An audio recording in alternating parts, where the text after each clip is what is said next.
Good evening, and welcome to Easy Drift Sleep. Your story tonight takes you deep into a sleepy journey to Petra, the rose city carved in stone. Deep sleep story, a world rich with wonder and quiet beauty. Before we begin, if you find peace here, subscribing means we can keep creating these journeys for you every single night. Now close the day behind you, and let us begin your escape. Welcome, traveler, to a journey of profound tranquility, a gentle passage to a place where time itself seems to slow, where ancient whispers echo in the soft desert air, and where the very earth has been sculpted into a masterpiece of serene beauty. Tonight, we embark upon an imaginative expedition, not through bustling airports or hurried highways, but through the quiet corridors of your own peaceful mind, towards a destination known as Petra, the rose city, carved in stone. Imagine, if you will, a sense of profound stillness beginning to settle around you, like the softest desert dusk. This journey requires no luggage, no hurried preparations, only a willingness to simply be, to observe, and to receive the gentle unfolding of an ancient world. We are preparing to travel to a land far away, a place nestled deep within the rugged mountains of what is now Jordan, a kingdom forged by the Nabataeans, a people of remarkable ingenuity and artistry. Their legacy awaits us, etched into the very fabric of the earth. Our voyage begins not with movement, but with a quiet centering, a gentle turning inward. Consider the vastness of the desert landscape that cradles Petra, a panorama of ochre and russet, stretching endlessly under an immense sky. This landscape, though seemingly barren, is alive with a subtle, enduring energy, a testament to millennia of geological processes and human endeavor. The sandstone, which gives Petra its iconic rose-red hues, was formed over countless ages, layer upon layer of sediment compacting under immense pressure, eventually rising to form the mountains we will soon explore. The Nabataeans, who established Petra as their capital around the 4th century BCE, were an ancient Semitic people, traders of frankincense, myrrh, and spices. Their caravans traversed the Arabian Peninsula, connecting the east with the west, establishing a network of trade routes that brought immense wealth and influence to their desert kingdom. Petra, strategically located at the crossroads of these vital routes, became a thriving hub, a nexus of culture and commerce. Its very existence in such an arid environment is a marvel of human adaptation and engineering. As we begin our mental descent, picture the geography of this remarkable region. Petra is not merely a city built upon a plain, it is a city carved into the very rock face of the mountains. These mountains, part of the Shera mountain range, are characterized by their dramatic, stratified sandstone formations. The colors within this sandstone are extraordinary, ranging from soft pinks and creams to deep reds, purples, and even streaks of gold, all shifting and changing with the light of the sun and the passage of clouds. This natural palette is what gives Petra its evocative name, the Rose City. Our journey will be unhurried, a slow, deliberate unfolding, much like the geological processes that shape the mountains themselves. The Nabataeans were masters of water management, a crucial skill in their arid homeland. They engineered a sophisticated system of dams, cisterns, and conduits to collect and store rainwater, channeling it through the narrow gorges and into the heart of their city. This mastery of hydrology allowed their civilization to flourish where others might have faltered, supporting a population that may have reached 20,000 to 30,000 people at its peak. Imagine the ingenuity of these ancient people, who, without modern tools, transformed a rugged desert canyon into a vibrant metropolis. They did not simply build structures, they sculpted them from the living rock, creating temples, tombs, houses, and an intricate network of waterways. Their architectural style, while distinctly Nabataean, also absorbed influences from the Hellenistic world, Egypt, and Mesopotamia, reflecting their extensive trade connections and cosmopolitan outlook. This fusion of styles gives Petra its unique and captivating aesthetic. The sensation of beginning this journey is one of gentle release, a quiet turning away from the concerns of the day. We are not rushing towards a destination, but rather allowing the destination to gradually reveal itself to us, layer by layer, detail by detail. The desert, in its vast silence, often encourages such introspection, a sense of perspective that places our daily worries into a much larger, more ancient context. The wind, which has sculpted these very rocks over millennia, now carries only the softest, most comforting whispers. Consider the history of Petra, a city that rose to prominence, thrived for centuries, and then, for a long period, was largely forgotten by the Western world, known only to local Bedouin tribes. It was rediscovered by the Swiss explorer Johann Ludwig Burckhardt in 1812, who, disguised as an Arab scholar, persuaded his guides to take him to the lost city. His account brought Petra back into the global consciousness, sparking renewed interest in its mysteries and magnificent structures. This cycle of prominence, decline, and rediscovery adds another layer to its allure, a testament to the ephemeral nature of human empires and the enduring power of stone. The approach to Petra is itself a significant part of the experience, a gradual unveiling. There is no grand, open entrance, no wide boulevard leading directly to its heart. Instead, the city is concealed, protected by a natural geological formation known as the Seek, a narrow canyon that winds for over 1 kilometer. This natural defense made Petra highly secure, difficult for invaders to breach, and added to its mystique. The Seek is not merely a path, it is an experience, a prelude to the wonders within. As we mentally prepare for this journey, envision the subtle shifts in light and shadow that play across the desert landscape. The sun, a warm, benevolent presence, casts long, soft shadows as it begins its slow descent towards the horizon, painting the sky with hues of lavender, orange, and deep indigo. This gentle transition from day to evening is a perfect metaphor for our own journey into deeper states of calm and rest. The air cools, carrying with it the faint, clean scent of dry earth and ancient stone. The Nabataeans were not only skilled architects and traders but also deeply spiritual people. Their deities included Dushara, the principal male god, and Aluza, the powerful goddess.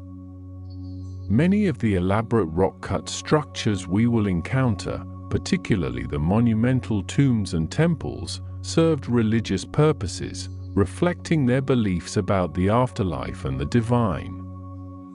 The intricate carvings and symbolic motifs found throughout Petra offer glimpses into their complex cosmology and cultural practices. Imagine the feeling of being completely enveloped by this sense of historical depth, a feeling that stretches back not just centuries, but millennia.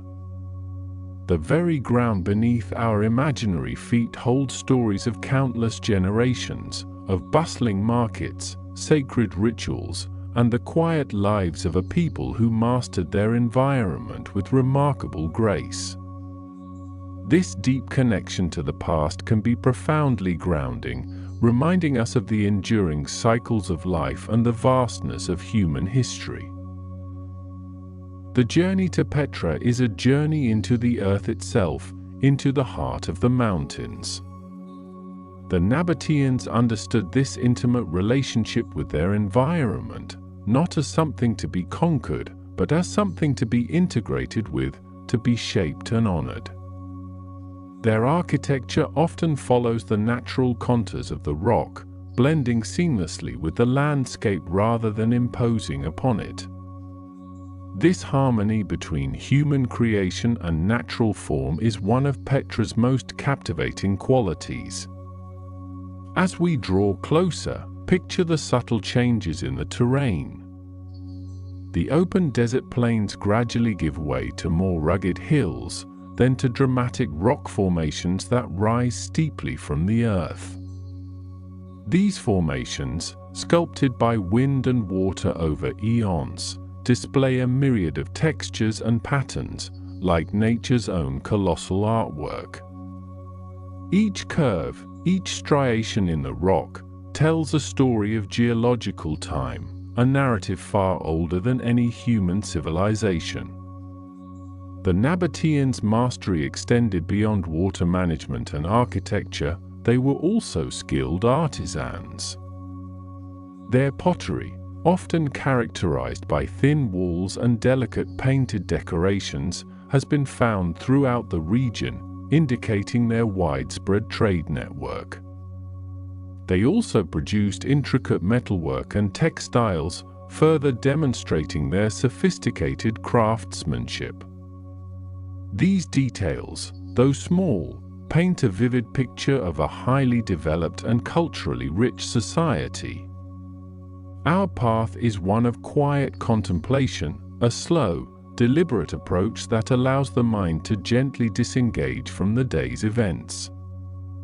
We are moving towards a place of profound peace, a sanctuary carved from stone, where the echoes of ancient civilizations blend with the timeless silence of the desert.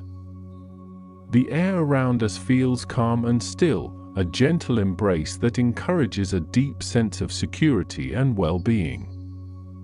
The name Petra itself is derived from the Greek word for rock, a fitting description for a city so intimately connected with stone. Before the Greek influence, the Nabataeans likely called their city Rakhmu, a name that also appears in ancient texts. This dual nomenclature reflects the city's long and varied history, its interactions with different cultures, and its enduring identity as a place of rock and permanence. Imagine the sheer scale of the undertaking required to carve such a city. The Nabataeans used simple tools, chisels, hammers, and picks, to meticulously shape the sandstone.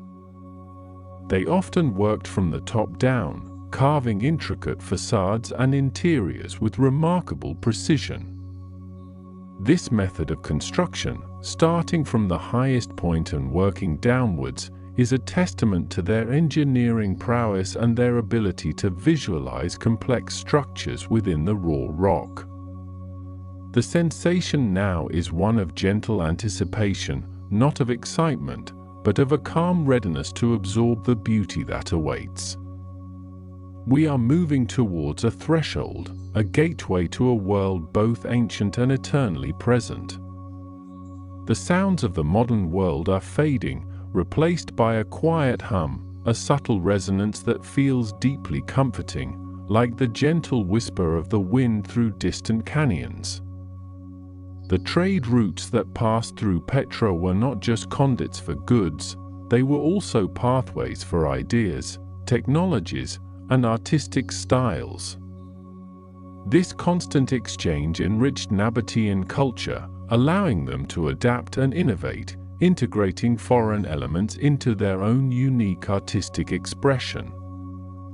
The result is an architectural style that is both familiar in its classical elements and utterly distinctive in its execution. As we mentally journey, envision the feeling of the ground beneath you, perhaps soft sand, perhaps smooth, worn stone. Each step is unhurried, a deliberate placement that connects you more deeply to this ancient landscape. The light continues to soften, diffusing into a gentle glow that bathes the imaginary surroundings in warm, inviting tones. This is a journey designed for quietude, for the peaceful surrender to the unfolding narrative. The Nabataean kingdom eventually came under Roman influence, officially becoming part of the Roman province of Arabia in 106 CE. Despite Roman rule, Petra continued to thrive for a time, adapting to new administrative structures and trade patterns. Many Roman elements, such as a colonnaded street and a theatre, were added to the city, blending with the existing Nabataean architecture and creating a unique synthesis of styles. This period of Roman integration further solidified Petra's status as a major urban center. However, a series of earthquakes, particularly a devastating one in 363 CE, caused significant damage to the city's infrastructure, including its vital water system. Changes in trade routes, shifting away from overland caravans to sea-based transport, also contributed to Petra's gradual decline. The city, once a bustling hub, slowly receded from its former prominence, its grand structures eventually left to the silence of the desert. This long period of quietude, of being reclaimed by nature, is part of what gives Petra its profound sense of peace today. The wind and sand, which once threatened to bury it, have also preserved it, protecting its delicate carvings from further decay. The silence that now pervades its canyons and temples is a deep, resonant silence, a balm for the modern spirit. Our descent into this story is a gradual one, a gentle unwinding. We are moving away from the complexities of the day, towards a simpler, more elemental experience. The world of Petra, with its ancient stones and timeless desert, offers a perfect sanctuary for the mind seeking repose. The colors of the sandstone, particularly vibrant in the soft light of evening, seem to pulse with a gentle, calming energy. The Nabataeans' legacy is not just in their magnificent architecture but also in their resilience and their profound connection to their environment. They understood the rhythms of the desert, the importance of water, and the power of community. Their story is one of human ingenuity flourishing in challenging conditions, a testament to what can be achieved with vision and determination. As we continue our imaginary approach, the air becomes infused with a subtle, earthy fragrance, the scent of dry rock, ancient dust, and perhaps a hint of desert flora, faint and delicate. This sensory detail anchors us more deeply in the experience, making the journey feel more tangible, more real, even as we remain in a state of deep relaxation. The very concept of a city carved from stone is inherently soothing. There is a permanence to it, a sense of being rooted and unshakable. Unlike structures built from separate blocks, Petra's buildings are part of the earth itself, extensions of the mountains that embrace them. This organic integration creates a feeling of profound stability and peace, a timeless quality that transcends the fleeting nature of human existence. The journey we are undertaking is a journey into that timelessness, a quiet exploration of a world where the past is palpably present. We are leaving behind the rush of the present moment, stepping into a slower, more deliberate rhythm, a rhythm that mirrors the slow, patient work of nature and the enduring legacy of the Nabataeans. The light continues its gentle transformation, now a soft, diffused glow that softens all edges, blurring the lines between earth and sky. The colors of the imagined landscape deepen, becoming richer, more saturated, yet still profoundly tranquil. This is the light of deep evening, the light that invites rest and quiet contemplation. The Nabataeans' sophisticated understanding of hydraulics is particularly evident in the Sikh itself. Along its walls, remnants of channels carved into the rock can still be seen, which once carried water from distant springs into the city. These channels were ingeniously designed to prevent erosion and ensure a steady supply of fresh water, even during flash floods. This foresight and engineering skill were fundamental to Petra's survival and prosperity.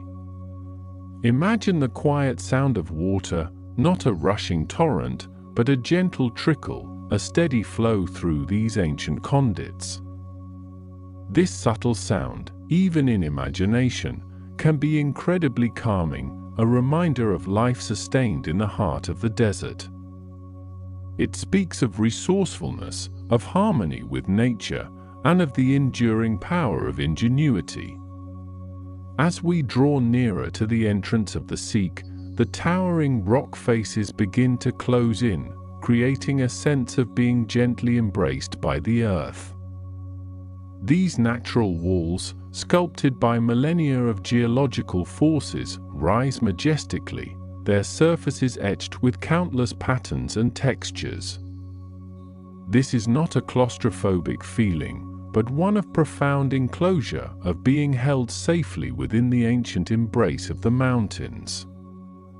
The anticipation now is not of arrival, but of the unfolding of a new chapter in our journey.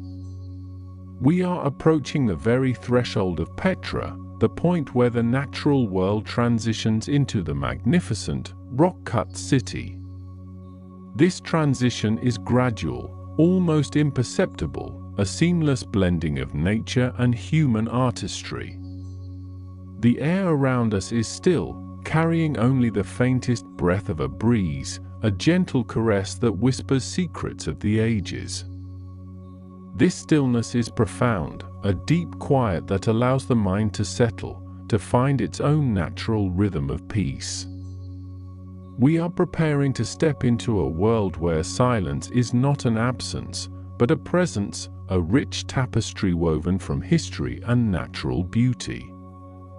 The journey to Petra is a journey into the heart of an enduring mystery, a place that continues to reveal its secrets slowly, patiently. Each carved facade, each ancient pathway, holds a piece of a story waiting to be discovered.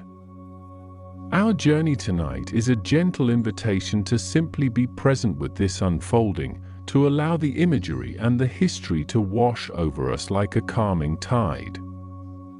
The colors of the sandstone, often described as rose-red, are not uniform. They vary dramatically depending on the mineral content and the angle of the sun. At different times of day, the rock faces can appear golden, orange, deep crimson, or even a soft violet. This ever-changing palette adds to the magical quality of Petra, making each visit, even an imaginary one, a unique experience. As we approach the very mouth of the Sikh, the towering cliffs on either side seem to lean in, creating a natural gateway. This entrance, though imposing, is also deeply inviting, a promise of wonders concealed within. The feeling is one of being gently drawn forward, effortlessly, into the heart of this ancient world. The path ahead is not one of effort or strain, but of gentle guidance. We are simply following the natural contours of the earth, allowing the landscape to lead us deeper into its embrace. This effortless movement is a key aspect of our journey, encouraging a sense of complete release and surrender to the unfolding experience. The silence here is not empty, but rich with the echoes of time, the whispers of ancient winds, and the quiet presence of millennia of history. It is a silence that invites contemplation, a deep, resonant quiet that encourages the mind to slow, to soften, and to find its own natural state of peace. We are now on the very edge of the Seek, the Grand Canyon that serves as the main entrance to Petra. The rock walls rise dramatically, creating a sense of anticipation, not of excitement, but of a quiet, profound wonder. This natural passage, winding and mysterious, is our gateway to the Rose City, a path that will gently guide us deeper into its ancient heart. The air is cool and still, a perfect companion for our journey into deep and tranquil rest. The Seek stands before us, a monumental fissure in the sandstone, beckoning us inward. This natural gorge, carved by tectonic forces and millennia of water erosion, is not merely a path, it is an experience, a deliberate transition from the open desert to the hidden wonders of Petra. Its name, Seek, is an Arabic word meaning shaft or gorge, a fitting description for this narrow, winding passage that stretches for over 1 kilometer, or roughly 3/4 of a mile. The entrance itself is impressive, flanked by towering cliffs that rise to heights of 80 meters, or approximately 260 feet, on either side. These colossal walls of rock create a profound sense of enclosure, a feeling of being embraced by the ancient earth. The light here changes constantly, filtering down in shafts and pools, painting the sandstone in ever-shifting hues of ochre, rose, and deep russet. The air, as we step inside, immediately feels cooler, hushed, as if the very rock absorbs the sounds and heat of the world outside. Historically, the Seek was not always as it appears today. Evidence suggests that in Nabataean times, the entrance was marked by a monumental arch, a grand gateway that has since collapsed, likely due to earthquakes. Fragments of this arch can still be seen, scattered near the entrance, hinting at the architectural ambition of the Nabataeans even before one fully enters their city. This arch would have served as a formal boundary, a ceremonial threshold, emphasizing the sacred and significant nature of the journey ahead. As we begin our gentle descent into the Seek, the path beneath our feet is mostly natural rock, smoothed by countless footsteps over centuries. In some sections, the Nabataeans paved it with flagstones, creating a more defined roadway for their caravans and citizens. These ancient pavements, though worn, still bear witness to the sophisticated engineering of a people who mastered their environment. Along the sides of the Seek, one can observe remnants of channels carved into the rock. These were part of an ingenious water management system, designed to divert flash floods that could surge through the gorge during seasonal rains. One channel, lined with terracotta pipes, carried fresh water from distant springs into the city, a lifeline for Petra's thriving population in an arid land. The Seek itself is a geological marvel. It was formed not by water erosion alone, but by a geological fault that split the sandstone mountain apart. Over time, water and wind further sculpted these raw surfaces, rounding edges and deepening crevices, creating the organic, flowing forms we see today. The sandstone layers are clearly visible, telling a story of geological time, each stratum a chapter in the Earth's ancient history. The colors within these layers are particularly striking, bands of deep red, pale yellow, and even streaks of purple, all blending seamlessly into a natural masterpiece. As we move deeper, the Seek narrows considerably in places, sometimes to only 3 meters wide, or about 10 feet. These constricted sections create a dramatic effect, amplifying the towering height of the walls and intensifying the sense of anticipation. The light becomes softer here, diffused, creating long, gentle shadows that play across the rock faces. The silence is profound, broken only by the gentle whisper of the wind through the high crevices, a sound that seems to carry the echoes of ancient footsteps and distant voices. Along the walls of the Sikh, one can discern various carvings and niches. These are not merely decorative, many held religious significance for the Nabataeans. Small altars, often featuring a stylized representation of a god or an offering place, are carved directly into the rock. These god blocks, or beetles, were abstract representations of deities, particularly Dushara, the principal Nabataean god, and Uluza, the goddess of fertility and protection. These carvings serve as a constant reminder that this path was not just a commercial route but a sacred processional way, preparing pilgrims and traders alike for the spiritual heart of Petra. Some niches are larger, designed to hold statues, though the statues themselves are long gone, victims of time and iconoclasm. The precision of these carvings, even in the rough sandstone, speaks to the skill of Nabataean artisans. They understood the properties of the rock, how to work with its grain and texture, transforming natural formations into sacred art. The sheer number of these small shrines throughout the Sikh indicates the pervasive religious devotion of the Nabataean people, who imbued their entire landscape with spiritual meaning. The journey through the Sikh is intentionally slow, a deliberate unwinding. The winding path prevents one from seeing too far ahead, maintaining an element of surprise and discovery. Each turn reveals a new perspective, a different play of light and shadow, a fresh detail in the intricate tapestry of the rock. The feeling is one of being gently guided, almost cradled, by the immense natural formations. The walls seem to lean in, creating a sense of intimacy despite their monumental scale. We pass by remnants of ancient dams, constructed by the Nabataeans to control the flow of water.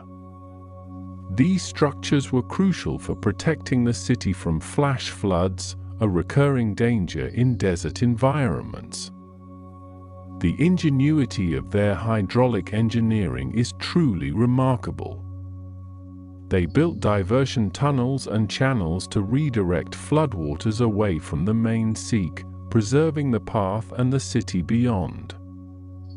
This mastery of water resources allowed Petra to flourish as a major trading hub, supporting a large population in an otherwise inhospitable region.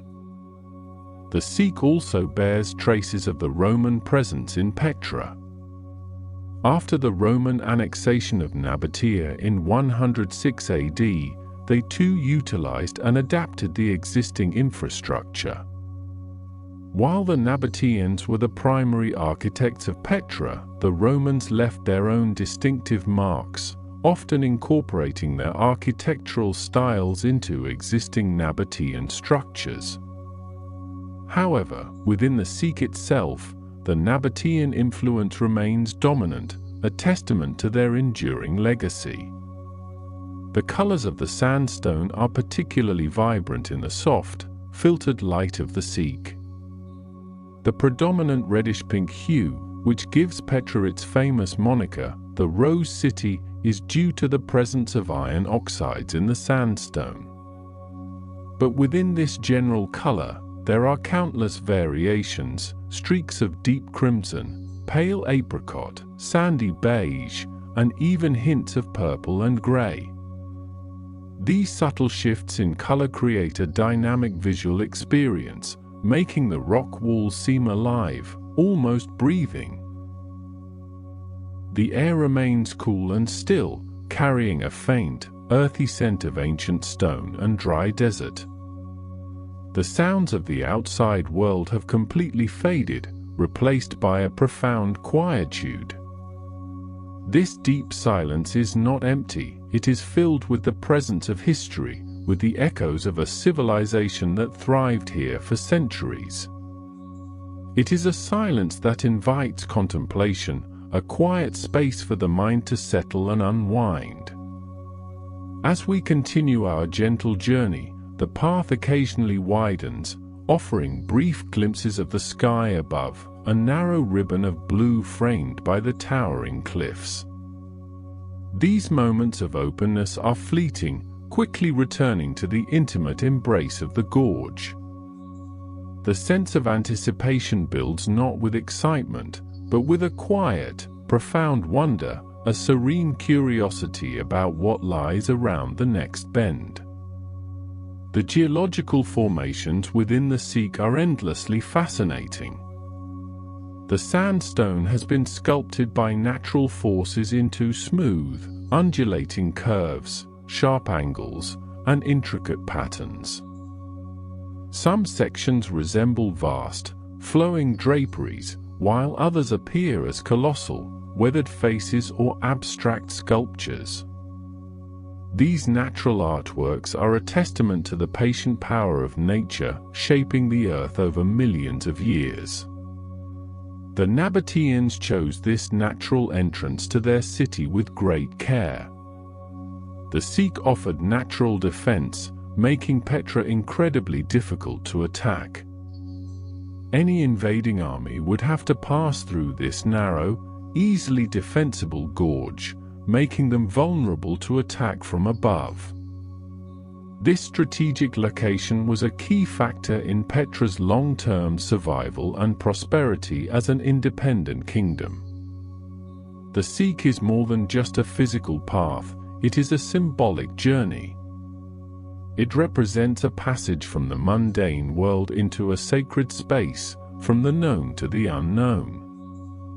The gradual reveal of Petra's wonders, beginning with the Seek, was a deliberate design choice, intended to heighten the impact of the city's grand monuments.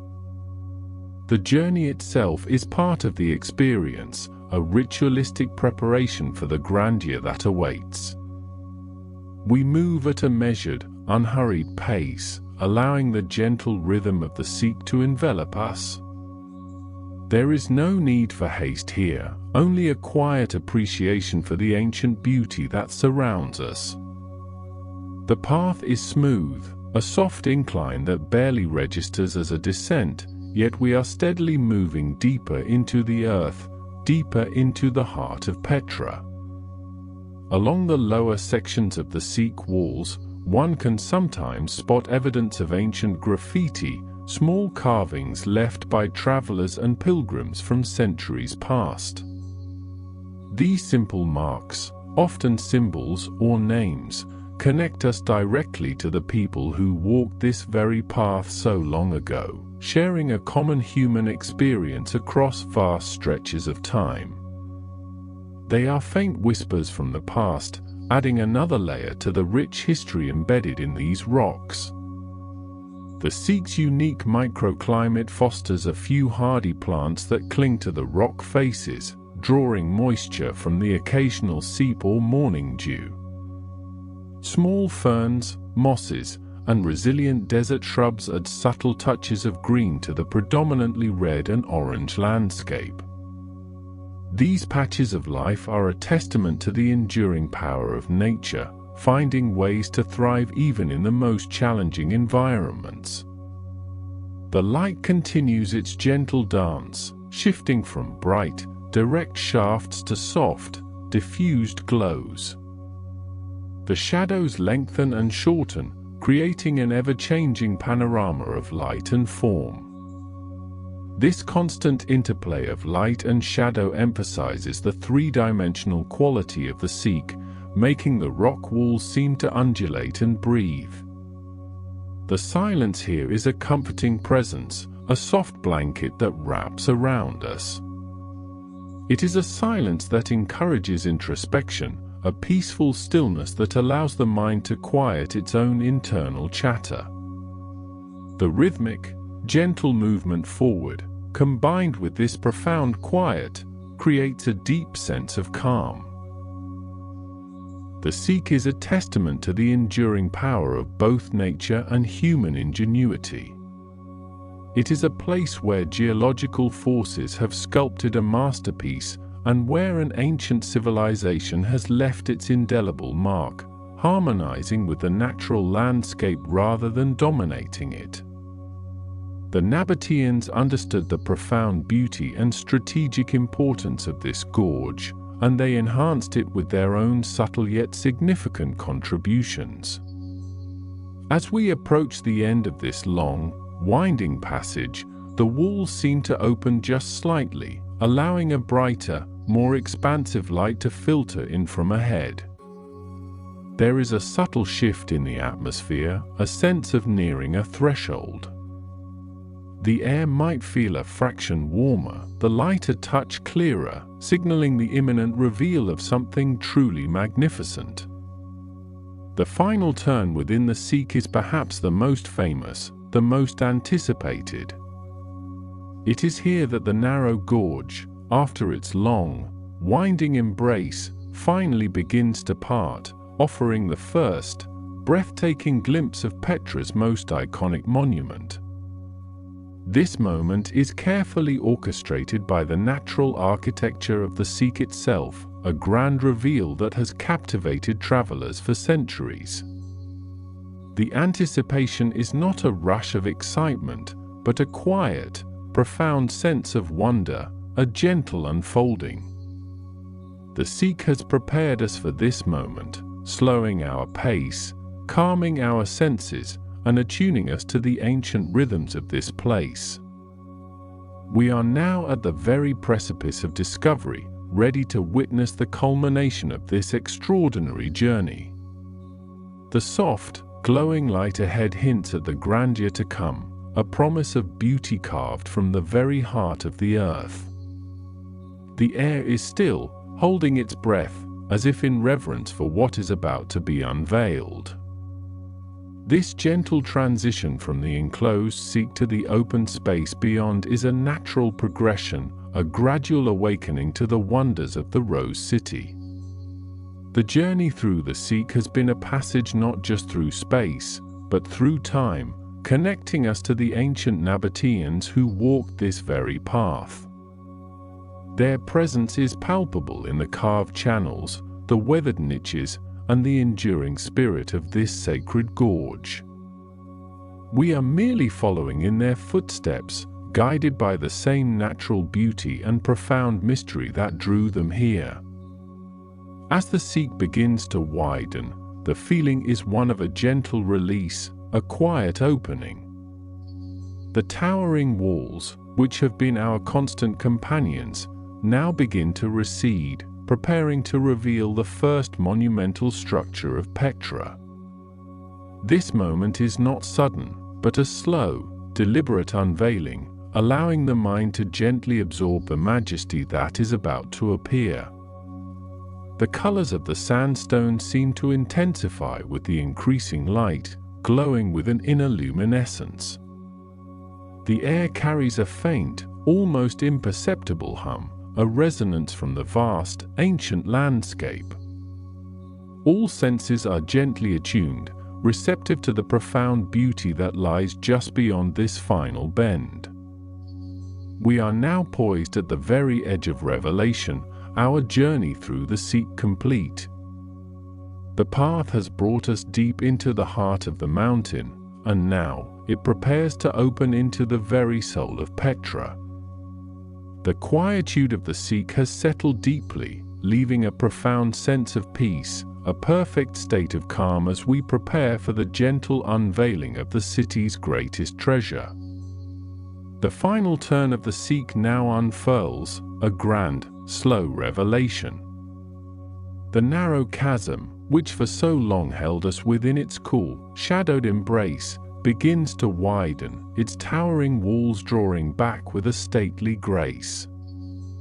A sliver of light, at first just a delicate suggestion, then a growing, golden promise, filters through the parting rock. It is not the harsh glare of the desert sun, but a softened, diffused radiance, as if the very stone itself is breathing out a gentle illumination. The air, which carried the ancient scent of damp earth and millennia of enclosed history, now begins to mingle with a subtle, dry warmth, carrying whispers of open space. The sense of anticipation, carefully nurtured by the winding passage, reaches its zenith here, not with a sudden burst, but with a gradual, almost imperceptible unfolding. Each step forward is a step deeper into a dream, a slow-motion discovery. The first glimpse is always the most profound, a moment etched into the memory of every traveler to Petra. It is not the full panorama, but a partial, tantalizing view, framed by the dark, vertical lines of the Sikh's exit. Through this natural aperture, a monumental facade begins to emerge, not built stone by stone, but carved directly from the living sandstone cliff. Its color is a soft, burnished rose, catching the nascent light and holding it, transforming it into an ethereal glow. This is Ulkasneh, the treasury, the iconic face of Petra, now slowly revealing itself. The Nabataeans, the ancient people who forged this city from the wilderness, chose this location with an unparalleled understanding of drama and reverence. They engineered the approach to ensure that this first encounter would be nothing short of breathtaking. The Sikh itself was not merely a path, but a ceremonial processional way, designed to prepare the pilgrim, the merchant, the dignitary, for the sacred heart of their civilization. The journey through its depths was a purification, a shedding of the outside world, culminating in this majestic unveiling. Ulkasneh stands approximately 40 meters high and 25 meters wide, a colossal testament to Nabataean artistry and engineering. Its intricate Hellenistic-inspired facade, with its columns, friezes, and sculptures, is not a separate structure appended to the rock, but an integral part of the mountain itself. The Nabataean architects began their work from the top down, meticulously carving away the sandstone, ensuring precision and preventing collapses from above. This method allowed them to control the flow of water and debris, guiding it away from the delicate carvings. The treasury's name, Ulkasneh, is a misnomer, born from local Bedouin legend. It was believed that pirates or pharaohs had hidden their treasures in the urn at the very top of the facade. Bullet holes, visible even today, mark the attempts of those who tried to dislodge the urn, hoping to spill forth its mythical riches. In reality, the urn, like the entire facade, is solid stone, an enduring symbol rather than a container.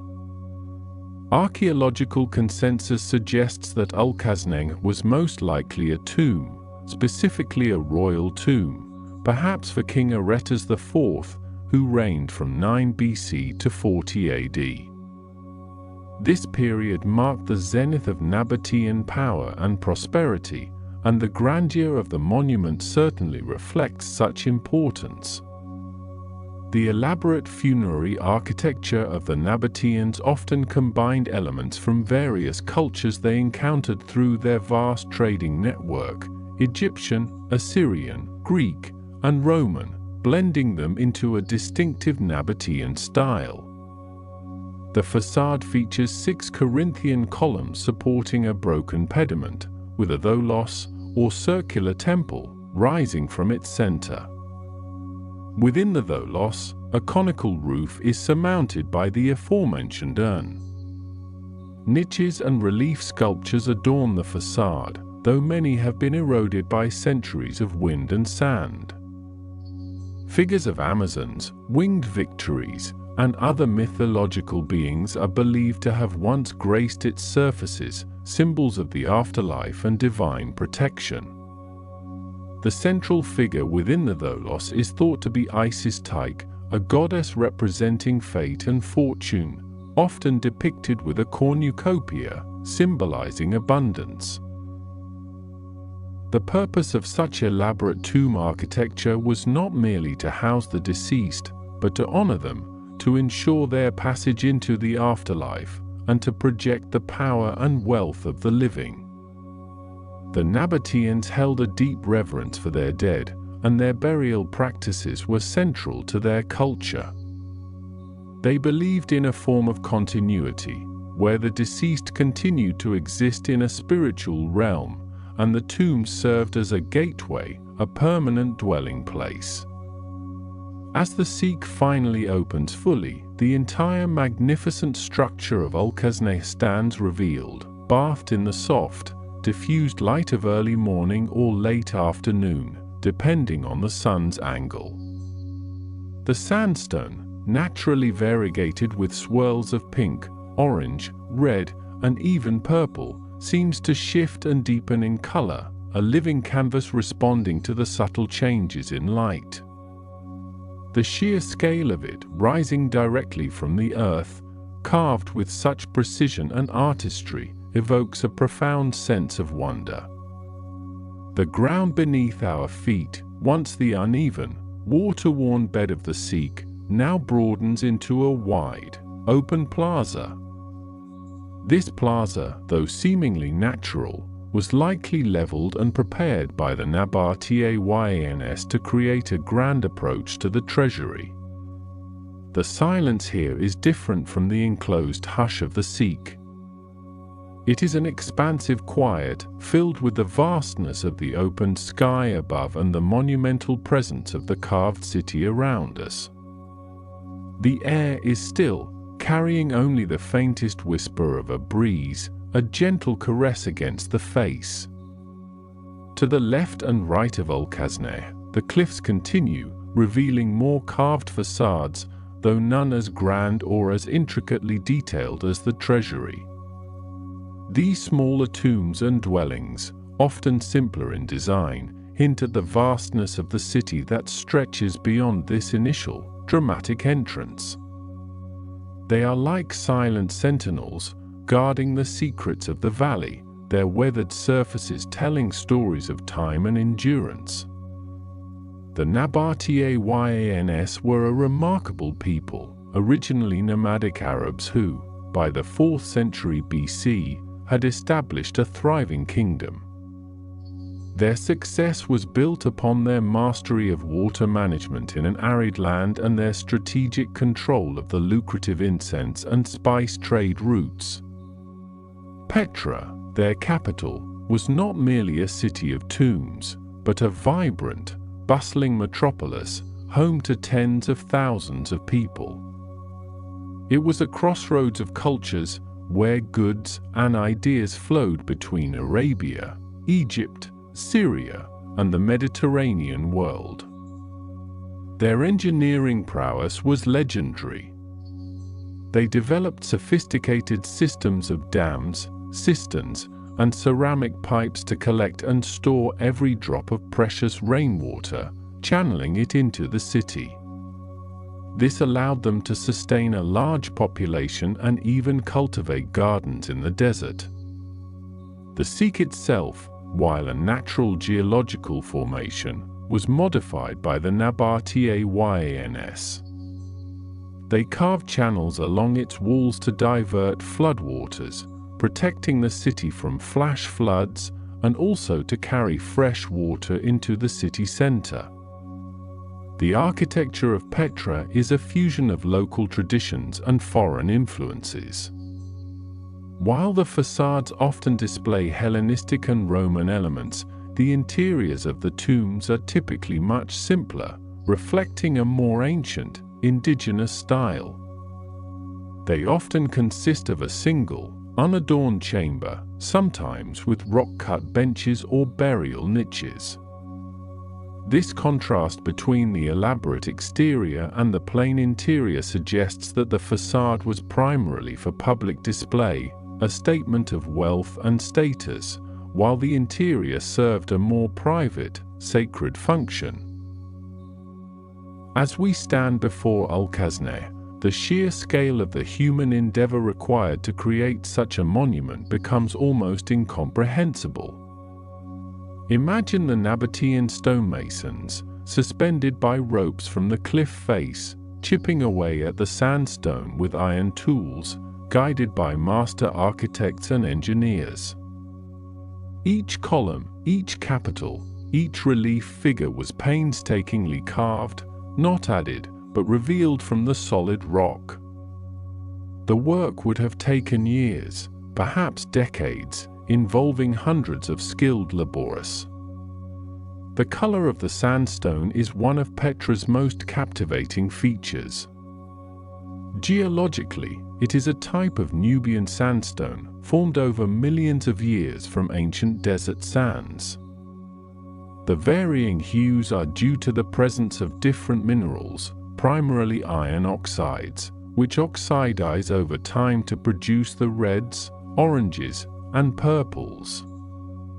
The softness of the stone, while allowing for intricate carving, also makes it susceptible to erosion, which is why many of the finer details on the facades have been worn away by wind, sand, and rain.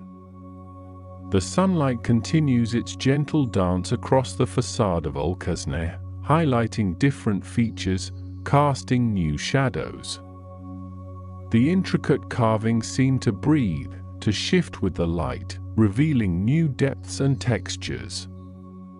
It is a living monument, constantly changing, constantly revealing new facets of its ancient beauty. The air is still, carrying only the faint, earthy scent of the desert, a reminder of the vast, timeless landscape that surrounds this hidden city. The silence here is not empty, but full of history, full of reverence, full of the echoes of a civilization that once thrived in this very spot. It invites a quiet contemplation, a deep appreciation for the ingenuity and artistry of the Nabataeans. The world outside, with its clamor and rush, feels impossibly distant, a fading memory. Here, in the heart of Petra, time itself seems to slow, to expand, allowing for a profound sense of presence. The plaza before the treasury is a natural gathering place, a threshold between the confined approach of the Sikh and the expansive city beyond. In ancient times, this space would have been bustling with activity, merchants, pilgrims, citizens, all passing through, all pausing to marvel at the grandeur of Alcazne. Today, its quietude allows for a deeper connection to its original purpose, a place of awe and contemplation. The Nabataeans, though eventually absorbed into the Roman Empire in 106 AD, left an indelible mark on history. Their language, Nabataean Aramaic, is found in numerous inscriptions throughout Petra and the surrounding region. Their unique pottery, characterized by thin, eggshell-like walls and delicate painted designs, is another testament to their sophisticated craftsmanship. Their legacy is not just in the stones they carved, but in the enduring spirit of innovation and resilience that allowed them to flourish in such a challenging environment. As the sun continues its slow journey across the sky, the colors of Alcazne deepen, becoming richer, more saturated. The rose hues become more pronounced, earning Petra its famous moniker, the Rose City. This transformation of color is a subtle, ongoing spectacle, a natural artistry that complements the human artistry of the carving. It is a reminder that even in the most monumental of human creations, nature remains the ultimate artist, shaping and coloring with an unparalleled hand. The feeling of being here, in this ancient place is one of profound peace. The journey through the seek has prepared the mind, quieted the spirit, and now, the revelation of ochre provides a focal point for this newfound tranquility. It is a moment to simply be, to absorb the majesty of the surroundings, to feel the weight of history settle gently upon the senses. The air itself seems to carry a sense of timelessness, an ancient quietude that invites a deep, restorative calm. The architectural details of ochre are a fascinating blend of cultures. The Corinthian columns, for instance, are distinctly Hellenistic, yet they are carved into the rock in a way that is uniquely Nabataean. The figures of eagles, often found on Nabataean tombs, symbolize Dushara, the chief Nabataean deity. This syncretism, the blending of different religious and cultural beliefs, was common in the ancient world, especially in trading centers like Petra, where diverse peoples interacted constantly. The interior of ochre, accessible through a large central doorway, is surprisingly modest compared to its elaborate exterior. It consists of a main chamber and two side chambers, all unadorned. This simplicity reinforces the idea that the facade was the primary statement, while the internal space served a functional, perhaps ritualistic, purpose. The coolness within the chambers offers a stark contrast to the desert heat outside, a natural refuge carved deep into the rock. The silence within these chambers would have been absolute, broken only by the soft echoes of footsteps or hushed voices. It is a space designed for contemplation, for remembrance, for the solemn rituals associated with death and the afterlife. The Nabataeans believed that the spirit of the deceased resided near the tomb, and offerings and ceremonies would have been performed here to honor them. The knowledge of how these massive structures were carved, without the benefit of modern machinery, continues to inspire awe. The precision of the cuts, the symmetry of the columns, the delicate details of the friezes, all executed with hand tools, relying on the skill and patience of the artisans.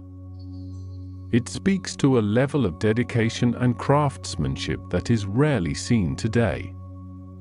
The Nabataeans were not merely carvers of stone, they were sculptors of mountains, transforming geological formations into architectural masterpieces. The light continues to soften, the shadows lengthening, painting the facade with ever-changing hues. The intricate details, once sharply defined, now begin to blur slightly, taking on a dreamlike quality. The edges of the columns, the curves of the pediment, the figures in the niches, all seem to melt into the warm, rosy glow of the sandstone. This gentle fading of detail, this softening of form, contributes to the profound sense of calm that now pervades the air. The sheer volume of rock removed to create ochre is staggering. Imagine the tons of sandstone carefully chipped away, piece by piece, then transported out of the seek. This was not merely construction, it was monumental subtraction, an act of creation through removal. The waste rock was likely used to level the plaza, or perhaps to fill other areas, but the primary effort was in shaping the existing mountain. The Nabataeans' choice of location for Petra was not accidental. The deep canyons and high cliffs provided natural defenses, making the city almost impregnable. The seek, with its narrow, easily defensible entrance, served as a natural gate. This strategic location, combined with their mastery of trade and water, allowed them to maintain their independence and prosper for centuries. The quietude of the plaza now deepens, becoming almost palpable. The air is still, the light is soft, and the monumental presence of Alcazne stands as a silent sentinel, a guardian of ancient dreams. The journey through the Seek has led to this moment, a gentle unveiling, a slow immersion into the heart of the Rose City. The mind, quieted by the winding path, is now open to the profound peace that emanates from these ancient stones. The intricate details of the facade, though weathered by time, still hint at their original splendor.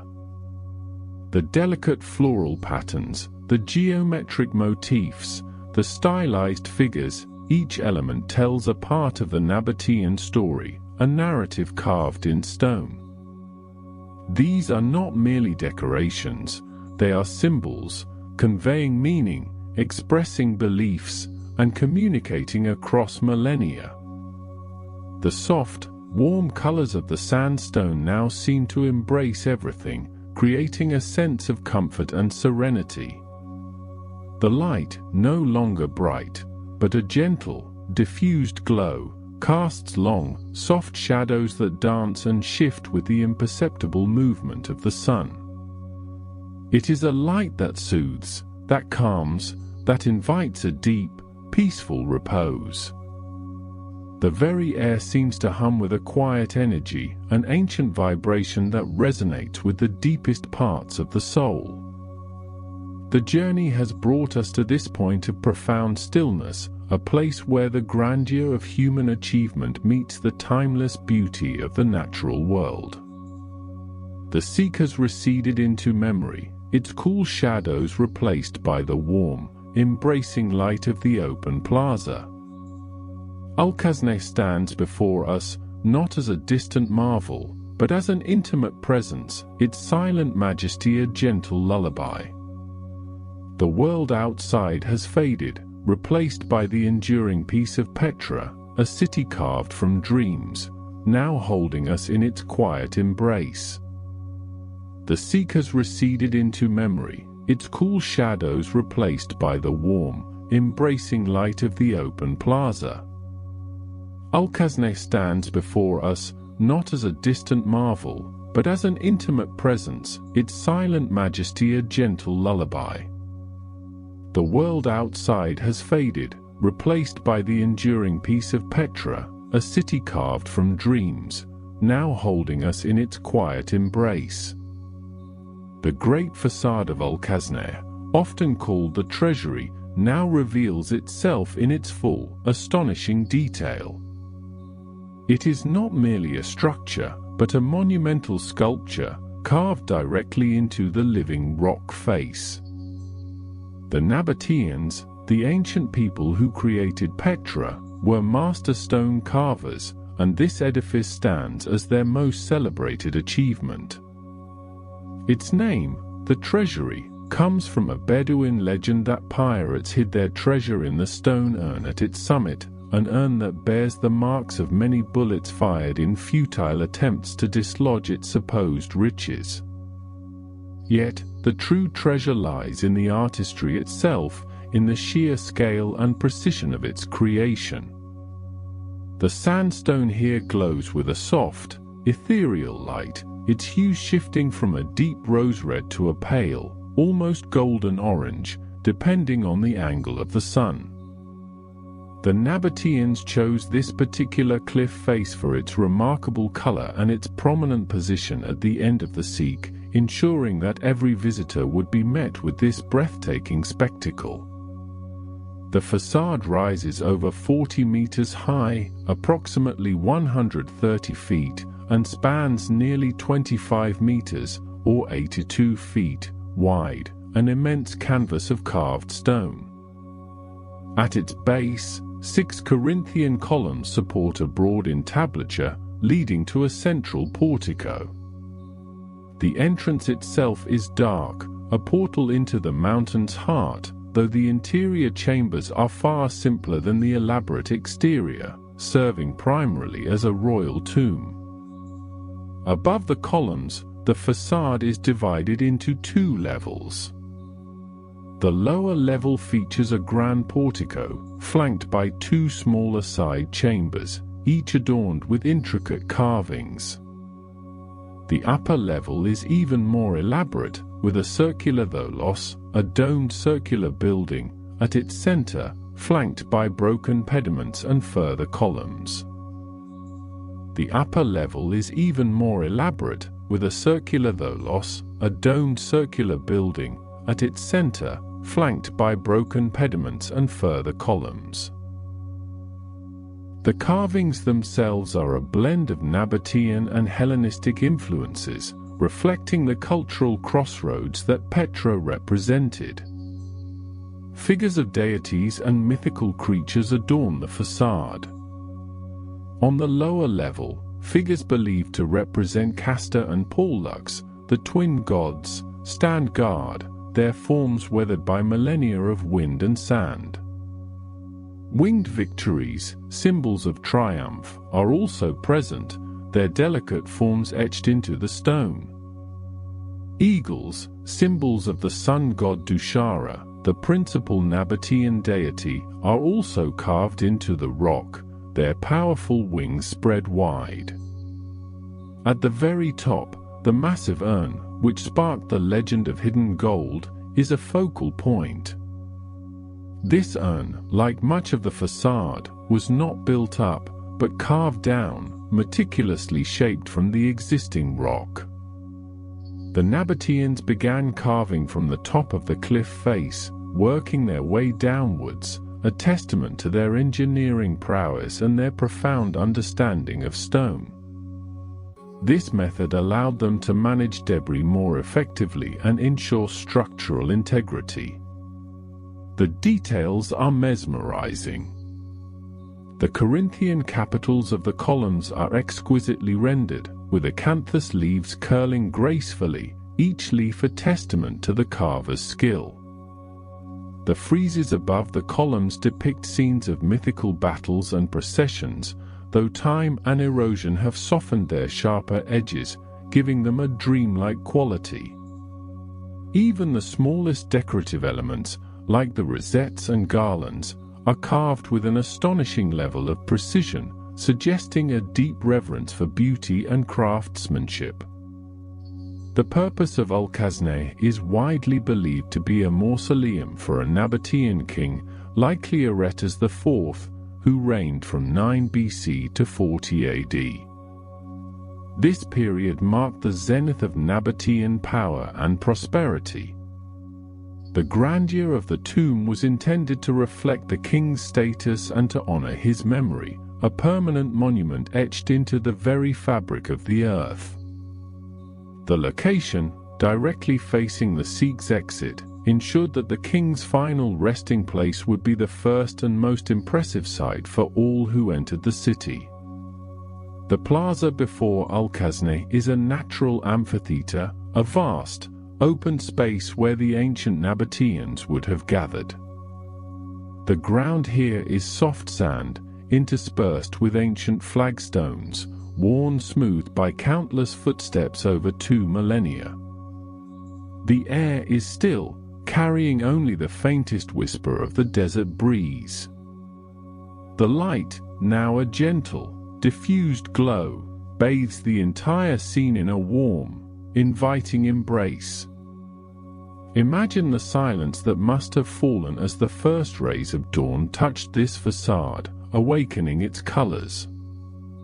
Or the profound quiet of a moonlit night, when the intricate carvings would cast long, dancing shadows, transforming the familiar into something mysterious and ancient.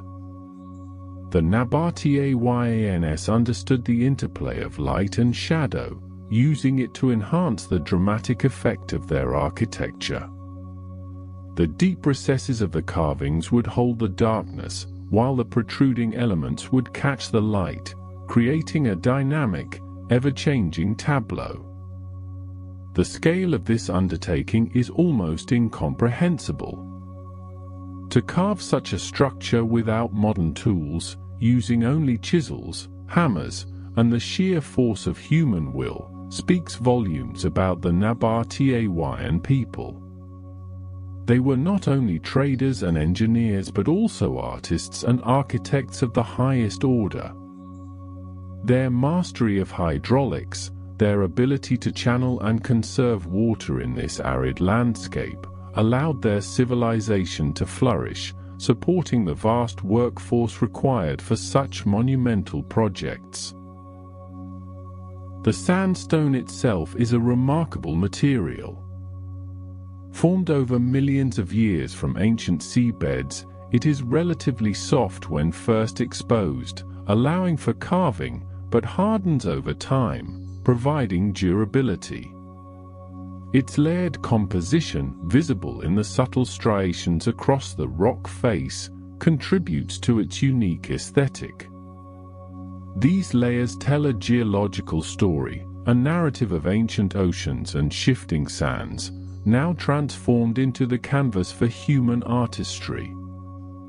The enduring mystery of Petra, and particularly of Alkazne, is not just how it was built, but why. It was a city of the living, a bustling trade hub, but also a city of the dead, a vast necropolis. The Nabataeans held a deep reverence for their ancestors, and their tombs were often more elaborate and enduring than their homes. This focus on the afterlife, on creating eternal resting places, is a common theme in many ancient civilizations, but in Petra, it is expressed with an unparalleled grandeur and integration with the natural landscape. The feeling here is one of profound peace. The sheer weight of history, the silent testimony of the stone, seems to absorb all external noise and distraction. The air itself feels ancient, carrying the faint scent of sun-warmed rock and distant desert flora. There is a sense of being held, cradled by the vastness of the canyon walls, protected by the enduring strength of the earth. The Nabataeans were a nomadic Arab people who settled in Petra around the 4th century BC. They controlled the lucrative incense trade routes that stretched from southern Arabia to the Mediterranean. This trade brought them immense wealth, which they invested in their capital city, transforming it into the architectural wonder we see today. Their empire eventually extended across much of the Levant, but Petra remained its heart, its most sacred and significant place. The water systems of Petra are another marvel of Nabataean engineering. They constructed dams, cisterns, and ceramic pipelines that channeled water from distant springs into the city, ensuring a reliable supply even in times of drought.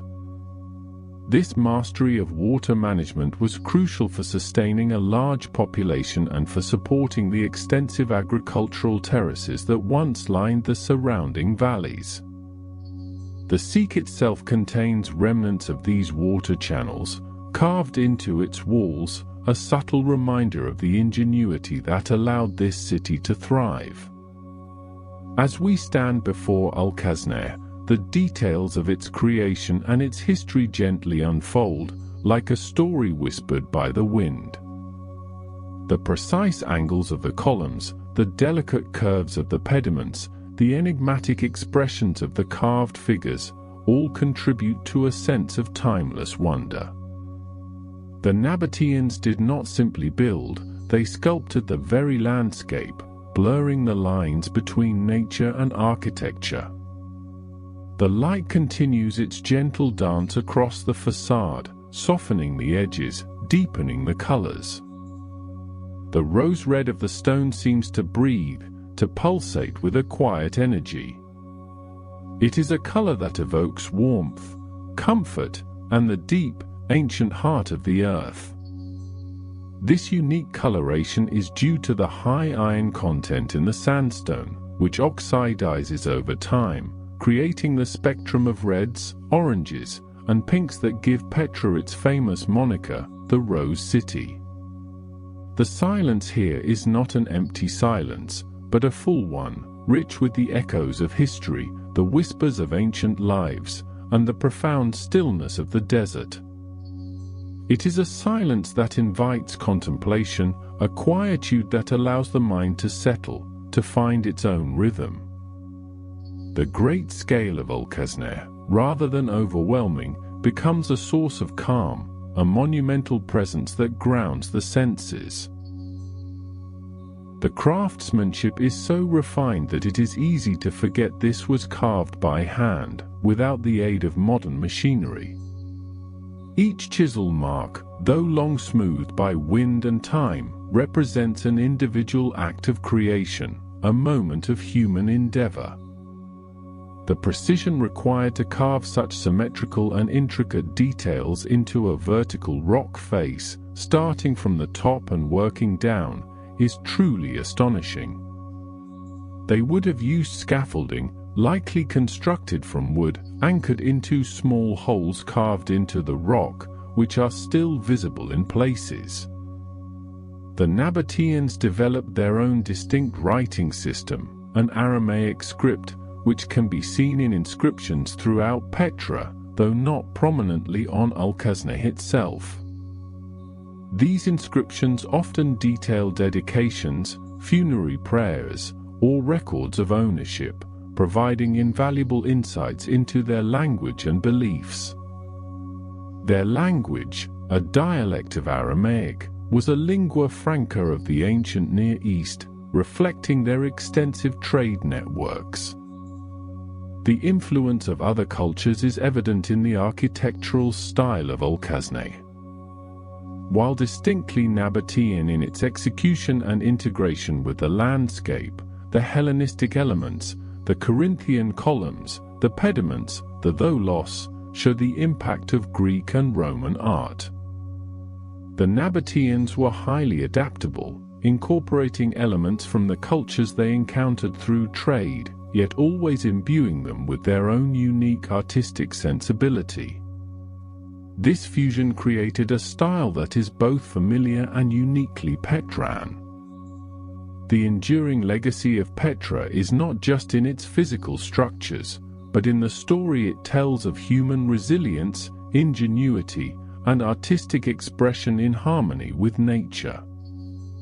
It is a place where the boundary between the built environment and the natural world blurs, where mountains become monuments and canyons become corridors of history.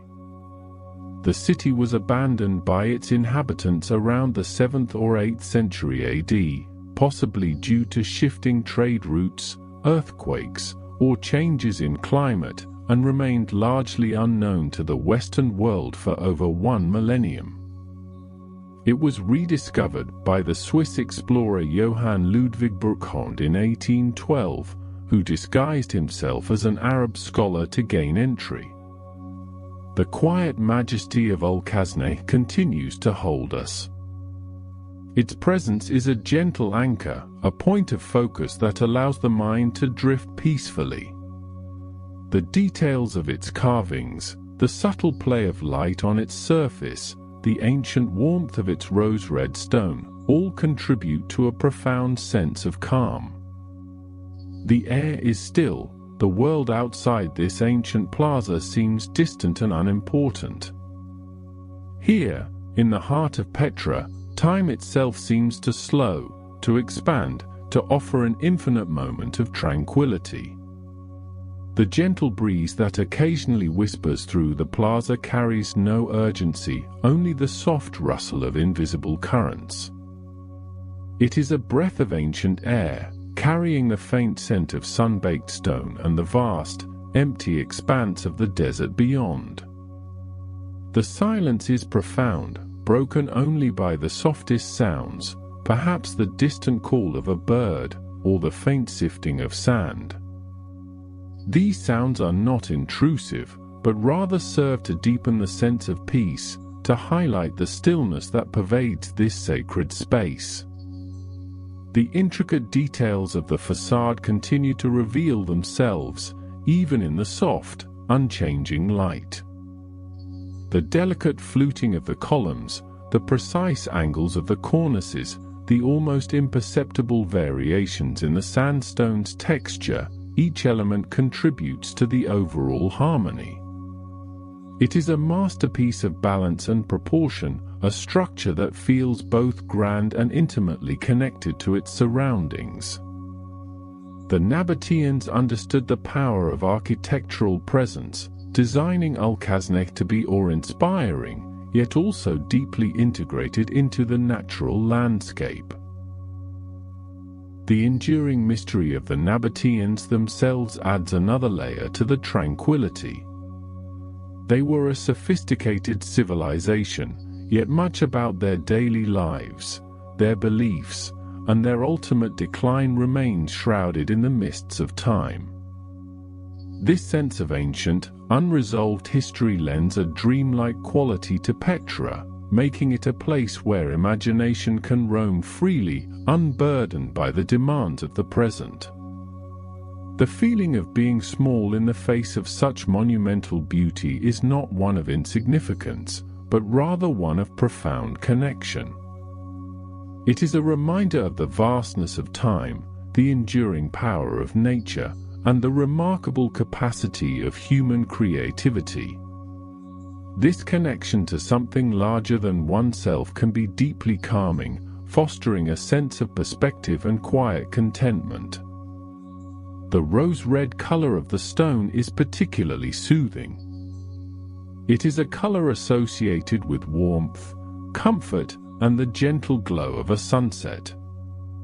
Here, it is not just a color, but a fundamental aspect of the landscape, a natural pigment that gives Petra its unique character. The way the light interacts with this color, softening it, deepening it, creating subtle shifts in hue, is a constant source of quiet fascination. The gentle flow of time here is palpable. Millennia have passed since these stones were first carved, yet they stand, largely unchanged, bearing witness to the relentless march of ages. This timelessness is a powerful antidote to the hurried pace of modern life. It invites a slowing down, a deep breath, a quiet appreciation for permanence in a world of constant flux.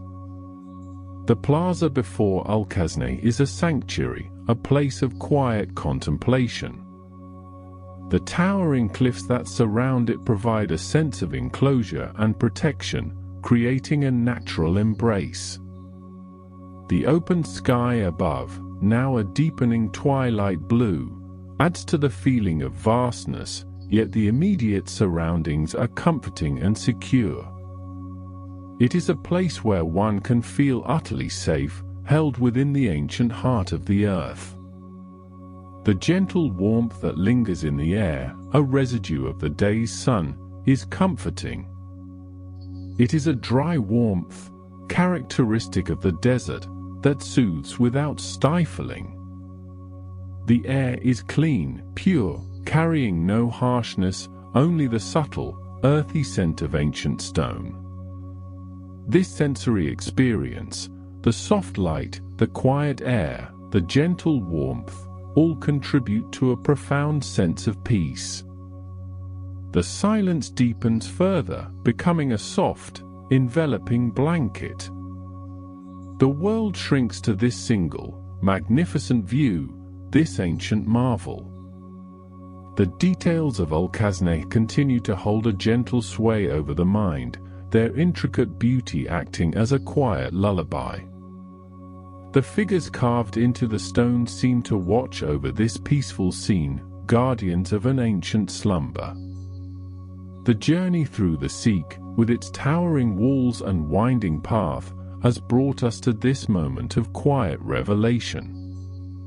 The transition from the narrow, shadowed gorge to the expansive plaza and the sudden emergence of Ulkasneh is a masterstroke of ancient urban planning, designed to create a powerful emotional impact. Now, that initial awe has settled into a deep, abiding calm. The great facade, with its blend of classical and Nabataean styles, stands as a testament to a sophisticated civilization. The symbols carved into its surface, the eagles, The winged victories, the mythical figures, speak of a rich spiritual life, a connection to the divine and to the forces of nature. These ancient symbols, though their precise meanings may be lost to time, still resonate with a timeless power, a quiet energy that permeates the air. The subtle variations in the sandstone's color, from a deep, rich red in the shadowed crevices to a softer, almost pinkish hue where the light catches it, are endlessly fascinating. It is a living color, constantly shifting and evolving with the changing light, yet always retaining its fundamental warmth.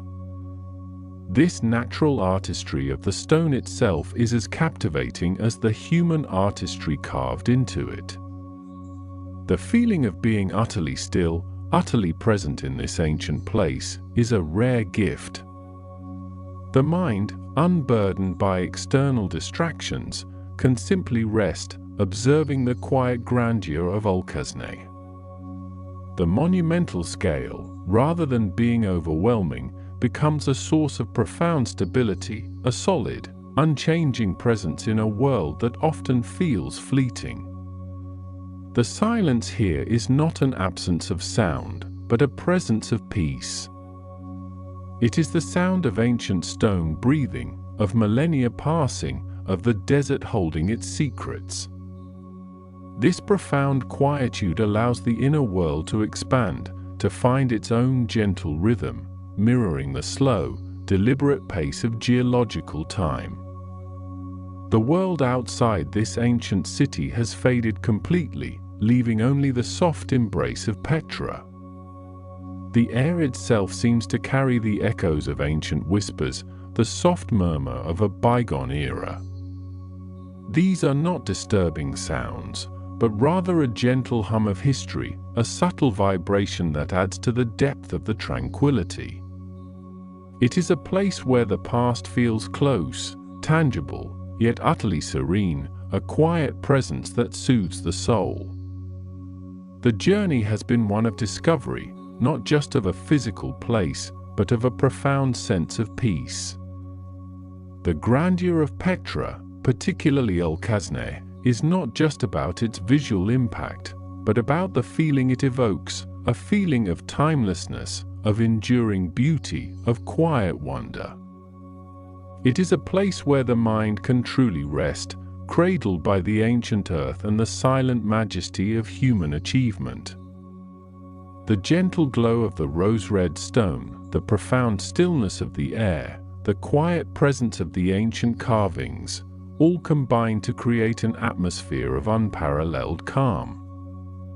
The world outside this sacred space has receded into a distant memory, leaving only the soft, embracing quiet of Petra.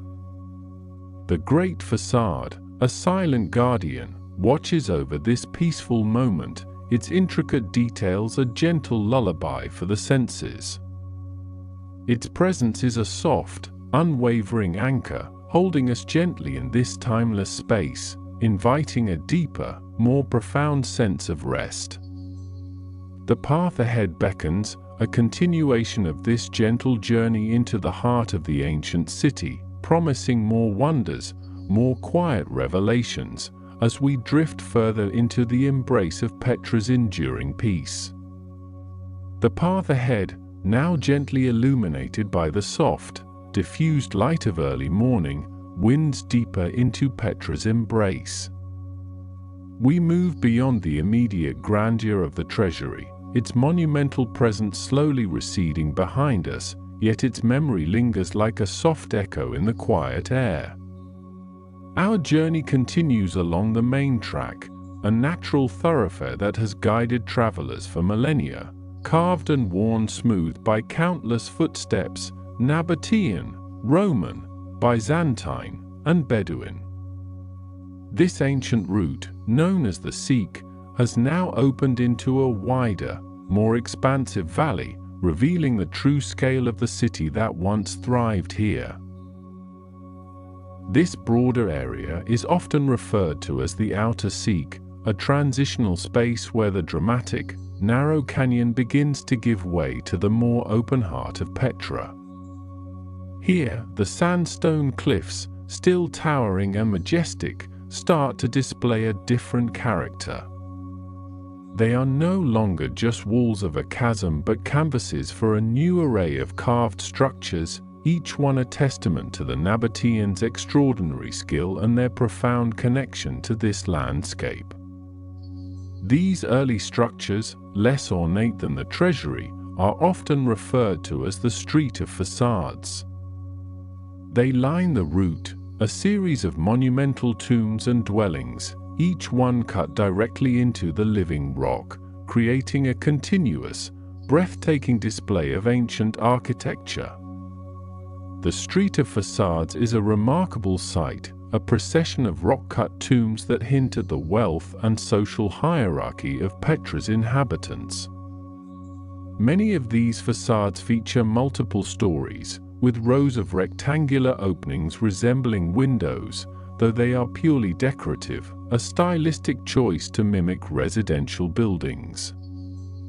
These facades often incorporate elements of Assyrian and Egyptian architecture, reflecting the Nabataeans' extensive trade networks and their ability to assimilate diverse cultural influences into their own unique artistic expression. The sheer number of these structures, all carved with such precision and scale, speaks volumes about the city's population and its enduring prosperity during its heyday. As we move along this storied street, the details of these facades become clearer. Some feature stepped crow steps, a distinctive Nabataean architectural motif, while others display pilasters, flattened columns, that frame the entrances. The stone itself, with its swirling patterns of reds, oranges, and yellows, adds to the visual richness, making each tomb a unique work of art. These are not merely burial places, they are statements of status, enduring memorials to individuals and families who played significant roles in Petra's vibrant history. The Nabataeans believed in honoring their dead with grandeur, ensuring their memory would persist within the very fabric of their city. Beyond the Street of Facades, the valley opens further, and we encounter another iconic structure, one that stands as a stark reminder of Petra's later Roman influence, the Roman theatre. This magnificent amphitheatre, carved almost entirely out of the solid rock face, is a truly astonishing feat of engineering. Unlike most Roman theatres, which were built up from the ground, Petra's theatre was excavated downwards and inwards, utilizing the natural contours of the hillside. This technique allowed the Nabataeans, and later the Romans, to create a vast seating area capable of accommodating an estimated 8,500 to 10,000 spectators. Imagine the sounds that once filled this space, the murmur of the crowd, the dramatic declamations of actors, the strains of ancient music, all echoing against the carved rock walls. The theatre's design is classic Roman, with semicircular tiers of seats, the cavea, divided into 3 horizontal sections, indicating different social classes. The lowest seats, closest to the orchestra, were reserved for the elite, while the upper tiers accommodated the general populace. The stage, or skene fronts, would have been a highly decorated structure, though little of its original ornamentation remains today.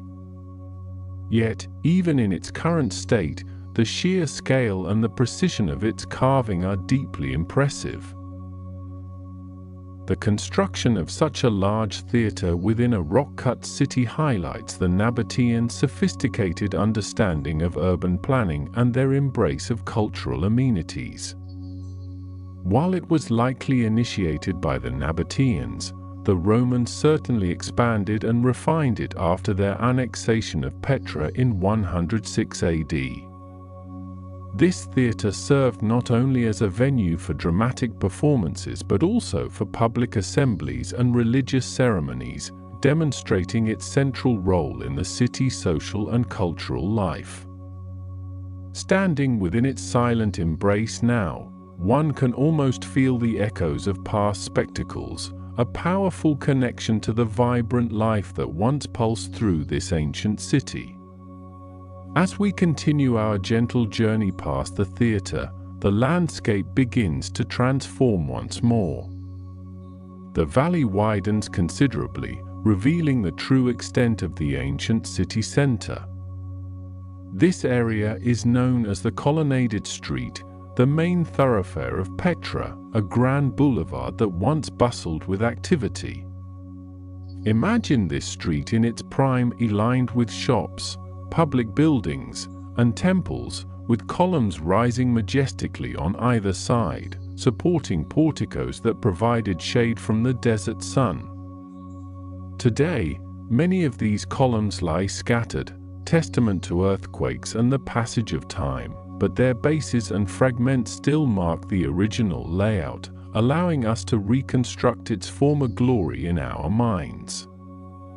The colonnaded street was a testament to Petra's urban sophistication. It stretched for hundreds of meters, connecting the major public buildings and serving as the economic and social heart of the city.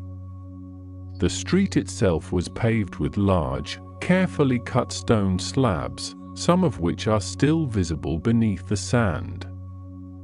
Along its length, archaeologists have discovered evidence of water channels running beneath the pavement, part of Petra's ingenious hydraulic system, which brought fresh water from distant springs into the city. This system was crucial for sustaining a large population in an arid environment, a marvel of ancient engineering that allowed Petra to flourish. On either side of the colonnaded street, the ruins of various structures are discernible. To the south, we find the remains of the Great Temple, one of Petra's most significant and enigmatic structures. This vast complex, covering an area of approximately 7,500 square meters, was not a traditional temple in the Roman or Greek sense, but rather a monumental public building with multiple functions. Its central feature is a massive, semicircular auditorium or bouleuterion, suggesting it may have served as a council chamber or a venue for public gatherings. The sheer scale of the Great Temple, with its towering columns and elaborate carvings, indicates its immense importance to the Nabataeans. The Great Temple complex also included a monumental entrance gate, a grand staircase, and a series of terraced courtyards. Archaeologists have unearthed numerous architectural fragments here, including sculpted elephant heads that once adorned the capitals of its columns, a unique decorative motif that speaks to Petra's far-reaching trade connections. The purpose of the Great Temple remains a subject of ongoing debate among scholars, but its size and prominence suggest it was a focal point of civic and religious life, a place where the community gathered for important events and ceremonies. Its ruins, though weathered, still convey a powerful sense of its former majesty. Across the colonnaded street, to the north, stands the Casa Albint, meaning Palace of the Pharaoh's Daughter. This is one of the few freestanding structures in Petra, built from carefully cut and fitted stone blocks rather than being carved directly into the rock. It is a well-preserved temple, dedicated to the principal Nabataean deity, Dishara, and perhaps also to Uluza, the goddess of fertility. Its imposing facade, with its prominent portico and intricate carvings, reflects a blend of Nabataean and classical architectural styles. The Casa Albint is a powerful example of Nabataean masonry, demonstrating their ability to construct magnificent buildings using traditional methods. The temple's interior once housed a cultic platform and an altar, where religious rituals and offerings would have been performed. The building was designed to create a sense of awe and reverence, with its high ceilings and carefully proportioned spaces.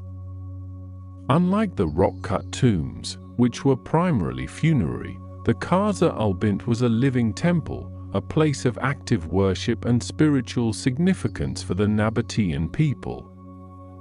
Its survival through centuries of earthquakes and neglect is a testament to the quality of its construction, and it stands today as one of Petra's most impressive and important religious sites. As we gently traverse this ancient city center, the air is filled with a profound stillness, broken only by the soft whisper of the wind. The vibrant reds and ochres of the sandstone cliffs seem to deepen in the soft light, creating a kaleidoscope of natural colors. The ground beneath our feet, a mix of ancient paving stones and soft earth, feels like a direct connection to the past, each step a gentle echo of those who walked here long ago. The sheer scale of the ruins, spread across this wide valley, is truly humbling, a silent testament to a civilization that mastered its environment and built a city of unparalleled beauty. Beyond the Casa al-Bint, the valley continues to unfold, leading us towards other significant sites. One of these is the Winged Lion's Temple, a large and complex religious structure that was dedicated to the Nabataean goddess Aluza. This temple, named for the winged lion capitals that once adorned its columns, was a center for religious worship and ritual. Archaeologists have uncovered numerous artifacts here, including cultic objects, altars, and even evidence of workshops where religious items were produced. The Winged Lion's Temple provides valuable insights into the religious practices and beliefs of the Nabataeans, offering a glimpse into their spiritual world. The temple complex included a main sanctuary, a large courtyard, and various subsidiary rooms. Its design incorporated elements from both Nabataean and Hellenistic traditions, reflecting the cultural synthesis that was characteristic of Petra. The presence of such a prominent temple dedicated to Aluza underscores her importance in the Nabataean pantheon, often associated with fertility, protection, and the morning star.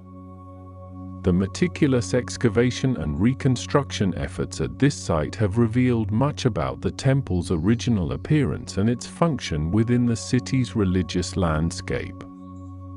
As we continue our slow, deliberate exploration, the sheer density of structures becomes apparent. Every available rock face, every natural alcove, seems to have been utilized and transformed by the Nabataeans.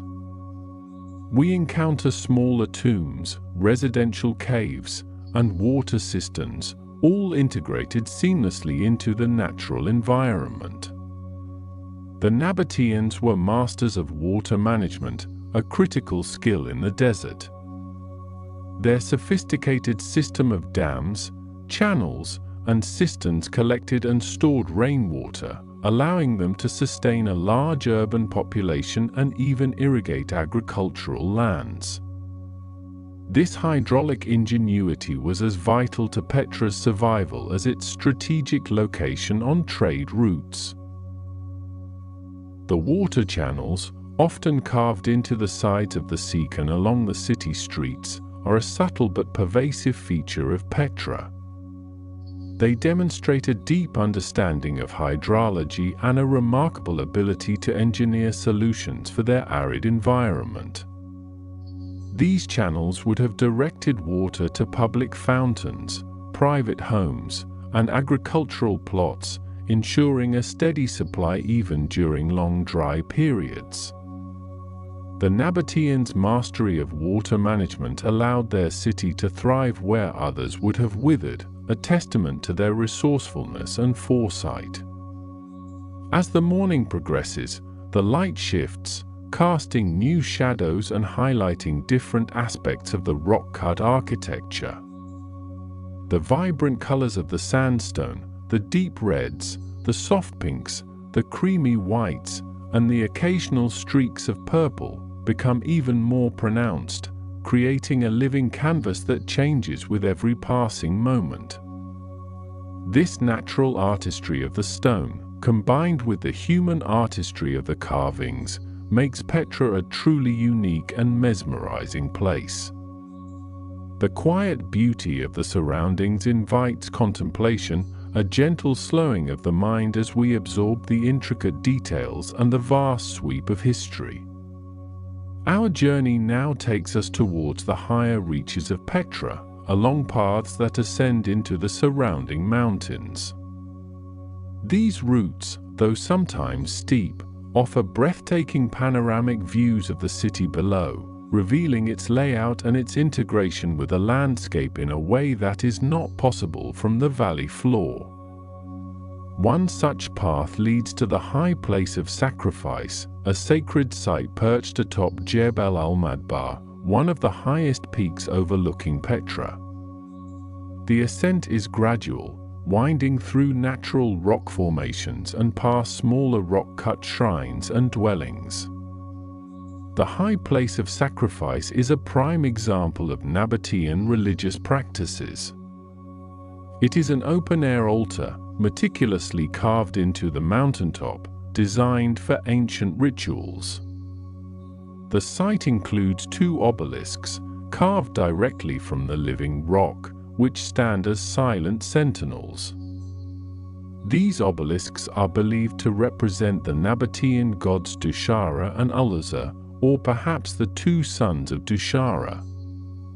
The main altar area features a raised platform, a circular basin for collecting sacrificial blood, and a rectangular dining area where ritual feasts would have taken place. Imagine the Nabataean priests and worshippers ascending this path, perhaps at dawn or dusk, to perform their sacred rites.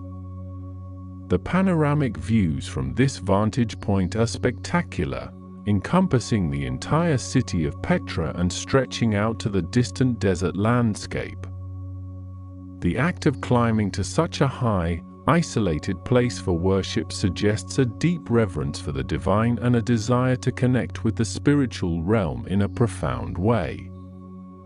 The high place of sacrifice offers a powerful glimpse into the religious heart of the Nabataean civilization, a place where the earthly and the divine converged.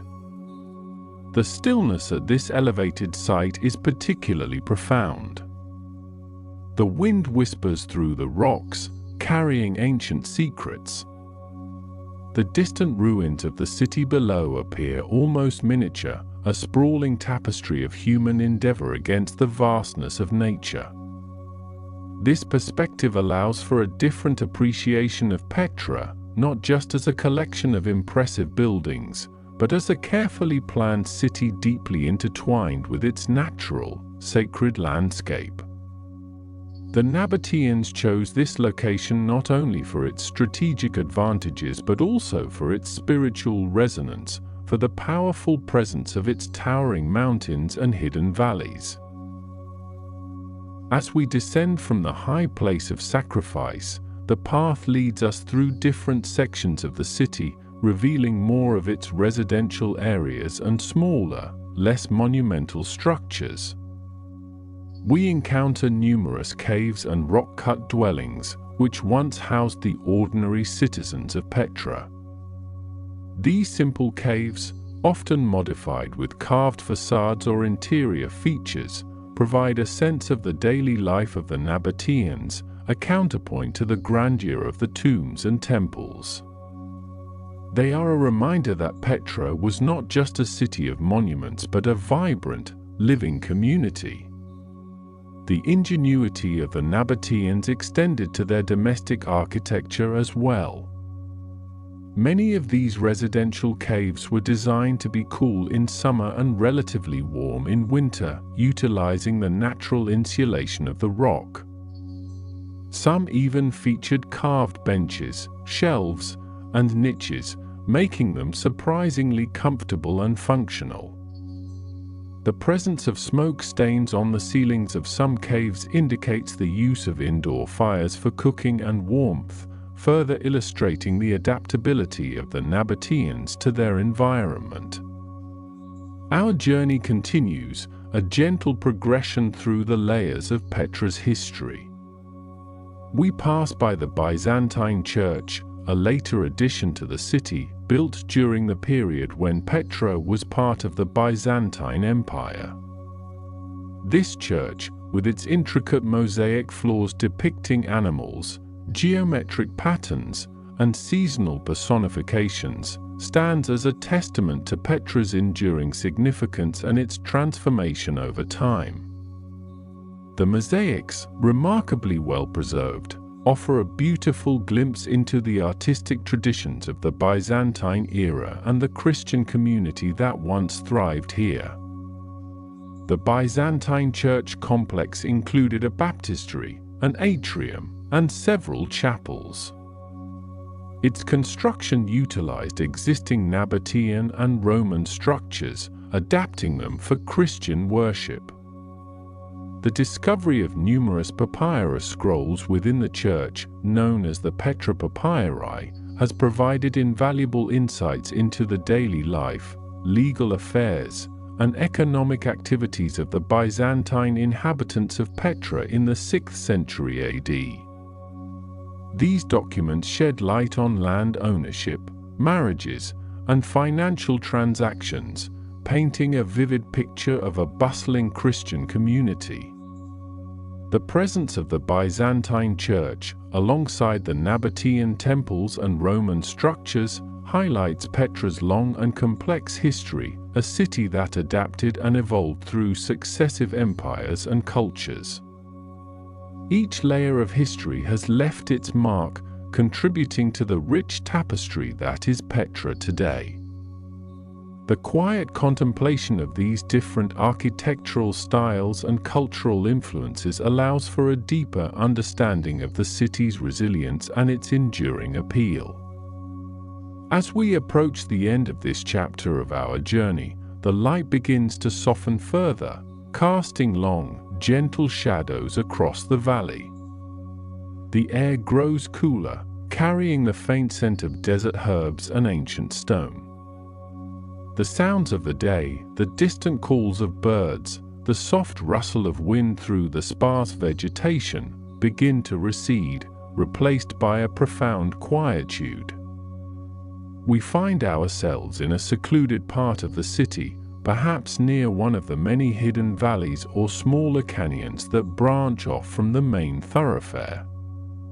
Here, the rock faces are still adorned with carvings, but they are often simpler, more intimate, small shrines, single tombs, or natural caves that have been subtly enhanced by human hands. These quieter corners of Petra offer a sense of peaceful solitude, a place where the grandeur of the main monuments gives way to a more personal connection with the ancient landscape.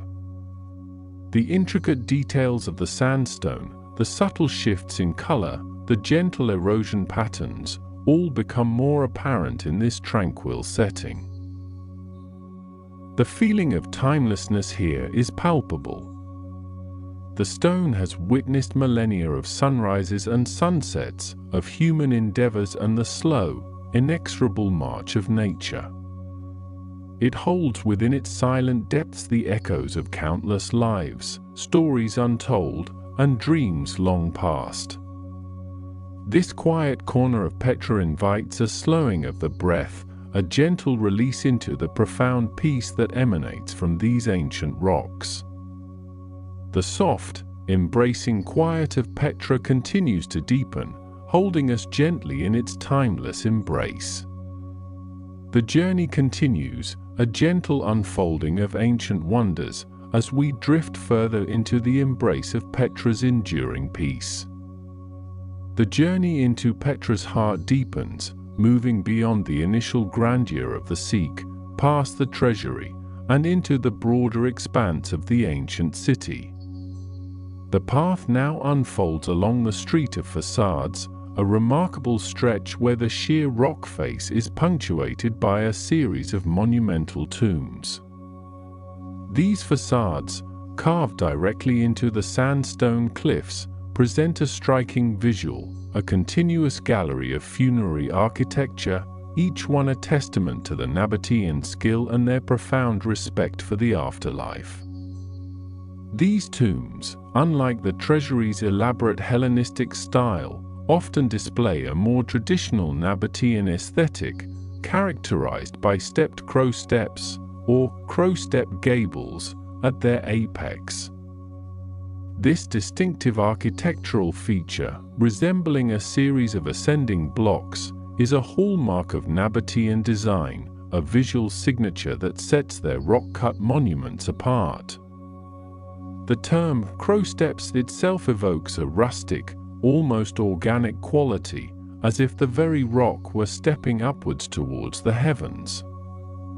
The street of facades served as a necropolis, a city of the dead, for many of Petra's prominent citizens and families. Each tomb, while sharing common Nabataean motifs, possesses its own unique details, reflecting the wealth and status of those interred within. Some are relatively simple, with a single doorway leading into a burial chamber, while others boast multiple levels, intricate carvings, and even remnants of once painted interiors. The sheer scale of these carvings is awe-inspiring, demonstrating the Nabataeans' mastery of stone and their ability to transform a natural cliff into a monumental work of art. As the sun, if it were present, would begin its slow descent, the sandstone of these facades would undergo a breathtaking transformation. The ochre and rose hues would deepen, shifting through a spectrum of warm colors, from soft pinks to fiery oranges and deep reds. This natural phenomenon, a characteristic of Petra's geology, is what earned it the moniker the Rose City. The light plays upon the carved surfaces, highlighting every intricate detail, every chisel mark, every subtle undulation in the rock. The shadows lengthen, creating a dramatic interplay of light and dark that further enhances the monumental presence of these ancient structures. Beyond the street of facades, the path opens into a wider area, revealing more of Petra's urban landscape. Here, the remnants of ancient dwellings, public buildings, and religious structures begin to emerge from the earth, offering a glimpse into the daily lives of the Nabataean people. The city was not merely a collection of tombs and temples, it was a vibrant, thriving metropolis, a crucial hub for trade and culture in the ancient world. The Nabataeans, a nomadic Arab people, had settled in Petra around the 4th century BCE, transforming this arid valley into a prosperous kingdom. Their ingenuity in water management, their strategic location, and their sophisticated trading networks allowed them to flourish for centuries. One of the most significant structures in this area is the theatre. Carved directly into the side of the mountain, this impressive amphitheatre could accommodate an estimated 8,500 spectators. Its design is a blend of Nabataean and Roman influences, reflecting the cultural exchanges that shaped Petra throughout its history. The lower sections of the seating were carved first by the Nabataeans, utilizing the natural slope of the hillside. Later, during the Roman period, additional tiers were added, expanding its capacity and incorporating more classical Roman architectural elements. The theatre's location is particularly striking. As one sits on its stone benches, the backdrop is not a constructed stage but the very cliffs of Petra, adorned with more rock-cut tombs. This unique integration of natural landscape and architectural design creates a powerful sense of place, a feeling of being deeply connected to the ancient world. Imagine the sounds that once filled this space, the murmuring of the crowd, the dramatic recitations of plays, the music, and the laughter. The echoes of those ancient voices seem to linger in the air, carried on the gentle breeze that whispers through the valley. The Nabataeans were master engineers, particularly when it came to water. In an arid region like Petra, water was life, and their ability to harness and distribute it was central to their success. They developed an intricate system of dams, cisterns, channels, and ceramic pipes to collect and store rainwater, as well as water from natural springs.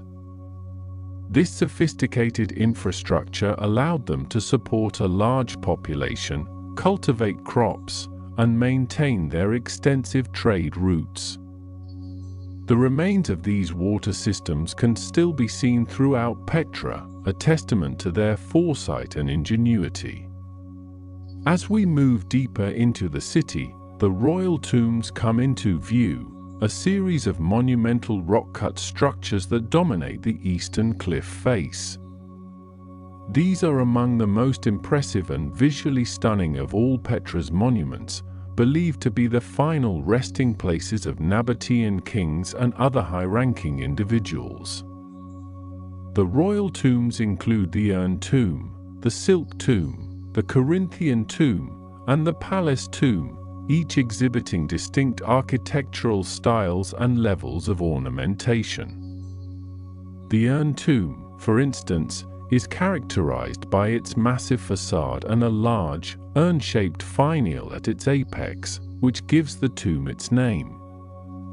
Its interior features a vast, open chamber, which was later converted into a Byzantine church in 446 CE. The presence of Christian crosses carved into the walls and the altar apse are clear indicators of this later use, showcasing Petra's evolving history and its adaptation to new cultures and religions over the centuries. The sheer scale of the urn tomb's facade, towering above the valley floor, is a powerful statement of authority and permanence. Next to it stands the silk tomb, named for the rich, swirling colors of its sandstone, which resemble folds of silk fabric. The natural striations of the rock, bands of yellow, orange, red, and gray, create a breathtaking tapestry of color, a natural masterpiece that no human artist could replicate. The facade itself is less ornate than some of its neighbors, but its beauty lies in the inherent artistry of the stone itself. The light, as it shifts throughout the day, causes these colors to deepen and change, making the tomb a living, breathing work of art. The Corinthian tomb, with its elaborate, almost fragmented facade, draws inspiration from classical Roman architecture, particularly the Corinthian order. Its upper story features a broken pediment and numerous columns, though many of its decorative elements have suffered from erosion over time. This tomb's design suggests a period of strong Roman influence, perhaps during the 1st century CE, when Petra was increasingly interacting with the Roman Empire. The complexity of its carving, despite its current state of disrepair, speaks to the ambition and skill of its Nabataean creators. Finally, the palace tomb, the largest of the royal tombs, stands as a grand, multi-storied structure that resembles a Roman palace. Its facade is divided into 4 stories, with numerous columns and niches that once held statues. Unlike the other tombs, which are almost entirely rock-cut, the upper stories of the palace tomb incorporate masonry construction, indicating a later phase of building or a different construction technique. The sheer scale and architectural ambition of the palace tomb underscore the wealth and power of the Nabataean rulers it was meant to commemorate. These royal tombs are not merely burial sites, they are monumental expressions of identity, power, and belief. They reflect the Nabataean sophisticated understanding of architecture, their artistic sensibilities, and their deep connection to the natural landscape. The way they integrated their structures into the living rock, rather than imposing them upon it, creates a harmonious blend of human artistry and natural grandeur. The silence that now pervades these tombs allows one to contemplate the passage of time, the rise and fall of empires, and the enduring legacy of a remarkable civilization. Beyond the royal tombs, the path continues to wind through the ancient city, revealing more of its hidden treasures. The Great Temple, a massive complex of public buildings, stands as a testament to Petra's civic life. This expansive site, excavated in recent decades, includes a monumental staircase, a large paved courtyard, and a grand temple structure, possibly dedicated to the Nabataean goddess Aluza. The scale of the Great Temple suggests its importance as a center for religious ceremonies, political gatherings, and public life. The temple's design incorporates elements of both Nabataean and classical architecture, with its towering columns and intricate carvings. The discovery of elephant head capitals within the temple complex is particularly intriguing, suggesting cultural connections that extended far beyond the immediate region. These exotic motifs hint at the vast trading networks that the Nabataeans commanded, bringing goods and ideas from distant lands to their desert metropolis. The sheer size of the Great Temple, covering an area of approximately 7,560 square meters, makes it one of the largest freestanding structures in Petra. Further along, the Casa al-Bint, or Palace of the Pharaoh's Daughter, stands as one of the few freestanding temples in Petra that is not carved into the rock. This well-preserved structure, dating back to the 1st century CE, is believed to have been dedicated to one of the principal Nabataean deities, possibly Dushara, the chief god. Its classical design, with a monumental staircase leading to a portico supported by 4 columns, showcases the Nabataeans' mastery of Hellenistic architectural forms. The temple's interior once housed a cult statue, and its walls were adorned with intricate stucco decorations. The Casa al-Bint's survival in such good condition is remarkable, offering a clear view of how a Nabataean temple would have appeared in its prime. The enduring presence of this temple, standing proudly amidst the rock-cut wonders, serves as a reminder of the Nabataeans' versatility in construction and their ability to adapt different architectural styles to suit their needs. The gentle light of the setting sun often bathes its sandstone in a warm, golden glow, enhancing its regal presence. The city of Petra was not just a collection of grand monuments, it was a living, breathing urban center. Archaeological excavations have revealed evidence of residential areas, markets, workshops, and public baths. The Nabataeans were skilled artisans, producing pottery, metalwork, and textiles. Their strategic location at the crossroads of major trade routes, connecting Arabia, Egypt, Syria, and Mesopotamia, allowed them to control the flow of valuable commodities such as frankincense, myrrh, spices, and precious metals. This control brought immense wealth to Petra, enabling the construction of the magnificent city we see today. The Nabataean script, derived from Aramaic, was used for inscriptions on tombs and monuments, providing valuable insights into their language and culture. These inscriptions, often detailing the names of the deceased and their families, as well as dedications to deities, offer a direct connection to the voices of the past. The study of these ancient texts helps scholars piece together the history, beliefs, and social structures of this enigmatic civilization. Each inscription is a tiny window into a world long gone, preserving a fragment of a life lived thousands of years ago. The very air in Petra seems to carry a sense of timelessness. The silence is profound, broken only by the gentle rustling of wind through the narrow passages or the distant call of a bird. This quietude invites contemplation, a slowing of the inner rhythm to match the ancient pulse of the city.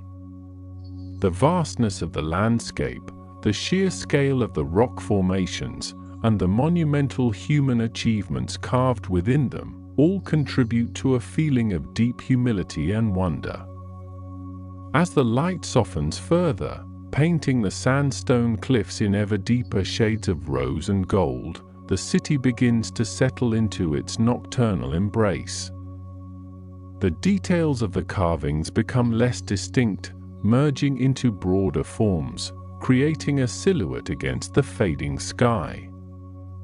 The ancient pathways, worn smooth by countless footsteps over millennia, seem to hum with a quiet energy, a memory of the lives that once traversed them. The atmosphere becomes one of profound peace, a gentle stillness that envelops everything.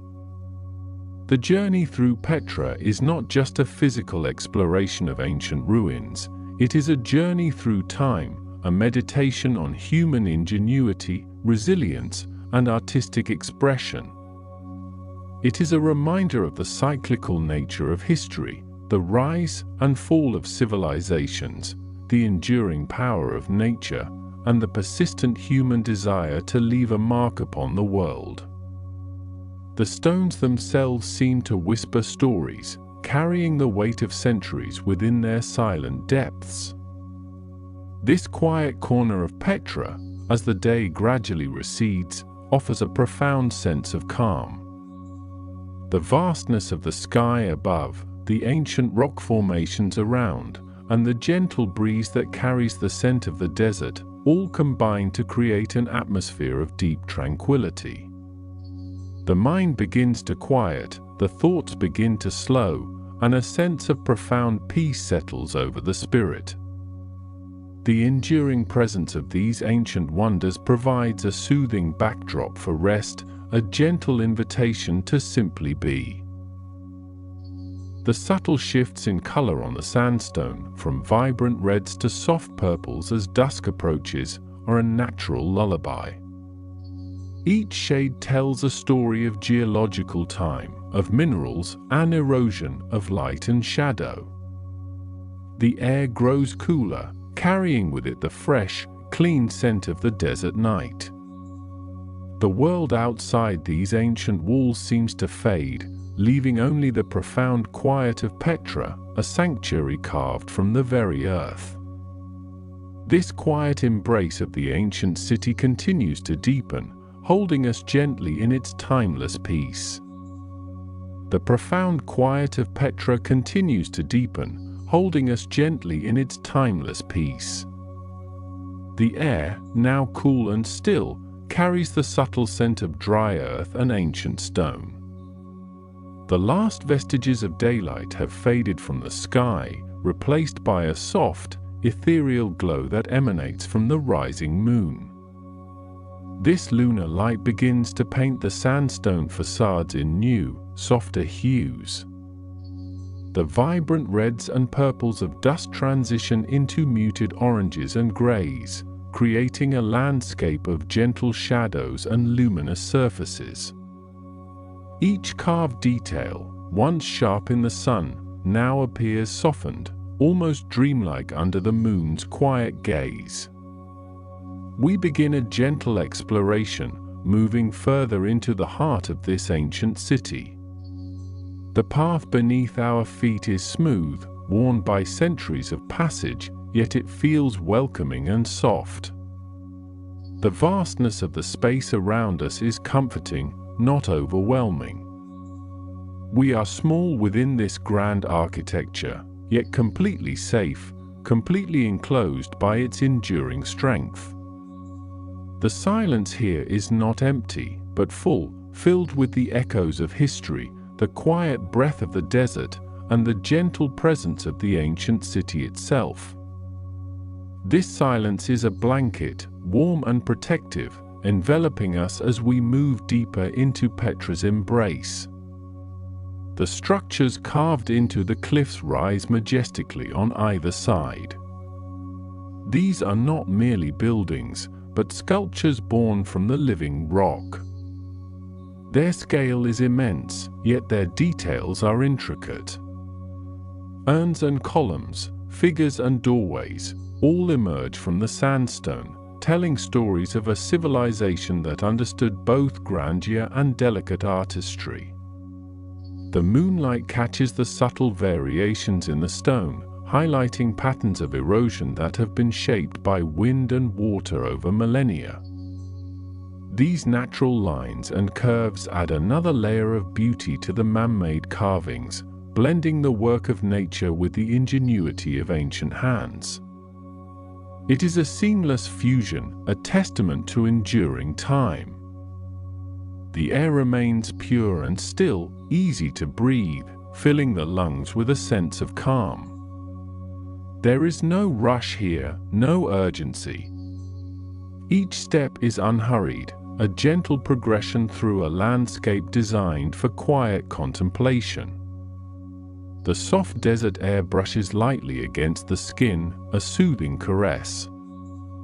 We pass by other carved structures, perhaps smaller tombs or dwellings, each with its own unique facade. Some feature simple doorways, others boast elaborate friezes. Each one contributes to the feeling of being in a city where every surface tells a part of its long, rich history. The feeling of being safely enclosed within these ancient walls is profound. The towering cliffs and carved facades create a natural sanctuary, a haven from the outside world. Here, within Petra, there is only peace, only stillness, only the quiet wonder of this place. The temperature is perfectly comfortable, a gentle coolness that invites rest. The warmth of the day has completely dissipated, leaving behind a refreshing calm. This is the ideal atmosphere for a slow, unhurried exploration, allowing the mind to simply observe without effort. The narrative of Petra unfolds around us, not through words, but through the silent grandeur of its forms. The sheer scale of the treasury, the monastery, and countless other structures is a visual anchor, a point of focus that gently captivates the mind without stimulating it. We imagine the soft glow of lanterns, perhaps carried by ancient inhabitants, casting dancing shadows on these very walls. Now, it is the moon that provides this gentle illumination, creating a similar play of light and shadow, a timeless spectacle. The intricate carvings on the facades become patterns to gently observe. An urn atop a pediment, the fluting on a column, the subtle drapery of a sculpted figure, each detail is a small masterpiece, inviting a quiet appreciation. There is no need to analyze, only to perceive. The atmosphere is tranquil and timeless, as if the city itself breathes slowly, patiently. The ancient energy of Petra is inherently calming, a restorative force that permeates the very stone. This energy seems to transfer, offering a sense of profound peace. The vastness of the desert sky above Petra begins to reveal its wonders. Stars, tiny pinpricks of light, emerge one by one, slowly filling the dark canvas. They twinkle gently, like distant, comforting lights, adding to the sense of quiet awe. We continue our gentle journey, perhaps imagining the quiet footsteps of ancient inhabitants, now long gone. Their presence is a whisper in the wind, a memory etched into the stone, contributing to the profound sense of peace that settles over this place. The natural erosion patterns on the sandstone are a reminder of the slow, patient work of time. Swirls and ripples, created by millennia of wind and water, add organic beauty to the geometric precision of the carvings. It is a testament to the enduring nature of this carved city. The feeling of warmth radiating from the ancient stones, even in the cool night air, is a subtle comfort. The sun's heat absorbed during the day is slowly released, a gentle warmth that speaks of deep, settled energy. We might find ourselves in a quiet, sheltered alcove within the city, a perfect spot for ultimate rest. The smooth, cool stone provides a natural support, a connection to the earth itself. The feeling of being hidden away from the world, safe within the stone city, is deeply reassuring. The air in Petra is pure, still, and easy to breathe, promoting a deeper, more natural rhythm. Each breath feels cleansing, drawing in the calm of this ancient place.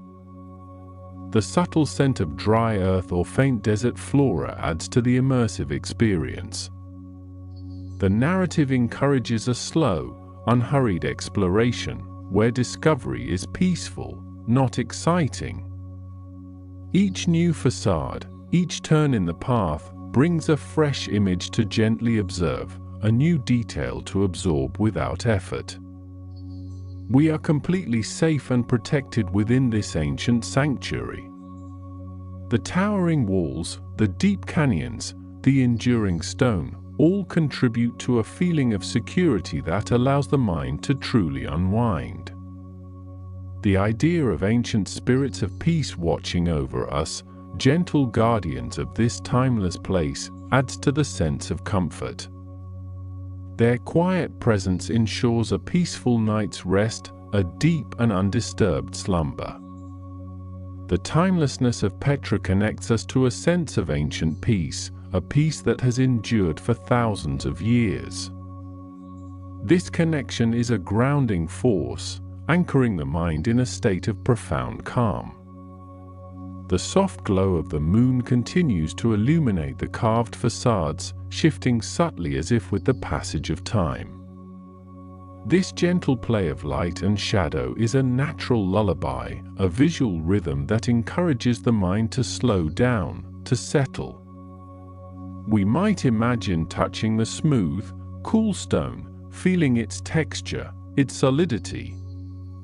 This tactile sensation further grounds us in the present moment, in the imagined reality of Petra, deepening the sense of peace. The vastness of the desert serves as a backdrop for profound calm. Beyond the city walls, the open expanse stretches into the distance, silent and still, reinforcing the sense of quietude within the carved city. The feeling of being small and safe within the vast, carved city is a unique comfort. It is a reminder of our place in the grand scheme of things, allowing worries to diminish in significance. The narrative invites moments of quiet contemplation, allowing the mind to simply drift, unburdened. There is no need to actively think, only to passively receive the soothing imagery. The gentle rustle of leaves from a distant desert plant or a faint, distant sound of wildlife might occasionally break the silence, only to deepen it further. These natural sounds are part of Petra's quiet symphony. We are completely present in this imagined moment, without external distractions. The focus is entirely on the internal experience, on the feelings of peace and calm that Petra evokes. The air grows cooler and softer as the night progresses, settling gently over the landscape. This increasing coolness is a natural signal for rest, for the body to prepare for a deep and restorative sleep. The feeling of being utterly supported by the earth, perhaps imagining lying down on warm, smooth stone, is profoundly comforting. It is a connection to the ancient foundations of this world. The Rose City, with its beautiful, warm hues, even in the moonlight, symbolizes comfort and beauty for the sleeping mind. It is a gentle, inviting image that cradles the thoughts.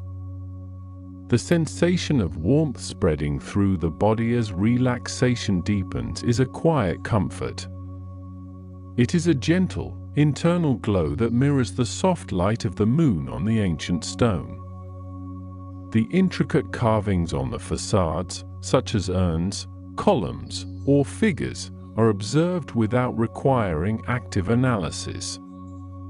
They are simply part of the beautiful tapestry of Petra, contributing to the overall sense of wonder. The feeling of being completely safe and protected within this ancient sanctuary is a constant, reassuring presence. It is a profound sense of security that allows the mind to truly rest.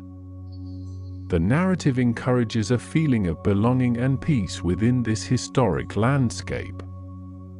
We are not merely visitors, but part of Petra's timeless story, embraced by its enduring calm. The silence and stillness of the ancient site, broken only by gentle, natural sounds, creates a perfect environment for sleep.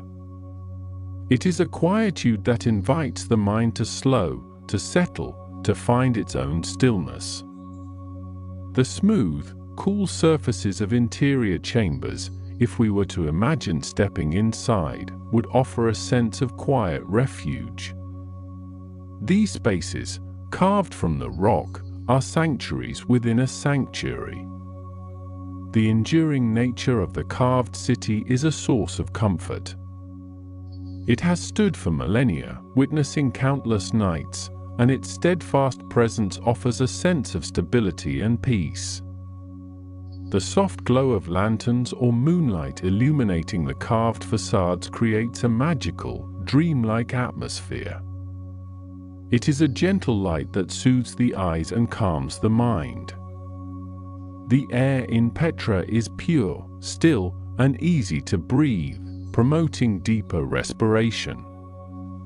Each breath is a gentle wave of calm, washing over the body and mind. The vastness of the desert sky above Petra, hinting at stars appearing, expands the sense of peace. It reminds us of the grandeur of the universe and how small and insignificant our daily worries truly are. The narrative allows for quiet contemplation, moments where the mind can simply observe the beautiful imagery without needing to engage. It is a passive experience, designed for deep relaxation. The feeling of being small and safe within the vast, carved city is a unique comfort.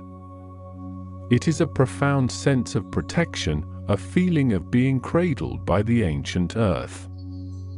The story focuses on the timelessness of Petra, connecting us to a sense of ancient peace.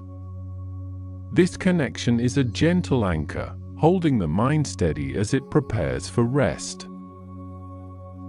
The gentle current of this ancient city continues to flow around us, a river of peace carrying us further into its quiet embrace. We are now truly enveloped by Petra, held securely in its silent, timeless heart. This profound calm is a prelude to an even deeper stillness, a complete surrender to the peace that awaits. The gentle current of this ancient city continues to flow around us, a river of peace carrying us further into its quiet embrace. We are now truly enveloped by Petra, held securely in its silent, timeless heart. This profound calm is a prelude to an even deeper stillness, a complete surrender to the peace that awaits. Our journey has brought us deeper into the heart of Petra, beyond the initial awe of the treasury, into areas where the city's daily life once thrived. Here, the rock-cut dwellings and public buildings tell a story of a vibrant civilization. The Nabataeans, the creators of Petra, were masters of water management. Their ingenious system of dams, cisterns, and ceramic pipes allowed a thriving city to exist in an arid environment. This network captured seasonal rainfall, channeling it to reservoirs and fountains. Water was not just for survival, it was also a symbol of prestige and a key element in their agricultural practices. They cultivated grapes, olives, and other crops in terraced fields, transforming parts of the desert into fertile land. The city's strategic location along ancient trade routes was paramount to its prosperity. Petra controlled the flow of frankincense, myrrh, spices, and other luxury goods between Arabia, Egypt, Syria, and the Mediterranean. This control brought immense wealth. Merchants and caravans would rest and replenish their supplies in Petra, paying taxes and tariffs to the Nabataean kings. The city became a crossroads of cultures, ideas, and goods, a true cosmopolitan center of its time. Beyond trade, the Nabataeans were skilled artisans. Their pottery, characterized by its fine, eggshell-thin quality and delicate painted designs, is found throughout the region. This craftsmanship reflects a sophisticated culture. The architecture of Petra itself is a testament to their artistic and engineering prowess. While often influenced by Hellenistic and Roman styles, the Nabataeans developed their own distinct architectural language. This unique style blended elements from various cultures with their indigenous traditions, creating something entirely new. The intricate details carved into the sandstone facades are a prime example of this fusion. As we move through the city, we might encounter the remains of the Great Temple. This monumental structure, though largely in ruins, hints at the grandeur of Petra's public spaces. Its vast courtyard and elaborate columns speak of its former importance. Archaeologists believe the Great Temple served multiple functions, possibly as a religious center, a royal audience hall, or even a civic assembly area. Its sheer scale suggests it was a focal point of city life.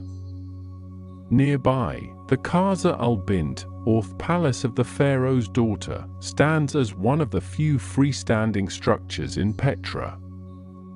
This well-preserved temple, dedicated to the Nabataean gods, showcases classical architectural principles.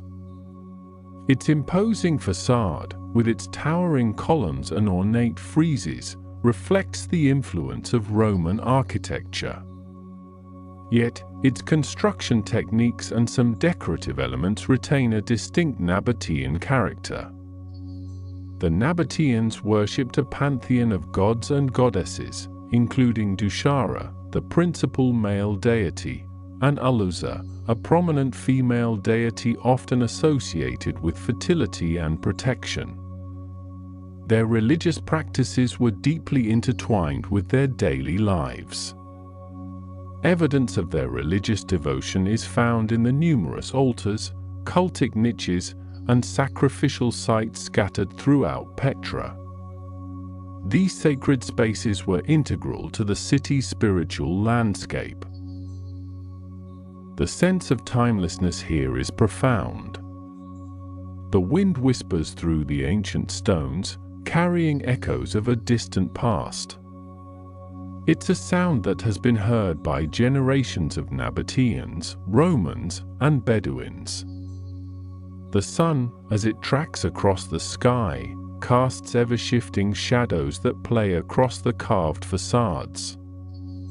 These shadows reveal new details, highlighting the artistry and precision of the ancient sculptors. Imagine the bustling market squares, the sounds of merchants haggling, the aroma of spices, the chatter of different languages. Petra was a vibrant, living city, a hub of activity and cultural exchange. Yet, now, a profound stillness permeates these spaces. The absence of human activity allows the natural sounds of the desert to come to the forefront, the rustle of leaves, the distant call of a bird, the gentle sigh of the wind. This stillness is not an emptiness, but rather a profound presence. It is the presence of history, of memory, of the enduring spirit of a civilization that shaped this landscape. The residential areas of Petra, often less grand than the monumental tombs, offer a glimpse into the daily lives of its inhabitants. These smaller rock-cut dwellings, sometimes multi-storied, provided shelter and comfort. They were designed to be cool in summer and relatively warm in winter, utilizing the natural insulation of the sandstone. Many featured courtyards and terraces, offering private outdoor spaces. The Nabataeans were also known for their sophisticated agricultural practices. Beyond water management, they understood the nuances of desert farming, cultivating crops that could thrive in the arid climate. They developed irrigation techniques that allowed them to grow grapes for wine, olives for oil, and various grains and vegetables. This agricultural self-sufficiency was crucial for supporting a large urban population. The very rock of Petra, the rose-red sandstone, is not just a building material, it is a canvas, a protector, and a source of identity. Its unique color changes throughout the day, from soft pinks to deep oranges and fiery reds. This geological wonder is a result of iron oxides within the sandstone, which react with light in captivating ways. The varying strata and mineral compositions create natural patterns and swirls within the rock faces.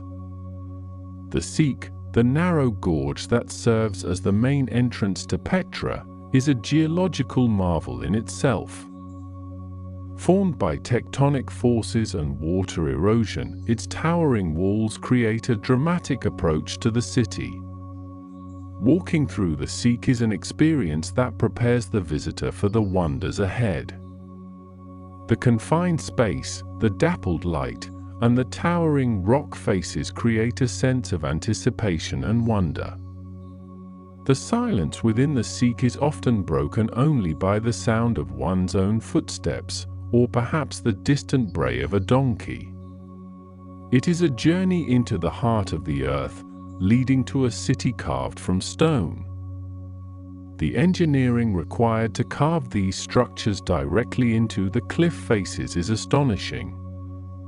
The Nabataeans used simple tools, chisels, hammers, and picks, to achieve such intricate and precise details. They likely worked from the top down, carving the upper elements first and then gradually working their way to the base. This method allowed them to manage debris and maintain structural integrity. The scale of their ambition is evident in the sheer number of rock-cut facades and structures. Petra is not just a few impressive buildings, it is an entire city sculpted from the living rock. The city's decline began with the changing trade routes and a devastating earthquake in the 4th century CE. While it continued to be inhabited, its prominence waned, and it eventually faded from Western memory for centuries. It became a lost city known only to local Bedouin tribes until its rediscovery by Johann Ludwig Burckhardt in 1812. His account brought Petra back into the global consciousness. The rediscovery sparked renewed interest in this ancient wonder, leading to archaeological expeditions that continue to uncover its secrets. Each discovery adds another layer to our understanding of the Nabataeans. The enduring mystery of Petra, its ability to hide itself for so long, adds to its allure. It is a place that holds its secrets close, revealing them slowly, deliberately. This slow revelation is part of its calming power. There is no rush here, no urgency. Only the gentle unfolding of history, etched in stone. The vastness of the site encourages a slow pace, a contemplative journey. One cannot rush through Petra. It demands time, patience, and an open heart. The soft light of the late afternoon begins to bathe the upper reaches of the cliffs in a warm, golden glow. The air grows cooler, carrying the faint scent of desert plants. The sounds of the day begin to recede, replaced by a deeper quiet. The city prepares for its nightly slumber, a slumber it has known for millennia. The ancient stones seem to absorb the last rays of sunlight, holding onto their warmth, radiating a gentle energy. This energy is not active or demanding, but rather a steady, comforting presence. It is a presence that has witnessed countless sunsets, countless dawns, and the quiet passage of time. It is a testament to endurance, to permanence, to the deep rhythms of the earth. We are merely observers in this ancient theatre, privileged to witness its enduring beauty and profound peace. The stories whispered by the wind are carried through the ages, reaching us here, now. The gentle current of peace that flows through Petra is a constant. It is not dependent on human activity or the passage of time. It is inherent in the very fabric of this place. This current carries us further into a state of deep tranquility. The world outside, with its demands and distractions, feels incredibly distant, almost forgotten. Here, in the heart of the rose-red city, only peace remains. A deep, abiding peace that settles over everything, including ourselves. The quiet embrace of Petra holds us securely, gently.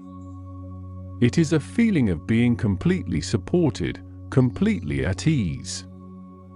The stillness deepens, becoming a comforting blanket. The ancient stones stand guard, silent sentinels watching over our peaceful journey. The air grows softer, the light fades to a gentle twilight. The contours of the rock-cut facades become less distinct, blending into the deepening shadows.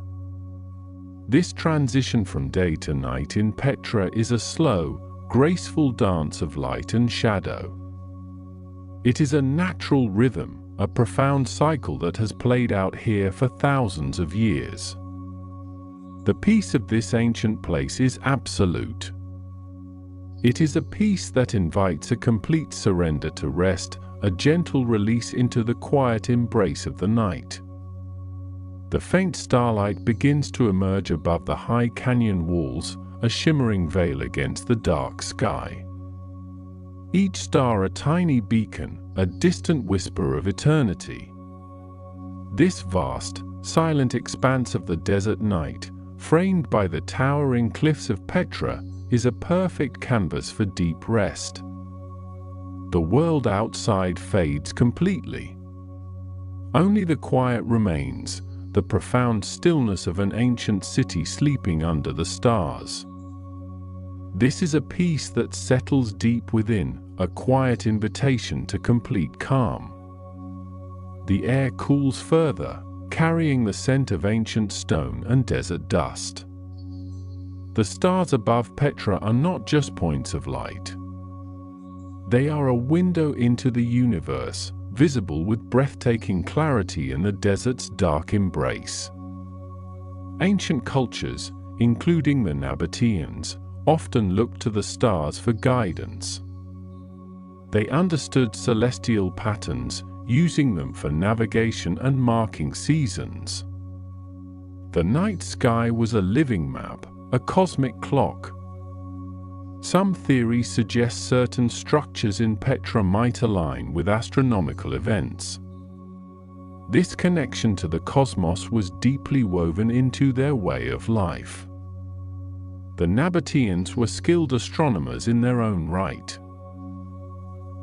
They observed the solstices and equinoxes. These observations helped them determine optimal times for trade routes and agricultural practices. The desert night sky, unmarred by city lights, reveals constellations invisible elsewhere. The Milky Way stretches across the zenith, a luminous river of stars. It is a reminder of the vastness beyond our world. This celestial tapestry has remained unchanged for millennia. It watched over Petra's rise and eventual quietude. The same stars that guide us now guided the caravans of old. They illuminated the path for merchants and pilgrims. The silence of the night here is profound. It allows for a deeper appreciation of these ancient lights. Each star holds an untold story. Each glimmer is a distant sun. The cool desert breeze whispers through the canyon. It carries the echoes of time. This stillness invites a gentle surrender. It is a peaceful descent into the quietude of the night. The ancient city sleeps now, bathed in moonlight, awaiting the dawn. The desert wind whispers secrets through ancient stone, a timeless lullaby. The desert wind whispers secrets through ancient stone, a timeless lullaby. As the moon arcs gracefully across the velvet sky above Petra, its soft luminescence reveals the intricate details of the rock-cut architecture, hinting at the sophisticated engineering and artistic prowess of the Nabataeans who sculpted this city from the very mountains themselves. These remarkable people, originally nomadic Arab tribes, eventually settled in this strategic location, transforming a rugged landscape into a thriving metropolis through their mastery of water management and their control of lucrative trade routes. Their ingenuity in harnessing and distributing precious water resources, particularly in an arid environment, was paramount to Petra's prosperity and allowed for the sustenance of a large population and the flourishing of agriculture in an otherwise unforgiving desert.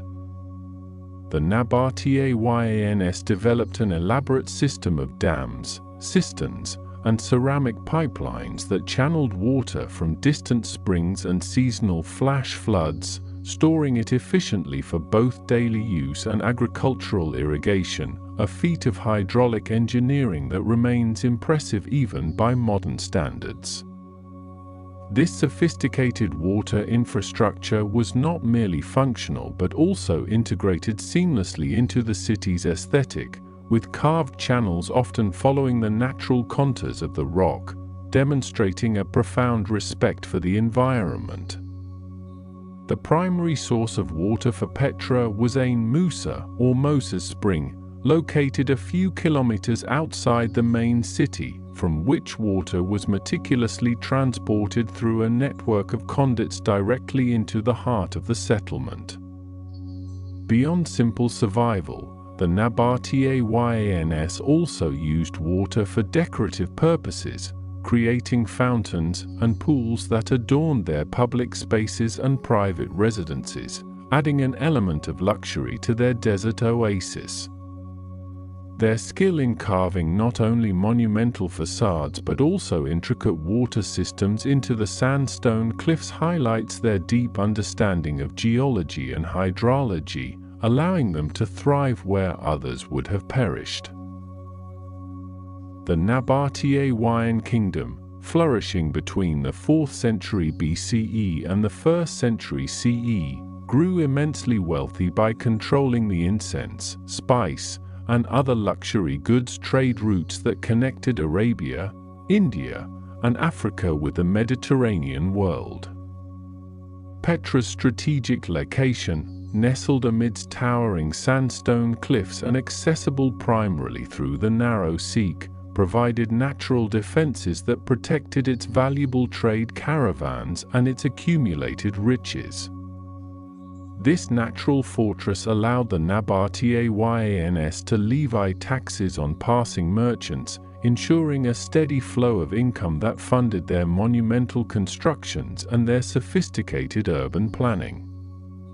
The city served as a vital crossroads for caravans carrying frankincense and myrrh from southern Arabia, spices from India, silk from China, and pearls from the Red Sea, making it a cosmopolitan hub of diverse cultures and commodities. The Nabataeans were not merely traders, they were also skilled artisans and cultural synthesizers, incorporating architectural styles from the Hellenistic world, Egypt, and Mesopotamia into their unique rock-cut monuments. This blend of influences is particularly evident in the facades of structures like Ulkasneh, the treasury, which exhibits classical Greek elements such as Corinthian columns and elaborate friezes, yet is carved directly into the living rock in a distinctly Nabataean manner. The intricate carvings on these facades often depict mythological figures, eagles, and other symbols that reflect a fusion of local religious beliefs with broader Hellenistic iconography, showcasing the Nabataeans' openness to external cultural influences. The sheer scale of these carvings, often reaching several stories high, speaks to the immense labor and advanced techniques employed by the Nabataean sculptors who worked from the top down, meticulously shaping the sandstone cliffs. Beyond the iconic treasury, Petra boasts hundreds of other rock-cut tombs, temples, and dwellings, each telling a part of the city's rich history and the lives of its inhabitants. The Street of Facades, for instance, is lined with numerous monumental tombs, believed to be the resting places of prominent Nabataean citizens, their elaborate entrances serving as a testament to their status and wealth. Further into the city, the royal tombs, including the urn tomb, the silk tomb, the Corinthian tomb, and the palace tomb, present an even grander scale of architecture, likely belonging to the Nabataean kings and their families. These tombs often feature multiple levels and chambers, some with intricate interior carvings, demonstrating the Nabataean belief in an afterlife and their reverence for their deceased rulers. The urn tomb, distinguished by its large courtyard and a massive upper chamber that once served as a Byzantine church, offers a unique insight into Petra's later history, revealing its adaptation and reuse by subsequent civilizations. The silk tomb, named for the vibrant, swirling colors of the sandstone from which it is carved, showcases the natural beauty of the geological formations that the Nabataeans so skillfully exploited. The Corinthian tomb, with its heavily damaged yet still discernible classical facade, mirrors the design of the treasury but on a slightly smaller and more deteriorated scale, perhaps indicating a later period of construction or a different artistic hand.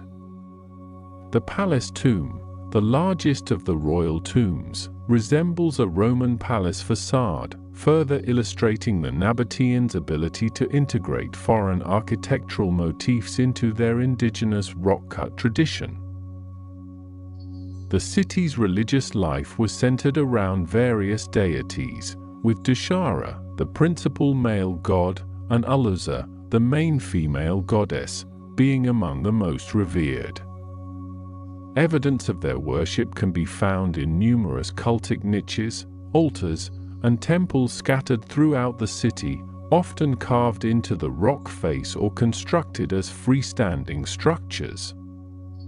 The high place of sacrifice, perched atop a mountain overlooking the city, is one of the most significant religious sites, featuring altars, obelisks, and a triclinium carved into the rock, where rituals and ceremonies were performed. This elevated sanctuary provided a panoramic view of Petra, suggesting its importance as a place of communion with the divine and a focal point for communal worship. The Nabataeans also developed a unique written script, derived from Aramaic, which can be seen in numerous inscriptions found on tombs and monuments throughout Petra and other Nabataean sites. These inscriptions provide invaluable historical information, detailing the names of individuals, the dates of construction, and dedications to deities, offering a direct voice from the ancient inhabitants of the city. The language of these inscriptions, a form of Aramaic with distinct Nabataean characteristics, eventually evolved into the Arabic script, demonstrating the lasting linguistic legacy of this ancient civilization. The study of these epigraphs has been crucial in understanding the Nabataean political structure, their religious practices, and their daily lives, providing a window into a culture that left no extensive written histories in the classical sense. Petra's decline began in the 2nd century CE, following the Roman annexation of the Nabataean kingdom in 106 CE, which transformed it into the Roman province of Arabia Petrea. While the city initially continued to thrive under Roman rule, with new Roman-style structures like the colonnaded street and the theatre being added, the shift in trade routes eventually diminished its economic importance. The Romans, with their vast empire and established infrastructure, began to favor sea routes and alternative land routes that bypassed Petra, gradually siphoning off the caravan traffic that had been its lifeblood. Despite this, Petra remained an important regional center for several centuries, even becoming a bishopric during the Byzantine era, evidenced by the conversion of some Nabataean structures into churches and the discovery of Byzantine mosaics. The devastating earthquakes of 363 CE and 551 CE caused significant damage to the city's infrastructure and buildings, further contributing to its decline and eventual abandonment by most of its inhabitants. These seismic events destroyed many of the freestanding structures and damaged the delicate water systems, making sustained life in the city increasingly difficult. By the 7th century, with the rise of Islam, Petra had largely faded from prominence, becoming a remote and sparsely populated settlement, its grand monuments slowly succumbing to the relentless forces of nature. The memory of its former glory persisted only in local legends and fragmented historical accounts, its existence largely forgotten by the Western world for over 1 millennium. It was not until 1812 that the Swiss explorer Johann Ludwig Burckhardt, disguised as an Arab scholar, rediscovered Petra for the Western world, following ancient roots and local whispers to unveil the hidden city. His meticulous accounts and sketches ignited international interest, leading to subsequent archaeological expeditions and a renewed appreciation for this lost wonder. Burckhardt's journey through the Seek, the narrow gorge that serves as the main entrance to Petra, must have been a breathtaking experience, culminating in the sudden appearance of Alkazne, the treasury, a site that has captivated visitors ever since. His detailed descriptions provided the first reliable information about Petra to a European audience, sparking a wave of exploration and scholarship that continues to this day. The Sikh itself is a geological marvel, a winding canyon formed by tectonic forces and water erosion, stretching for over 1 kilometer and reaching heights of up to 80 meters. Walking through this natural corridor, with its towering walls of variegated sandstone, one can appreciate the strategic genius of the Nabataeans who chose this location, as the Sikh provides an almost impenetrable natural defense. Along its walls, remnants of Nabataean water channels, carved directly into the rock, are still visible, demonstrating the advanced hydraulic engineering that allowed water to flow into the city. These channels, often covered with ceramic pipes, ensured a constant supply of fresh water, even during times of siege, a critical factor in Petra's survival and prosperity. The grandeur of Petra extends beyond its rock-cut facades to include the impressive Roman-style theatre, carved into the side of a mountain, capable of seating up to 8,500 spectators. This theatre, a testament to the Nabataeans' adoption of Roman cultural elements, was strategically positioned to overlook a series of rock-cut tombs, blending entertainment with funerary architecture in a unique way. The construction of such a large public venue indicates a significant population and a vibrant social life within the city, suggesting that Petra was not merely a trading post but a fully developed urban center. The theatre's acoustics are remarkably preserved, allowing for the natural projection of sound across the tiers, a testament to ancient architectural ingenuity. Further into the city, past the colonnaded street, lies Qasr al-Bint, the Temple of the Winged Lions, one of the few freestanding structures in Petra that has survived relatively intact. This temple, dedicated to the goddess Al-Uzza, features elaborate carvings of winged lions and other mythological creatures, showcasing the rich artistic traditions of the Nabataeans. Its construction from carefully cut and fitted sandstone blocks, rather than being carved directly into the rock, demonstrates a different aspect of Nabataean architectural skill, highlighting their ability to build as well as sculpt. The ongoing archaeological work at Qasr al-Bint continues to reveal new insights into Nabataean religious practices and their sophisticated construction techniques. The monastery, or ad-Dair, is another monumental structure, even larger than the treasury, located high up in the mountains and requiring a strenuous climb of approximately 800 steps to reach. This massive facade, with its immense urn crowning the top, was likely a Nabataean temple or a royal tomb before being reused as a monastery during the Byzantine period, hence its modern name. The sheer scale and remote location of ad-Dair evoke a profound sense of awe, offering panoramic views of the surrounding desert landscape and a quiet contemplation of the Nabataeans' enduring legacy. The journey to the monastery is an experience in itself, with ancient steps carved into the rock leading through breathtaking vistas, culminating in the dramatic reveal of this colossal structure.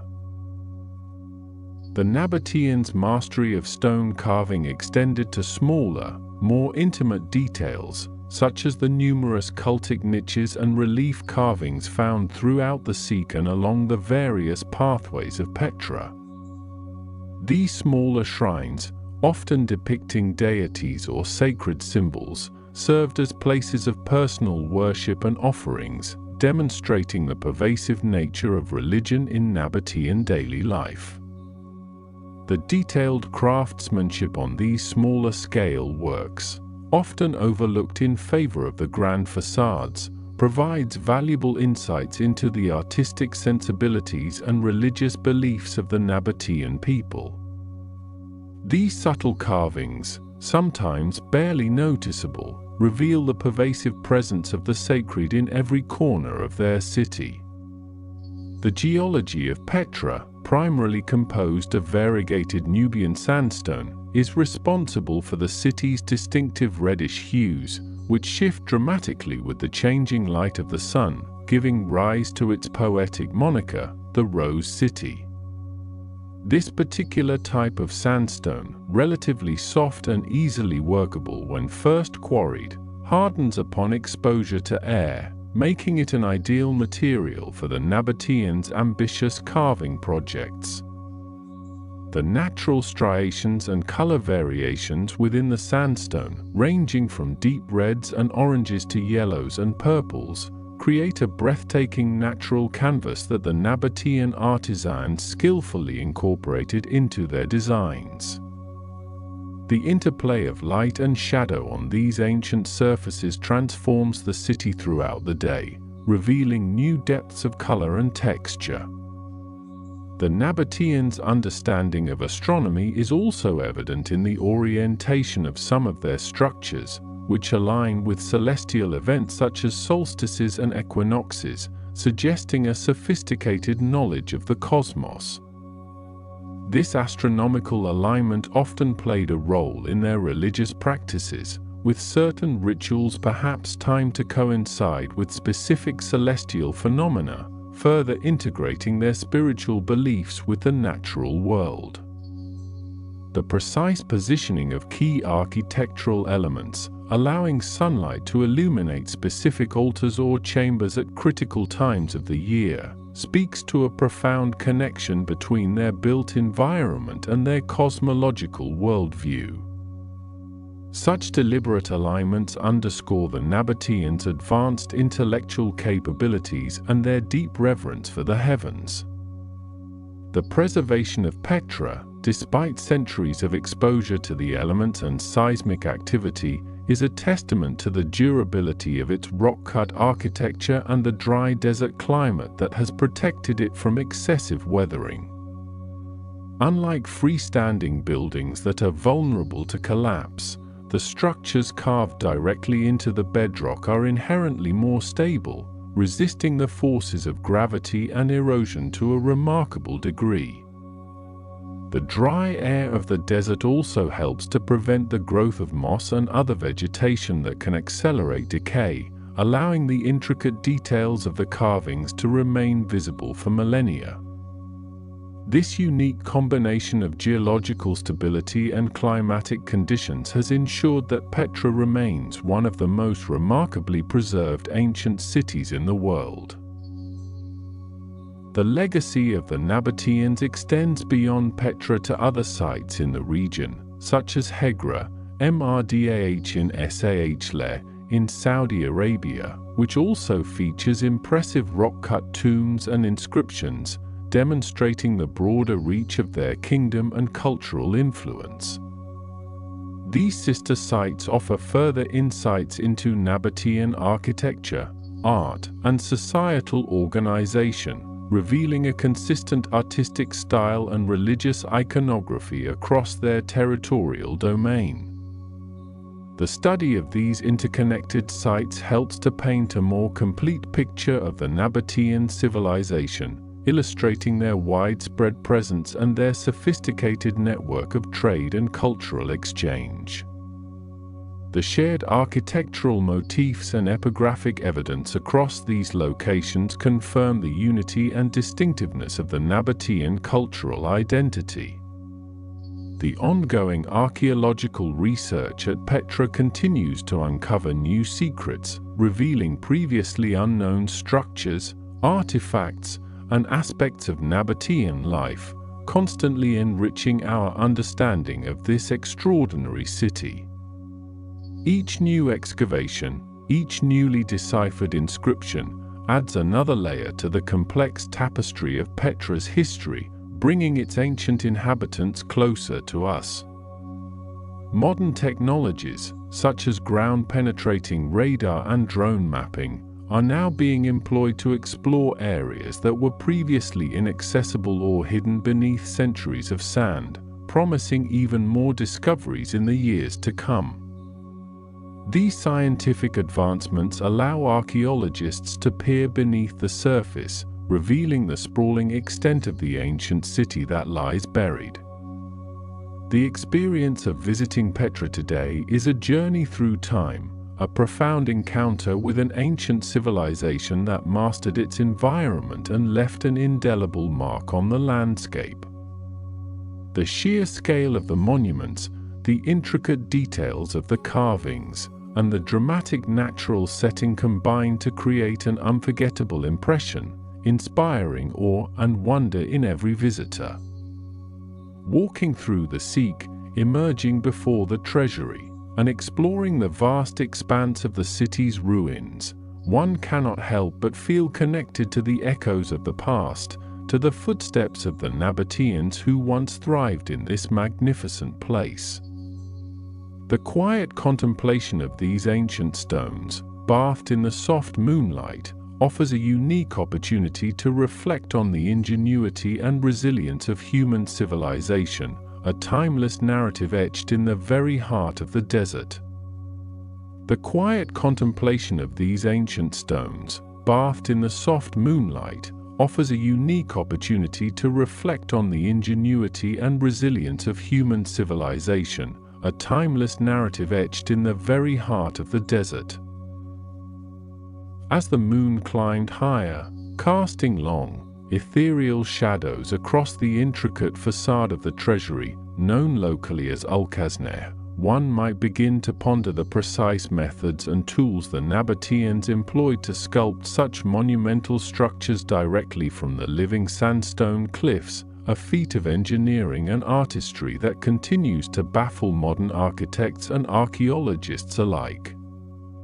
The process likely began with the selection of suitable rock faces, characterized by their stability and the desired aesthetic qualities of the sandstone, which varies in color from soft pinks to deep ochres depending on the mineral composition and oxidation levels within the rock layers. Skilled quarrymen, using iron tools such as chisels, picks, and hammers, would have meticulously worked from the top down, a technique that allowed for the efficient removal of stone and the precise shaping of architectural elements while minimizing the risk of structural collapse.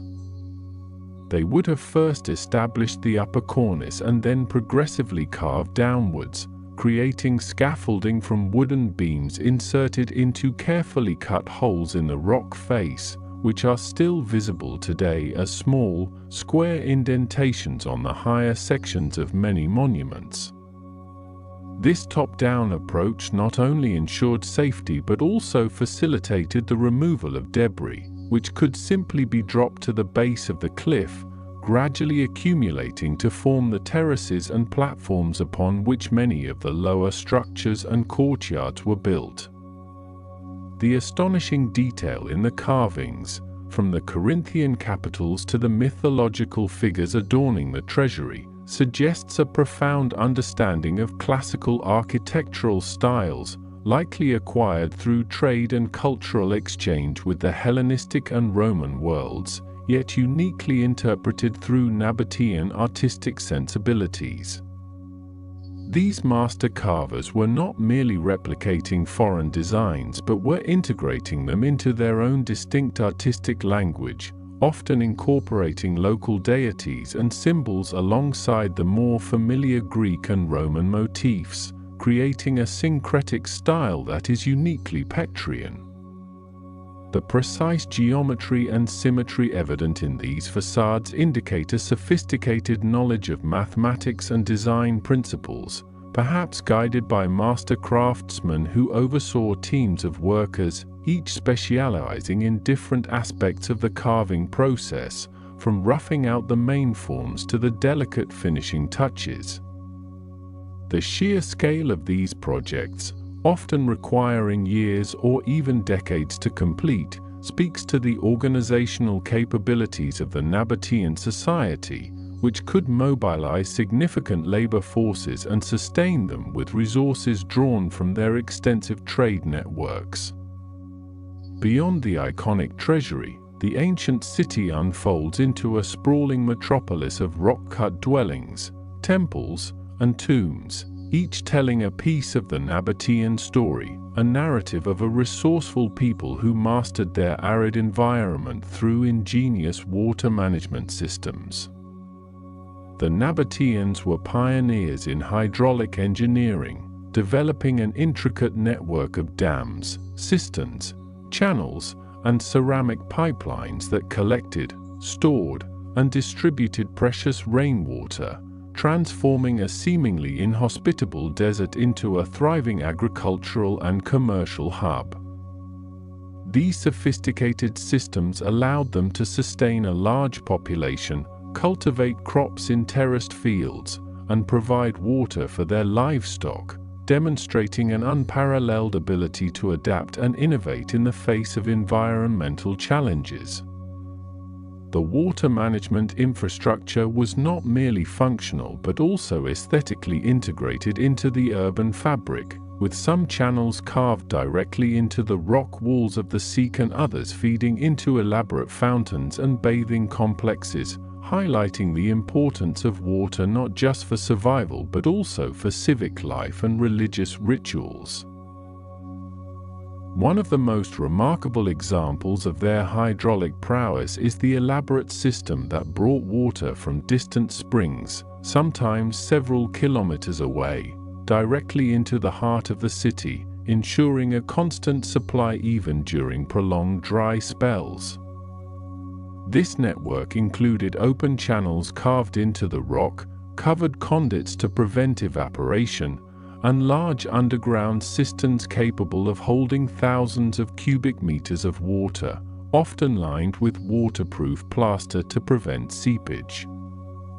The engineering principles employed, such as gravity-fed systems and sedimentation tanks to purify the water, were remarkably advanced for their time, allowing Petra to flourish as a vital caravanserai and trading center along the incense route, where merchants and travelers could find abundant refreshment and provisions. The strategic control and distribution of water also played a crucial role in the Nabataeans' economic success, as they could offer reliable water sources to passing caravans, cementing Petra's reputation as a safe and well-provisioned stopover. As one ventures deeper into the city, past the street of facades with its numerous rock-cut tombs, the path opens into the expansive outer Seek, leading towards the Roman Theatre, a magnificent structure carved into the side of the mountain. This theatre, capable of seating over 8,000 spectators, showcases the Nabataeans' adoption of Roman architectural styles after their interaction with the Roman Empire, although it was initially carved by the Nabataeans themselves before being expanded and modified by the Romans. The theatre's strategic location, facing a series of important tombs, suggests that it might have served not only for dramatic performances but also for religious ceremonies or public assemblies, providing a central gathering place for the city's inhabitants. The tiered seating, known as the cavea, was meticulously carved from the natural rock, demonstrating the same mastery of stone carving seen in the city's monumental facades, while the stage building, or skene fronts, would have been adorned with elaborate architectural elements and statues.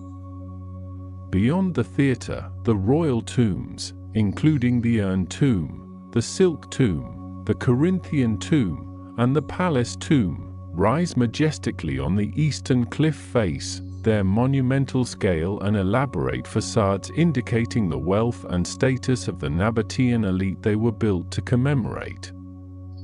The urn tomb, with its grand courtyard and a large, vaulted chamber, was later converted into a Byzantine church in 446 AD, evidenced by the cross carved into its rear wall and the altar platform, demonstrating Petra's continued occupation and adaptation through different historical periods.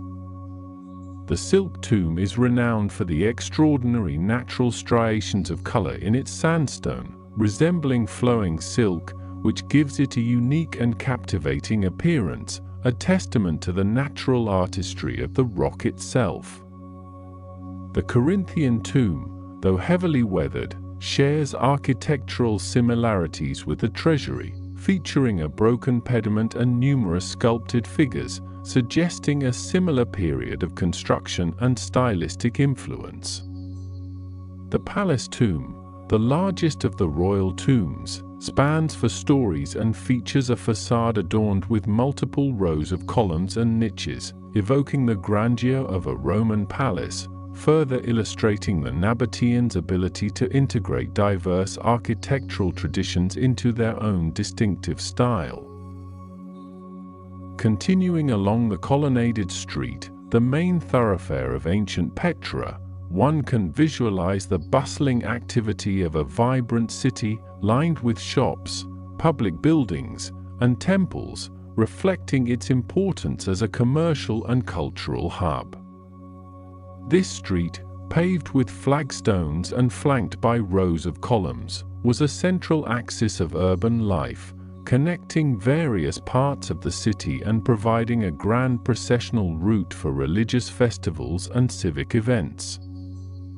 The remains of the Nymphaeum, a public fountain dedicated to water nymphs, stand as a reminder of the city's sophisticated water supply and the aesthetic importance placed on public amenities, providing a refreshing oasis for residents and travelers alike. Further along, the Great Temple, a monumental complex covering an area of approximately 7,500 square meters, dominates the landscape, its impressive scale suggesting its significance as a primary religious or administrative center. While its exact function remains a subject of scholarly debate, archaeological excavations have revealed a grand staircase, a large paved temenos, and a theater-like structure within its precinct, indicating a multifunctional purpose that likely included both religious rituals and public gatherings. Ascending higher, the path to Ad-Dair, or the monastery, offers a more challenging but incredibly rewarding journey, leading to Petra's second most famous monument, equally imposing and perhaps even more serene in its secluded mountain setting. The monastery, carved into the cliff face high above the city, shares stylistic similarities with the treasury but is significantly larger, measuring approximately 47 meters wide and 48 meters high, making it one of the largest monuments in Petra. Its name derives from the crosses carved inside, suggesting its use as a Christian chapel during the Byzantine era. Yet its original purpose was likely a Nabataean temple or a monumental tomb, given its grand scale and remote location. The vast open space in front of the monastery, with its breathtaking panoramic views of the surrounding mountains and valleys, would have served as a gathering place for pilgrims or worshippers, adding to the spiritual aura of this magnificent site.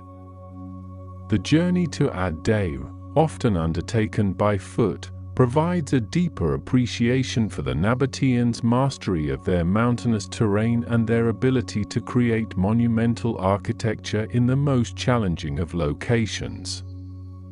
The religious beliefs of the Nabataeans were deeply intertwined with their natural environment, with deities often associated with springs, mountains, and celestial bodies, reflecting their reliance on and reverence for the elements that sustained their lives in the desert. Their pantheon included gods and goddesses such as Dushara, the chief male deity, often associated with mountains and represented by a block of stone, and Uluza, a prominent goddess of fertility and protection, sometimes identified with the Greek Aphrodite. Many of their religious practices involved rituals performed at high places, such as the High Place of Sacrifice, an elaborate complex atop Jebel al-Madbar, offering stunning views, and a series of altars, basins, and drainage channels used for ceremonial purposes. This sacred site, reached by a carved staircase, provides invaluable insight into the Nabataeans' religious cosmology, demonstrating their belief in communicating with the divine through elevated platforms and elaborate sacrificial rites. The presence of numerous cultic niches and carved symbols throughout Petra further underscores the pervasive influence of religion in Nabataean daily life, integrating the sacred into the very fabric of their urban landscape. The Nabataean language, an Aramaic dialect, is preserved in numerous inscriptions found throughout Petra and other Nabataean sites, offering valuable linguistic insights into their culture, history, and social structures. These inscriptions, often found on tombs, altars, and public monuments, provide names of kings, queens, and prominent citizens, as well as dedications to deities and records of important events, acting as primary historical documents that illuminate aspects of Nabataean society not found in external sources. The distinctive Nabataean script, characterized by its flowing, cursive forms, eventually evolved into the Arabic script, demonstrating the profound and lasting linguistic legacy of this ancient civilization. The study of these epigraphic records allows archaeologists and historians to reconstruct genealogies, understand political hierarchies, and gain a deeper appreciation for the individual lives of the people who once inhabited this remarkable city.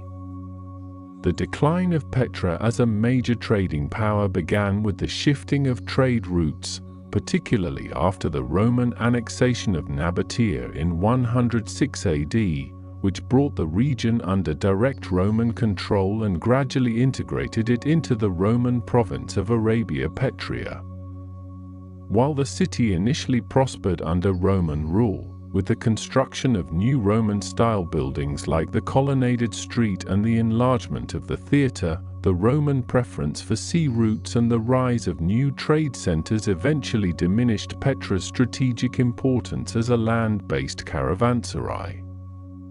A devastating earthquake in 363 AD caused significant damage to many of Petra's structures, further contributing to its decline, although the city continued to be inhabited and adapted during the Byzantine period, as evidenced by the conversion of some tombs into churches.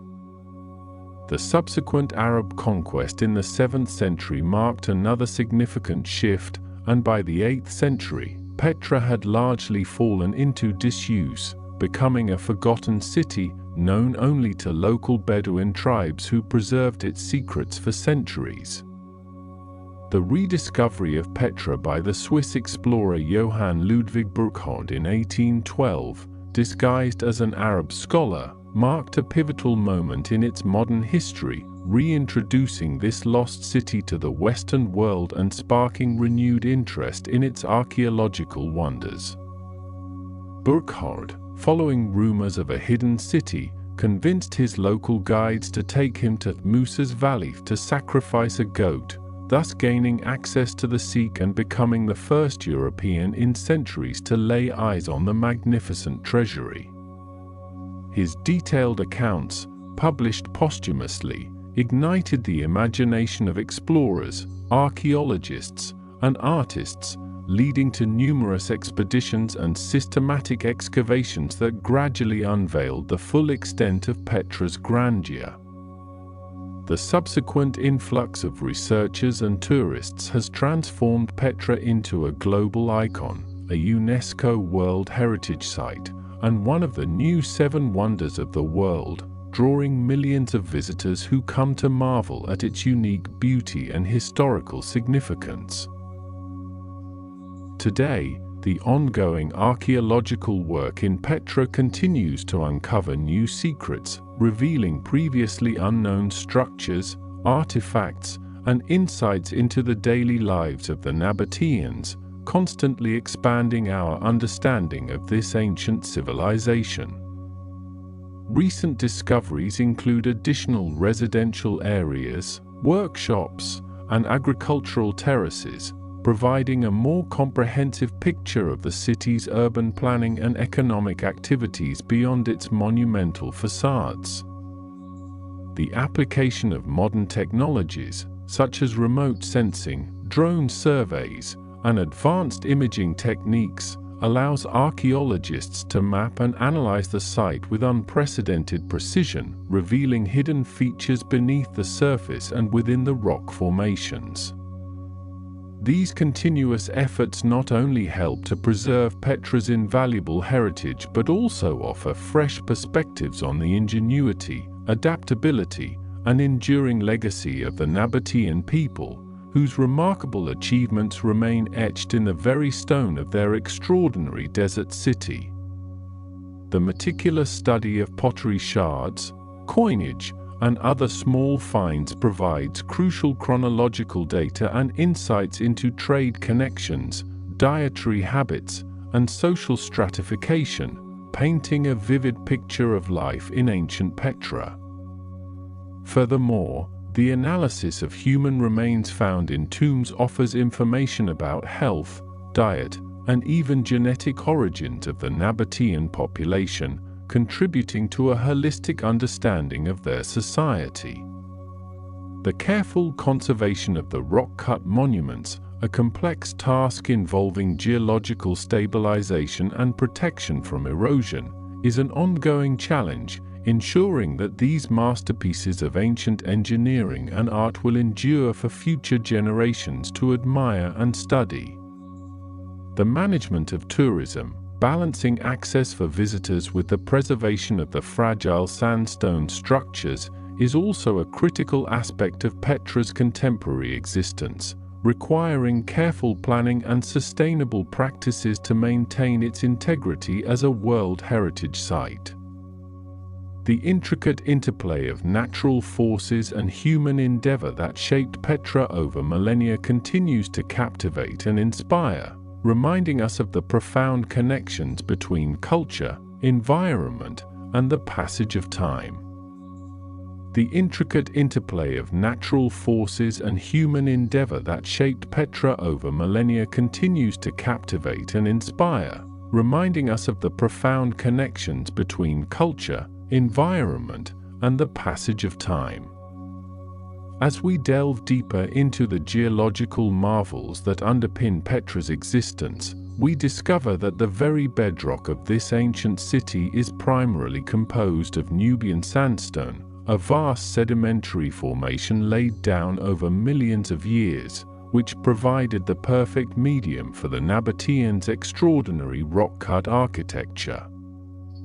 This particular type of sandstone, characterized by its fine grain and varying shades of red, pink, and orange due to the presence of iron oxides, offered a relatively soft yet stable material that could be meticulously carved with bronze and iron tools, allowing for the creation of intricate facades and expansive interior spaces directly into the living rock. The stratigraphy of the sandstone layers, visible in the dramatic cliffs and canyon walls, reveals a fascinating geological history, with different bands representing distinct periods of deposition in ancient seas and rivers, each contributing to the unique aesthetic and structural properties of the stone. The remarkable durability of Nubian sandstone, despite its relative softness during carving, is attributed to its high quartz content and the natural cementing agents that bind the grains together, enabling the preservation of delicate architectural details for over 2 millennia, even in the face of wind and water erosion. However, the very porosity of sandstone, while allowing for the beautiful patination that gives Petra its Rose City moniker, also makes it susceptible to weathering processes, particularly the freeze-thaw cycles that can cause spalling and cracking, necessitating ongoing conservation efforts to protect these irreplaceable structures. The Nabataeans, with their profound understanding of their environment, meticulously selected specific rock faces and orientations for their monumental tombs and dwellings, often choosing areas with fewer natural fissures or those protected from the most intense direct sunlight and prevailing winds, demonstrating an early form of sustainable architectural planning. Their engineering prowess extended beyond carving, as they also developed sophisticated water management systems to mitigate the erosive effects of flash floods, channeling water away from vulnerable structures and harnessing it for irrigation and domestic use, a testament to their ingenuity in a desert landscape. The geological forces that uplifted the Arabian Plate, leading to the formation of the dramatic rift valleys and mountain ranges of the region, were instrumental in exposing these ancient sandstone layers, making them accessible for the Nabataeans to sculpt their city. Tectonic activity, occurring over millions of years, fractured and tilted the rock formations, creating the deep, narrow gorges like the Sikh, which served as the primary entrance to Petra, providing both natural defense and a dramatic processional approach. The Sikh itself is a geological wonder, a natural fault line that was further widened and smoothed by water erosion over millennia, creating towering walls that can reach up to 180 meters in height, often narrowing to just a few meters across, intensifying the sense of anticipation for visitors. Within the Sikh, one can observe various geological features such as cross-bedding, a sedimentary structure indicating ancient current directions, and ripple marks, fossilized evidence of water flow, offering glimpses into the prehistoric environments that shaped this landscape. Beyond its geological foundations, Petra's strategic location at the crossroads of ancient trade routes was paramount to its prosperity and power, serving as a vital hub for the incense, spice, and luxury goods trade that connected Arabia, Egypt, Syria, and the Mediterranean world. The Nabataeans, originally nomadic Arab tribes, shrewdly capitalized on their intimate knowledge of the desert and their control over crucial water sources, establishing Petra as a secure and well-provisioned caravanserai, where merchants could rest, replenish their supplies, and conduct business in safety. They levied taxes and tolls on passing caravans, accumulating immense wealth that funded the construction of their magnificent city, transforming a remote desert outpost into a thriving metropolis. The trade routes facilitated not only the exchange of goods but also the flow of ideas, architectural styles, and cultural influences, which are visibly reflected in Petra's eclectic artistic expressions, blending indigenous Nabataean elements with Hellenistic, Roman, and even Egyptian motifs. The Nabataeans were master hydrologists, a skill absolutely essential for sustaining a large population in an arid environment, and their sophisticated water management system remains one of their most impressive achievements, demonstrating an unparalleled understanding of water conservation and distribution. They constructed an intricate network of dams, cisterns, channels, and ceramic pipelines that captured seasonal rainfall and perennial springs, channeling water from distant sources into the city, ensuring a reliable supply for domestic use, agriculture, and even ornamental purposes. One notable example is the collection system within the Sikh, where channels carved into the rock walls diverted flash floodwaters, preventing damage to the path while simultaneously replenishing reservoirs, showcasing their ingenious dual-purpose engineering. These water systems were not merely functional but also aesthetically integrated into the landscape, with some channels feeding into elaborate fountains and pools, contributing to the beauty and livability of the city. The Nabataean language, an Aramaic dialect, is preserved in numerous inscriptions found throughout Petra and the surrounding region, providing invaluable insights into their society, religion, and daily lives, offering direct textual evidence of their cultural identity. These inscriptions, often found on tombs, altars, and public buildings, typically commemorate individuals, record dedications to deities, or mark ownership, serving as primary historical documents that complement archaeological findings. The Nabataean script, derived from Aramaic, eventually evolved into the Arabic script, highlighting the Nabataeans' significant linguistic legacy and their role in the cultural development of the Arabian Peninsula. The study of these inscriptions has allowed scholars to reconstruct aspects of Nabataean governance, their pantheon of gods and goddesses, and the social hierarchy that existed within their flourishing kingdom.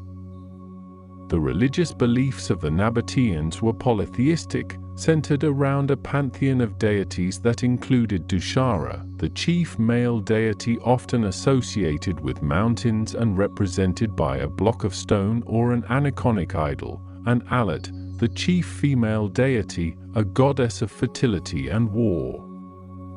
Other important deities included Uluza, a goddess of power and protection, and Manat, a goddess of fate, whose worship was often conducted at high places and rock-cut altars, reflecting a deep connection to the natural landscape.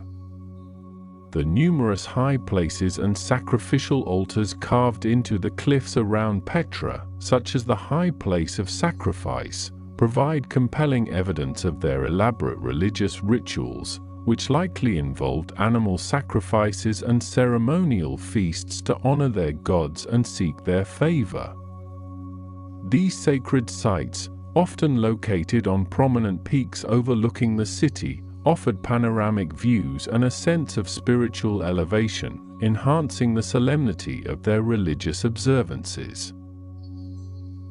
The monumental facades of Petra, particularly the iconic treasury, Al-Khazneh, and the monastery, Ad-Dair, are not merely decorative but served primarily as elaborate funerary monuments, mausoleums for kings, queens, and high-ranking officials, reflecting the Nabataean belief in an afterlife and the importance of commemorating their dead. The interiors of these grand structures are often surprisingly simple, typically consisting of a single large chamber or a series of smaller rooms, designed for funerary rites and the placement of sarcophagi, contrasting sharply with the richly ornamented exteriors. The elaborate carvings on the facades, featuring mythological figures, eagles, rosettes, and various architectural elements, were intended to project power, prestige, and religious symbolism, ensuring the eternal memory and well-being of the deceased. The precise dating of these structures is often challenging, relying on stylistic analysis and the few surviving inscriptions, but they generally span from the 1st century BCE to the 2nd century CE, marking the zenith of Nabataean architectural achievement. Beyond the grand tombs, Petra was a living city with extensive residential areas, markets, public baths, and administrative buildings, though many of these structures, built from less durable materials like mud brick and timber, have largely succumbed to the ravages of time and erosion, leaving behind only foundations and scattered architectural fragments. The discovery of a sophisticated sewage system beneath the colonnaded street, a major thoroughfare, indicates a high level of urban planning and sanitation, comparable to contemporary Roman cities. The presence of numerous rock-cut dwellings, often less ornate than the grand tombs but equally functional, demonstrates how ordinary Nabataeans adapted to their environment, carving homes directly into the sandstone cliffs, providing natural insulation against the desert's extreme temperatures. These residential caves, sometimes multi-storied and featuring internal staircases, were often clustered together, forming neighborhoods that reveal insights into the social organization of the city.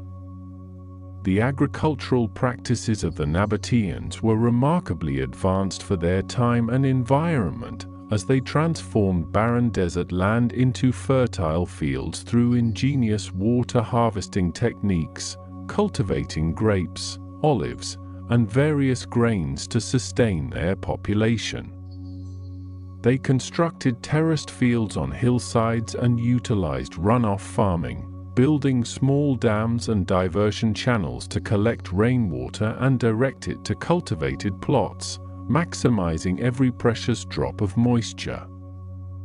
The cultivation of frankincense and myrrh, though primarily imported, was also crucial to their economy, as these aromatic resins were highly valued throughout the ancient world for religious ceremonies, perfumes, and medicines, further cementing Petra's role as a trade nexus.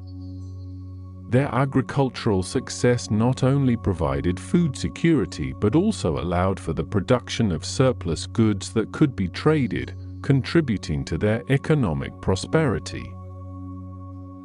The Roman annexation of Nabataea in 106 CE, under Emperor Trajan, marked a significant turning point in Petra's history, as the city was incorporated into the Roman province of Arabia Petrea, leading to a gradual shift in its political and economic fortunes.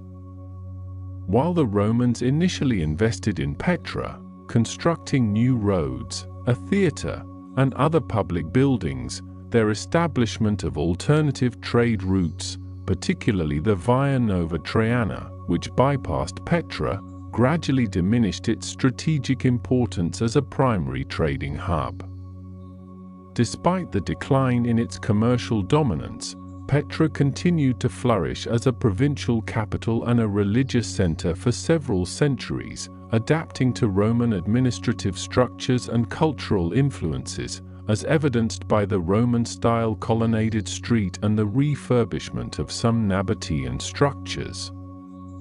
The Roman presence brought new architectural styles, engineering techniques, and administrative systems, which were integrated into the existing Nabataean urban fabric, creating a unique synthesis of cultures. The Byzantine period, following the decline of Roman rule, saw Petra transform into a significant Christian center, with several Nabataean tombs and temples converted into churches and new basilicas constructed, reflecting the widespread adoption of Christianity in the region.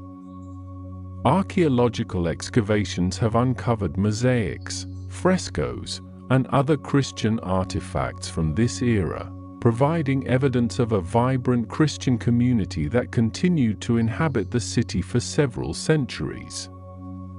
The conversion of the urn tomb, one of the royal tombs, into a cathedral in 446 CE, complete with an apse and an altar, stands as a prominent example of this religious transformation, illustrating the adaptive reuse of existing monumental structures.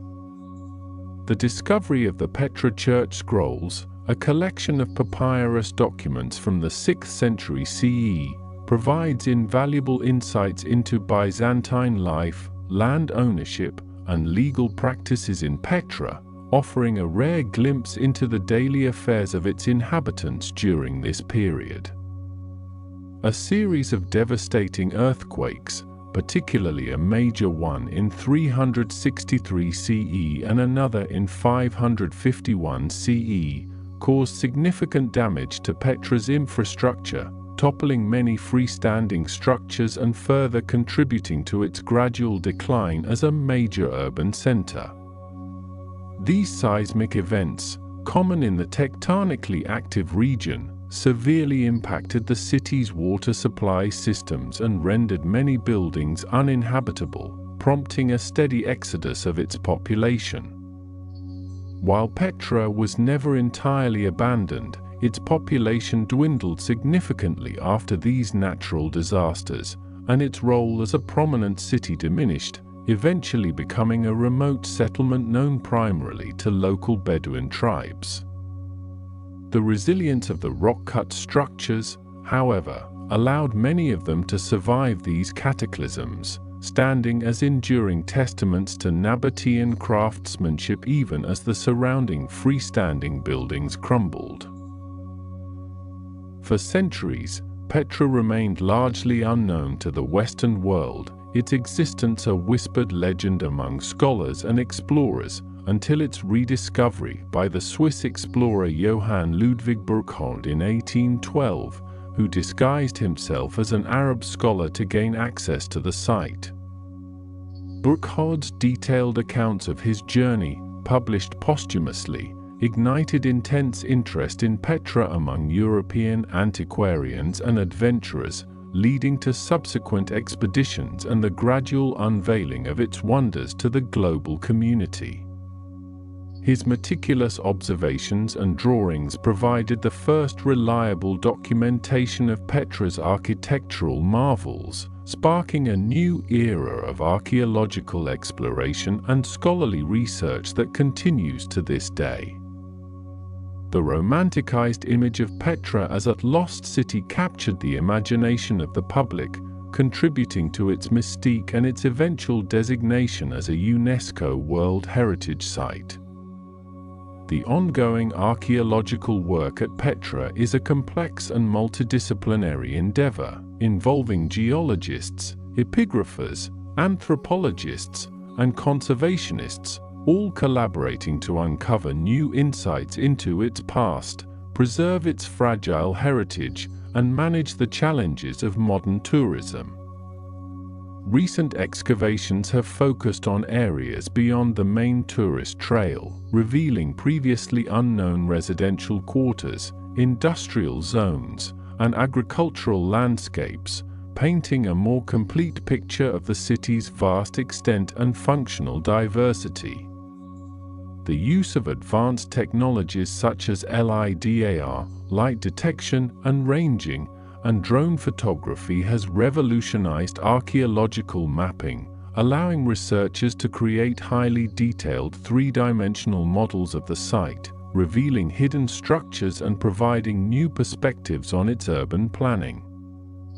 These technological advancements enable non-invasive surveys of large areas, helping to identify potential excavation sites and understand the broader context of the ancient city without disturbing its delicate fabric.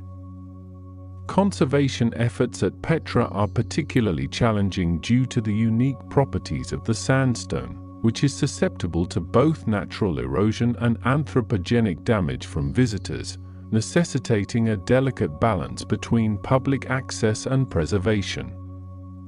Experts employ a variety of techniques, including chemical consolidation of eroding surfaces, structural reinforcement of unstable rock formations, and the careful removal of accumulated debris, all aimed at stabilizing the monuments for future generations. The management of water runoff, a perennial issue, involves maintaining and sometimes restoring ancient Nabataean drainage systems, demonstrating how historical engineering solutions continue to inform contemporary conservation practices. Furthermore, the development of sustainable tourism initiatives, such as designated pathways, visitor education programs, and controlled access to sensitive areas, is crucial for mitigating the impact of millions of annual visitors on this irreplaceable cultural treasure. The local Bedouin communities, particularly the Bedouin tribe, have historically played a significant role in the guardianship of Petra, living within its caves and canyons for generations, and their deep knowledge of the site's topography and history is invaluable to archaeologists and conservationists. Their traditional way of life, intrinsically linked to the landscape of Petra, has evolved over time, with many now working in tourism, offering guiding services, camel and donkey rides, and selling local handicrafts, thus becoming integral to the visitor experience. The relationship between the Beedle and the archaeological site management has sometimes been complex, involving discussions about land rights, economic opportunities, and the preservation of their cultural heritage within a protected area. Efforts are continually made to integrate local communities into the sustainable management of Petra, recognizing their historical connection and ensuring their continued benefit from its preservation. The enduring appeal of Petra lies not only in its breathtaking architecture and dramatic natural setting but also in the profound sense of mystery and wonder it evokes, a testament to the ingenuity and resilience of an ancient civilization that mastered its environment. The silent city, with its towering facades and winding pathways, invites contemplation on the passage of time, the rise and fall of empires, and the persistent human desire to create lasting beauty and meaning. Each carved doorway and every weathered inscription tells a fragment of a story, contributing to the rich tapestry of human history woven into the very fabric of the desert landscape. As the soft desert breeze whispers through the ancient canyons, carrying echoes of a bygone era, Petra continues to reveal its secrets, inspiring awe and a deep appreciation for the remarkable achievements of the Nabataeans, whose legacy is etched forever in stone. As the soft desert breeze whispers through the ancient canyons, carrying echoes of a bygone era, Petra continues to reveal its secrets, inspiring awe and a deep appreciation for the remarkable achievements of the Nabataeans, whose legacy is etched forever in stone. Beyond the iconic treasury, or Alkazne, which often serves as the world's introduction to Petra's grandeur, lies a sprawling metropolis of rock-cut architecture and freestanding structures, each meticulously crafted to serve the needs of a thriving civilization that flourished for centuries in the heart of the desert. To truly comprehend the ingenuity of the Nabataeans, one must delve deeper into their sophisticated water management systems, an engineering marvel that transformed an arid environment into a verdant oasis capable of sustaining a large population and supporting extensive trade networks.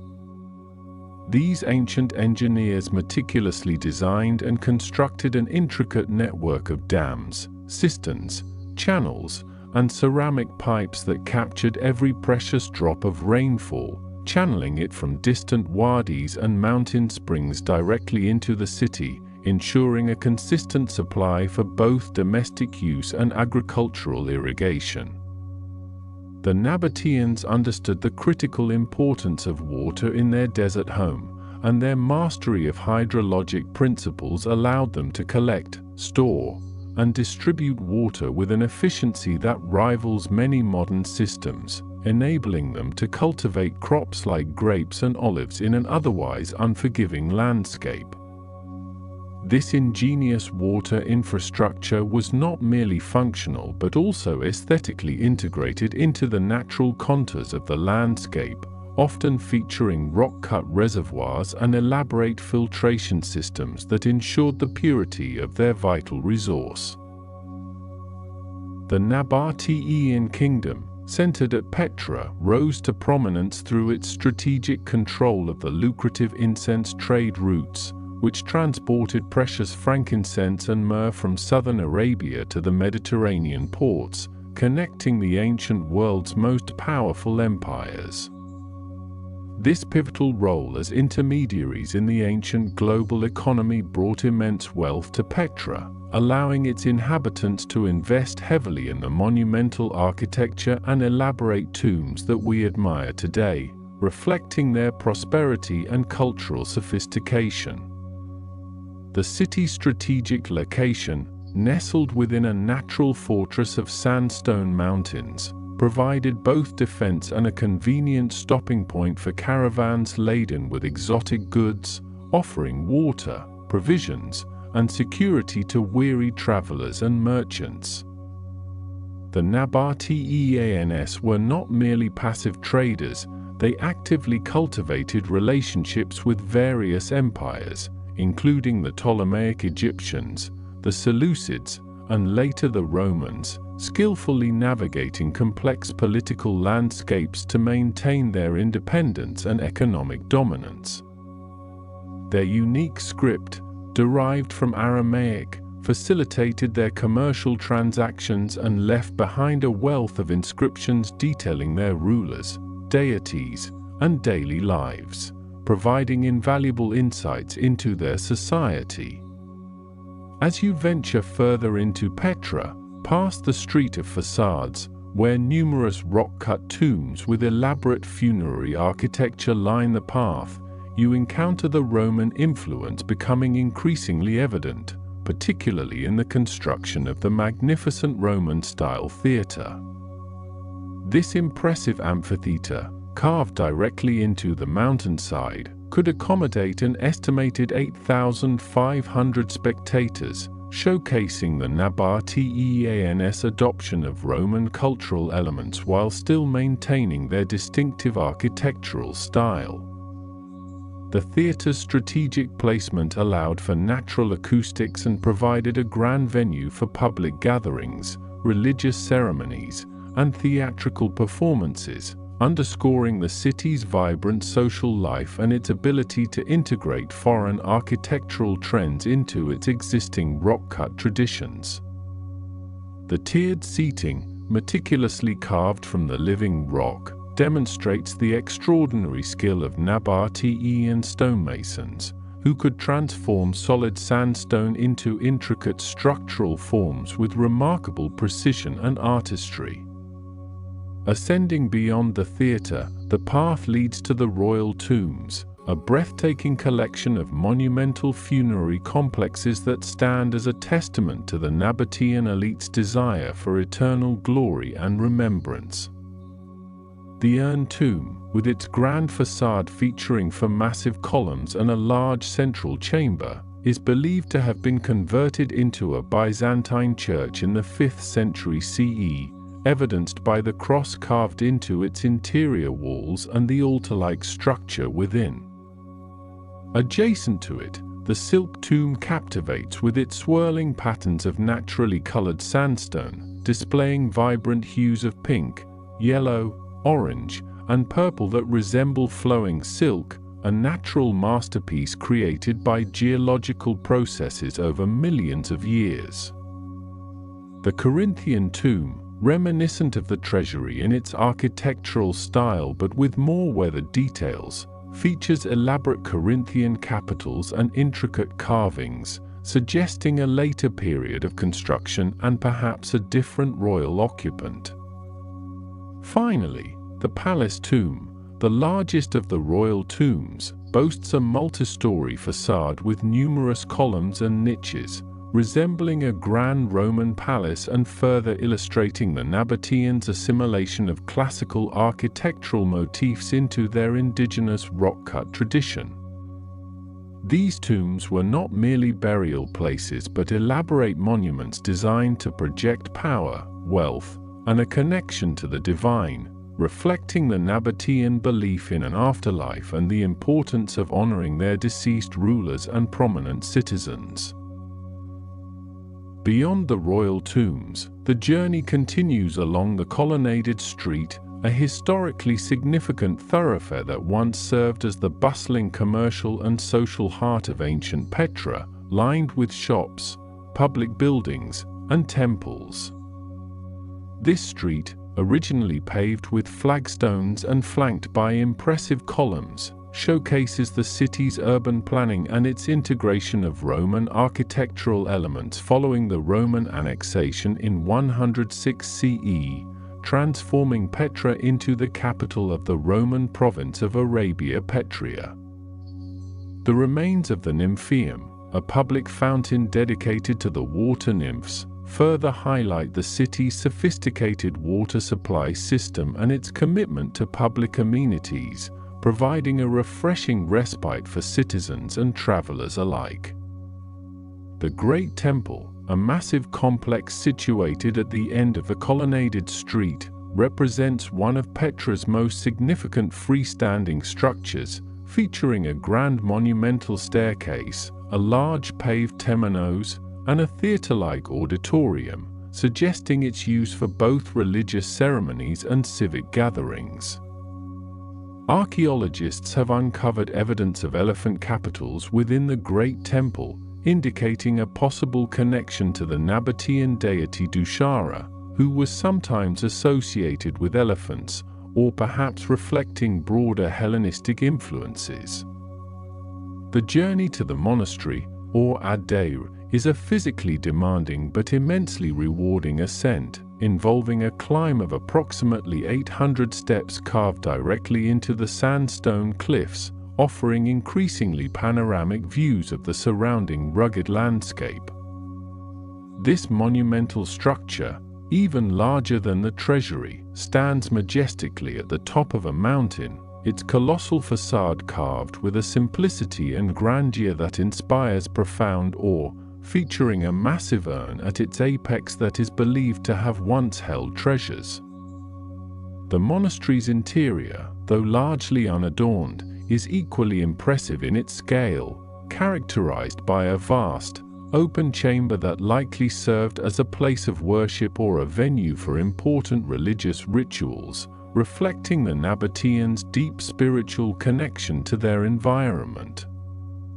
The sheer effort required to create such a colossal structure in such a remote location speaks volumes about the Nabataeans' unwavering dedication, their advanced engineering skills, and their profound reverence for their deities. From this elevated vantage point, one can truly appreciate the vastness of the Nabataean kingdom and the strategic importance of Petra, observing the intricate network of ancient paths and structures that crisscross the rugged terrain.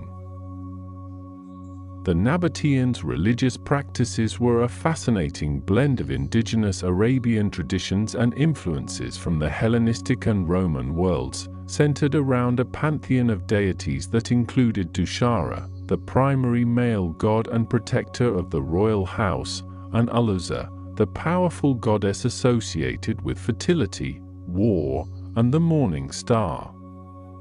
These deities were often represented aniconically as sacred stones or blocks called beetles, which were housed in temples or placed in open-air sanctuaries, reflecting a unique form of worship that predated the more anthropomorphic representations common in other ancient cultures. The high place of sacrifice, perched atop Jebel al-Madbar, offers a profound glimpse into these ancient rituals, featuring an altar, a drainage system for sacrificial blood, and obelisks that likely represented the gods Dushara and Aluza, providing a dramatic setting for sacred ceremonies. The arduous climb to this elevated sanctuary underscores the spiritual significance of the location, offering breathtaking views that would have enhanced the solemnity and power of the Nabataean religious rites. This sacred site, with its carefully carved platforms and channels, demonstrates the intricate planning and dedication involved in their religious practices, connecting the earthly realm with the divine through elaborate offerings and prayers. Beyond the well-trodden paths, Petra holds countless lesser-known but equally captivating sites, such as the Garden Triclinium and the Soldier Tomb, which offer further insights into the diverse architectural styles and functions within the city. The Garden Triclinium, a meticulously carved dining hall, features an open court with a central basin and channels for water, suggesting its use for elaborate banquets and social gatherings in a serene, garden-like setting, showcasing the Nabataeans' appreciation for leisure and aesthetic beauty. The Soldier Tomb, named for the figures carved on its facade, depicts warriors in military attire, providing rare visual evidence of Nabataean military strength and their defensive capabilities, which were crucial for protecting their valuable trade routes. These less visited areas reveal the everyday lives and varied aspects of Nabataean society, from their social customs to their military organization, painting a more complete picture of this multifaceted civilization. The intricate details on these facades, though often weathered by time, still convey the skill and artistry of the Nabataean stonemasons, who could imbue their creations with both grandeur and subtle narrative. The decline of Petra as a major trading hub began with the shifting of trade routes, particularly after the Roman annexation and the rise of maritime trade, which offered more efficient transportation of goods across the Mediterranean and Red Seas. While Petra continued to thrive as a provincial capital under Roman rule for some time, its economic lifeline, the overland caravan trade, gradually diminished, leading to a slow but inevitable decline in its prominence and wealth. A devastating earthquake in 363 CE caused significant damage to many of the city's freestanding structures and water systems, further contributing to its eventual abandonment by the majority of its inhabitants, though a small Byzantine community persisted for several centuries. The Byzantine period saw the conversion of some Nabataean tombs and temples into churches, reflecting the spread of Christianity throughout the region and the adaptation of existing structures for new religious purposes, leaving behind fascinating evidence of cultural transformation. The discovery of the Petra church mosaics, depicting vibrant scenes of animals, birds, and mythological figures, provides a stunning example of Byzantine artistry and the continued habitation of Petra during this later era.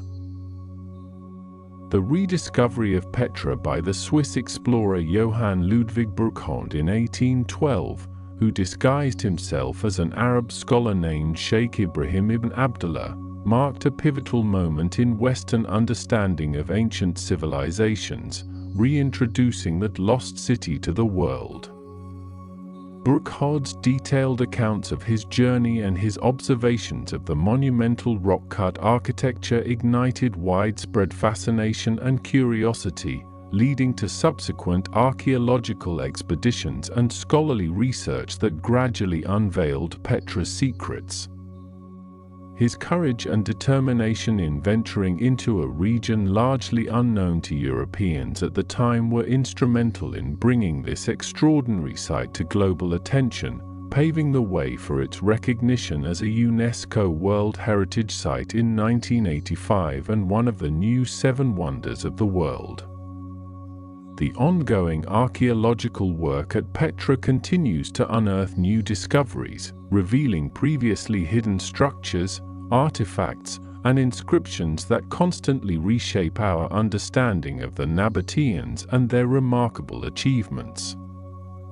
Each season of excavation brings forth fresh evidence, from ancient pottery shards to elaborate frescoes, providing more pieces to the intricate puzzle of Petra's past. The geological formation of the sandstone cliffs that define Petra's landscape is a story millions of years in the making, involving layers of sediment deposited in ancient seas, subsequently uplifted and eroded by wind and water into the dramatic shapes we see today. The vibrant colors of the sandstone, ranging from deep reds and oranges to delicate pinks and yellows, are due to the varying concentrations of iron oxides and other minerals within the rock, creating a natural palette that the Nabataeans skillfully exploited in their architectural designs. The unique properties of this sandstone, being relatively soft enough to carve yet durable enough to withstand millennia of weathering, were perfectly suited for the Nabataeans' ambitious rock-cut architecture, allowing them to create intricate facades and vast interior spaces directly from the living rock. The Seek itself, the narrow gorge that serves as the primary entrance to Petra, was formed by a geological fault and subsequent water erosion, creating a dramatic natural passageway that both protected the city and amplified its mystique.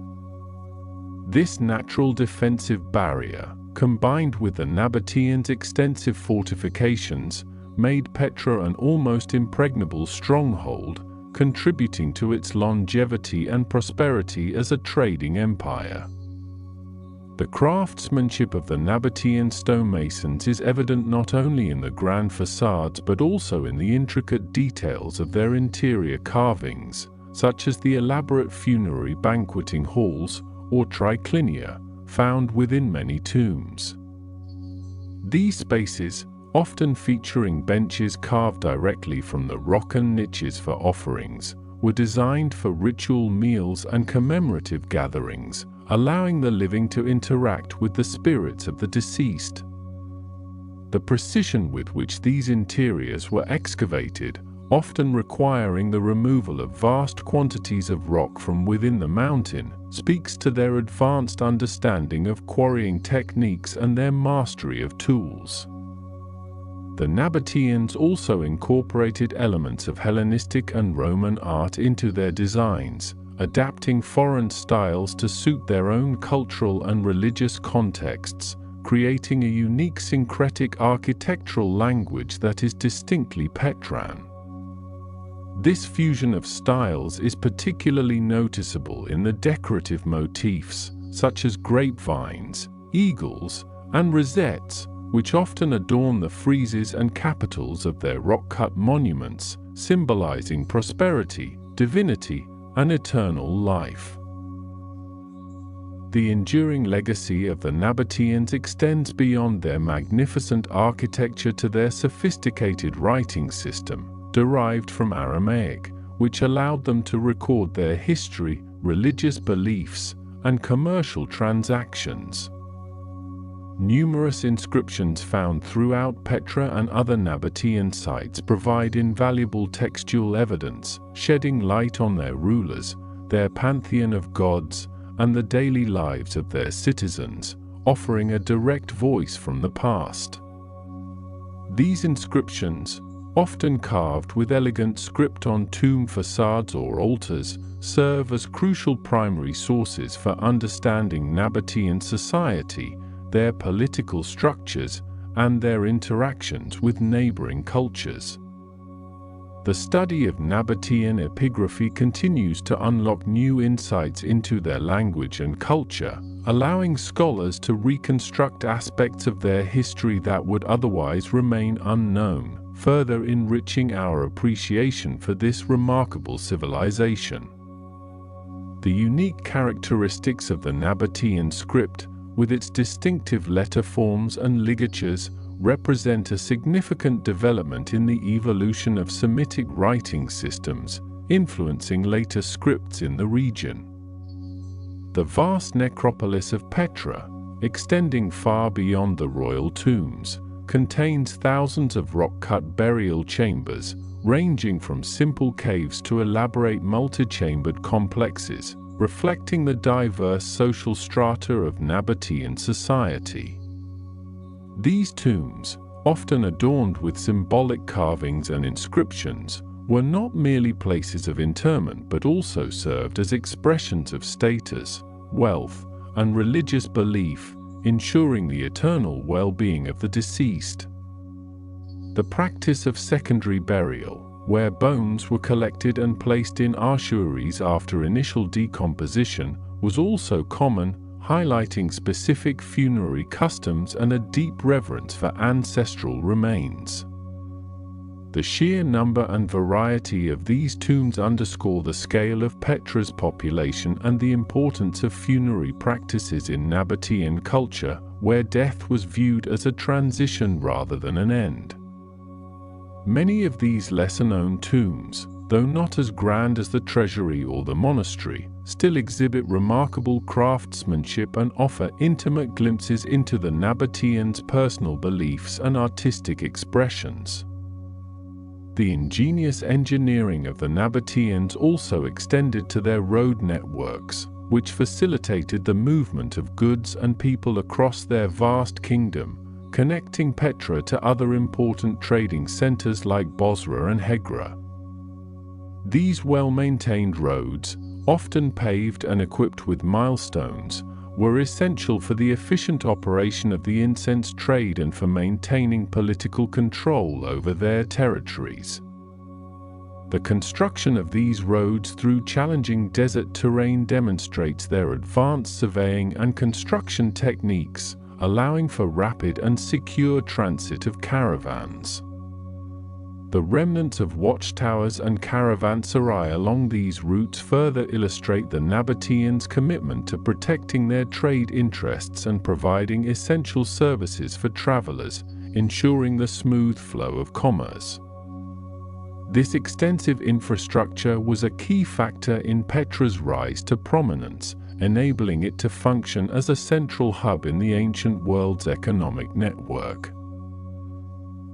The vibrant colors that once adorned Petra's monuments, though largely faded by millennia of exposure to the elements, hint at a city that was far more colorful and visually striking than its current weathered appearance suggests.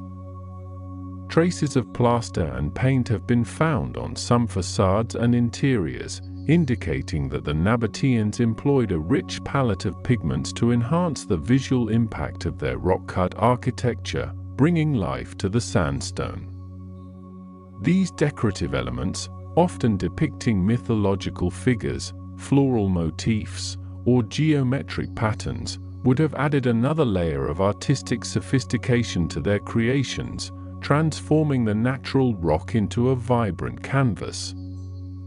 Imagine the treasury, not in its current muted tones, but resplendent with painted details, its intricate carvings highlighted by contrasting colors, creating an even more dazzling spectacle for those emerging from the sick. The use of pigments derived from local minerals and imported dyes further demonstrates the Nabataeans' artistic sensibilities and their ability to integrate various materials into their architectural masterpieces. The enduring mystery surrounding the exact purpose of some of Petra's most iconic structures, such as the treasury, continues to fuel archaeological debate and public fascination. While conventionally identified as a tomb, its monumental scale, elaborate decoration, and prominent location at the end of the Sikh suggest it may have served multiple functions, perhaps as a royal mausoleum, a temple, or even a treasury for the city's wealth, as its popular name implies. The absence of clear burial evidence within its main chamber and the presence of cultic symbols on its facade further complicate its interpretation, inviting ongoing research and speculation.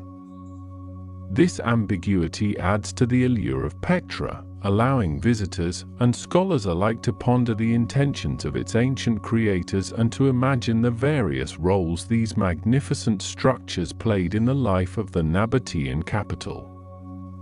The intricate carvings on the treasury's facade, depicting mythological figures like Amazons and Victories, along with eagles and floral motifs, suggest a complex symbolic program that speaks to the Nabataeans' cultural influences and their aspirations. The influence of Petra and the Nabataeans extended far beyond their immediate territory, impacting the architectural styles and artistic traditions of neighboring regions, particularly in the Roman province of Arabia. The distinctive Nabataean architectural elements, such as the crow-stepped merlons and the unique capital forms, can be observed in other sites across the Levant and the Arabian Peninsula, testifying to their widespread cultural impact.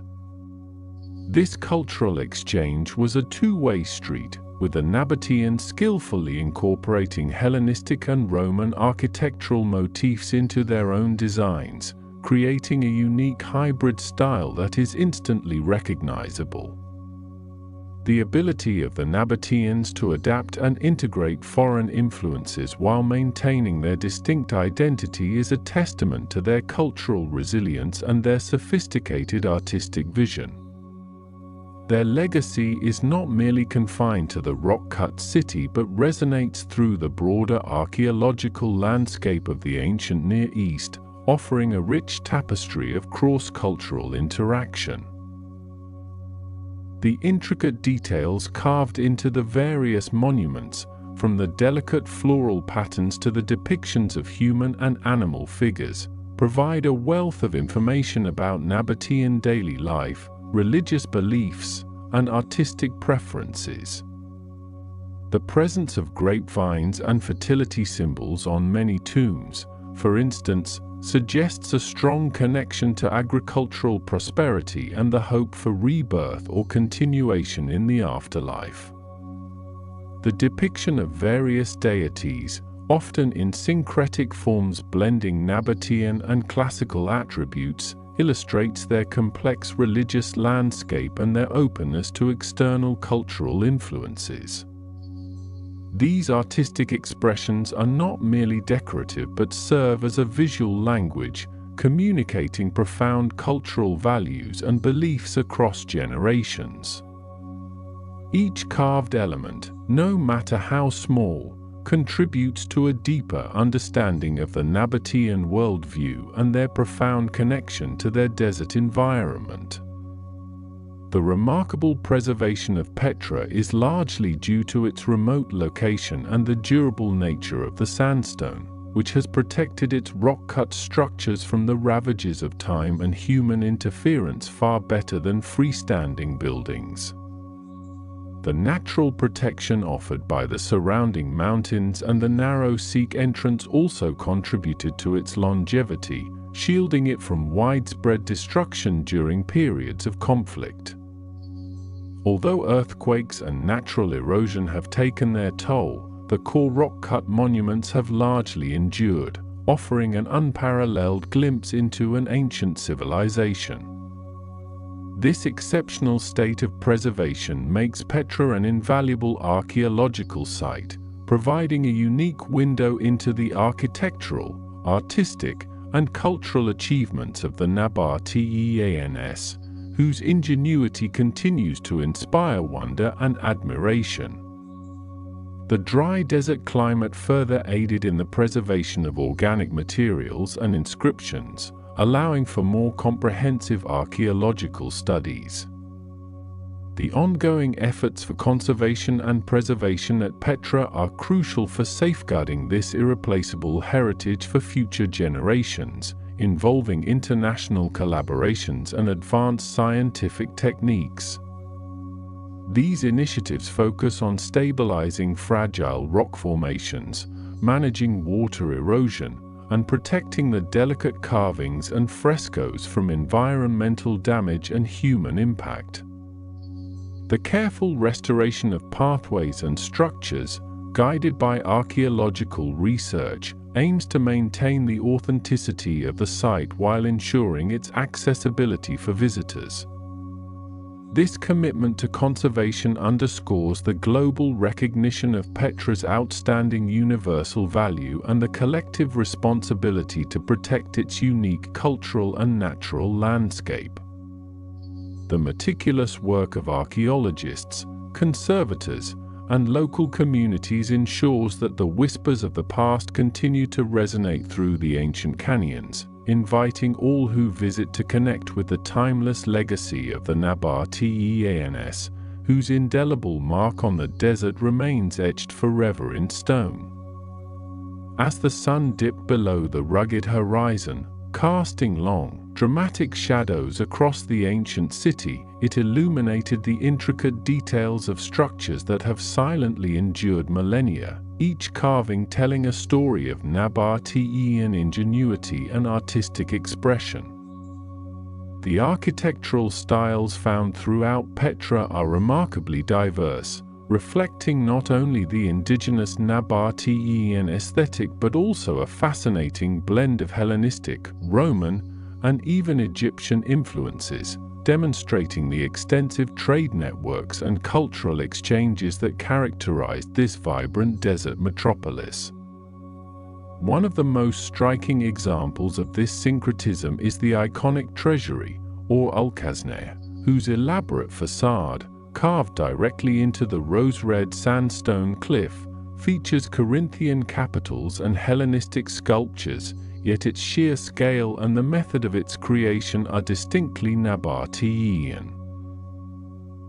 Beyond the well-known treasury, the royal tombs, including the urn tomb, the silk tomb, the Corinthian tomb, and the palace tomb, present an even grander scale of funerary architecture, each distinct in its design and purpose, showcasing the evolving architectural preferences and the immense wealth accumulated by the Nabataean elite.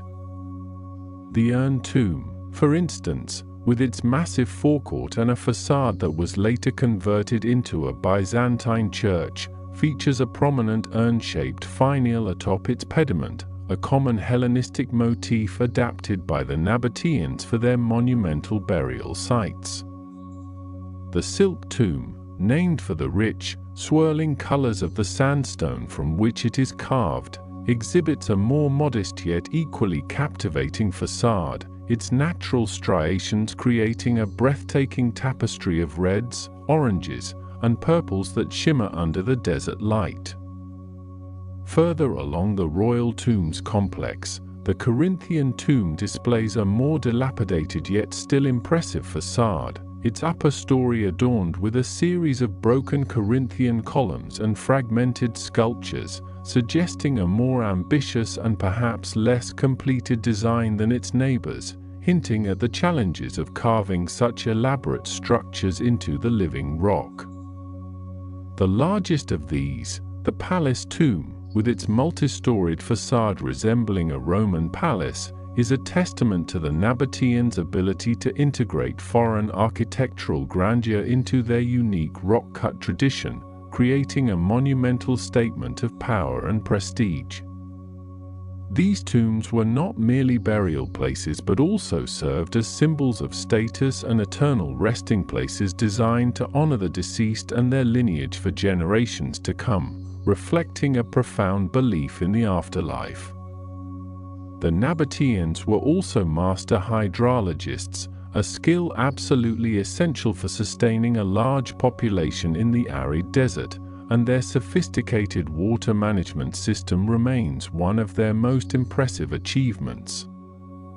They meticulously engineered a vast network of dams, cisterns, channels, and ceramic pipelines to collect, store, and distribute precious rainwater and spring water throughout the city, ensuring a consistent supply for drinking, agriculture, and even elaborate garden cultivation.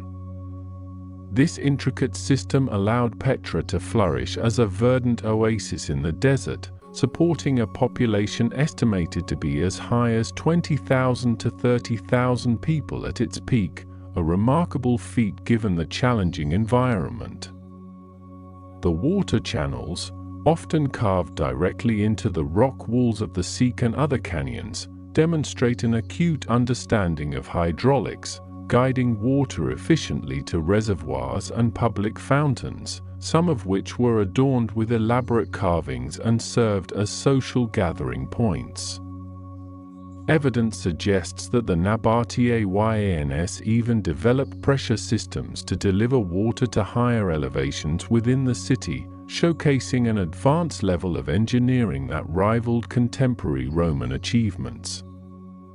This mastery of water management was not only practical but also symbolic, representing the Nabataeans' control over their environment and their ability to create prosperity in seemingly inhospitable conditions. Beyond the monumental facades, Petra encompasses a vast archaeological landscape, including numerous residential areas, marketplaces, temples, and public baths, many of which are still being excavated and studied. The Great Temple, a massive complex situated on a prominent hill overlooking the city center, is one of the largest freestanding structures in Petra, featuring a grand monumental staircase, a large paved temenos, and a theatron with seating for hundreds, suggesting its use for both religious ceremonies and civic gatherings. Its discovery and ongoing excavation continue to reveal new insights into Nabataean religious practices and urban planning. Another significant religious site is Kar Sar Bint, the Palace of the Pharaoh's Daughter, a well-preserved freestanding temple dedicated to the principal Nabataean deity, Dishara, and possibly also to Ul-Oz-Zar, the goddess of fertility.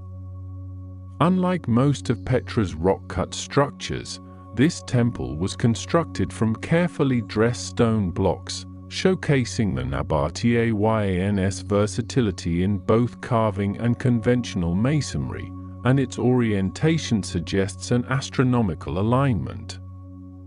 The presence of such diverse religious structures highlights the polytheistic nature of Nabataean beliefs, which incorporated local deities alongside influences from the Hellenistic and Roman pantheons. The Nabataeans' economic prosperity was primarily driven by their strategic position along ancient trade routes, controlling the lucrative incense and spice trade that connected Arabia with the Mediterranean world. They levied taxes on caravans passing through their territory, provided essential services like water and protection, and acted as intermediaries, accumulating immense wealth that funded their monumental building projects and luxurious lifestyle. The discovery of various trade goods, including ceramics from Egypt, glassware from Syria, and coins from Rome, further underscores Petra's role as a major hub of international commerce and cultural exchange. The decline of Petra began gradually, influenced by a combination of factors including the shifting of trade routes, particularly after the Roman annexation of Nabataea in 106 CE, which led to the establishment of new Roman provincial capitals like Bostra that bypassed Petra.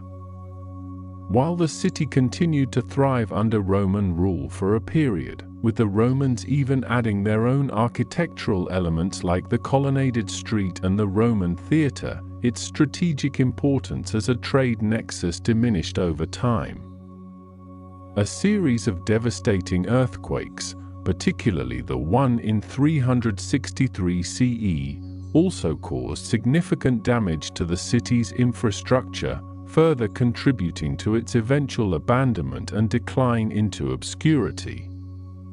Despite its decline, Petra was never entirely forgotten, with local Bedouin tribes maintaining a presence in the area for centuries, preserving its secrets and traditions. The rediscovery of Petra by the Swiss explorer Johann Ludwig Burckhardt in 1812, who disguised himself as an Arab scholar to gain access, marked a pivotal moment, reintroducing the lost city to the Western world and sparking renewed interest in its archaeological wonders. His detailed accounts and drawings ignited a fascination that continues to this day, drawing scholars, adventurers, and tourists from across the globe to witness the unparalleled beauty and historical significance of this extraordinary place. The ongoing archaeological work at Petra employs cutting-edge technologies, including remote sensing, lidar scanning, and drone mapping, to uncover hidden structures, map ancient water systems, and understand the city's urban layout with unprecedented precision, revealing new layers of its complex history.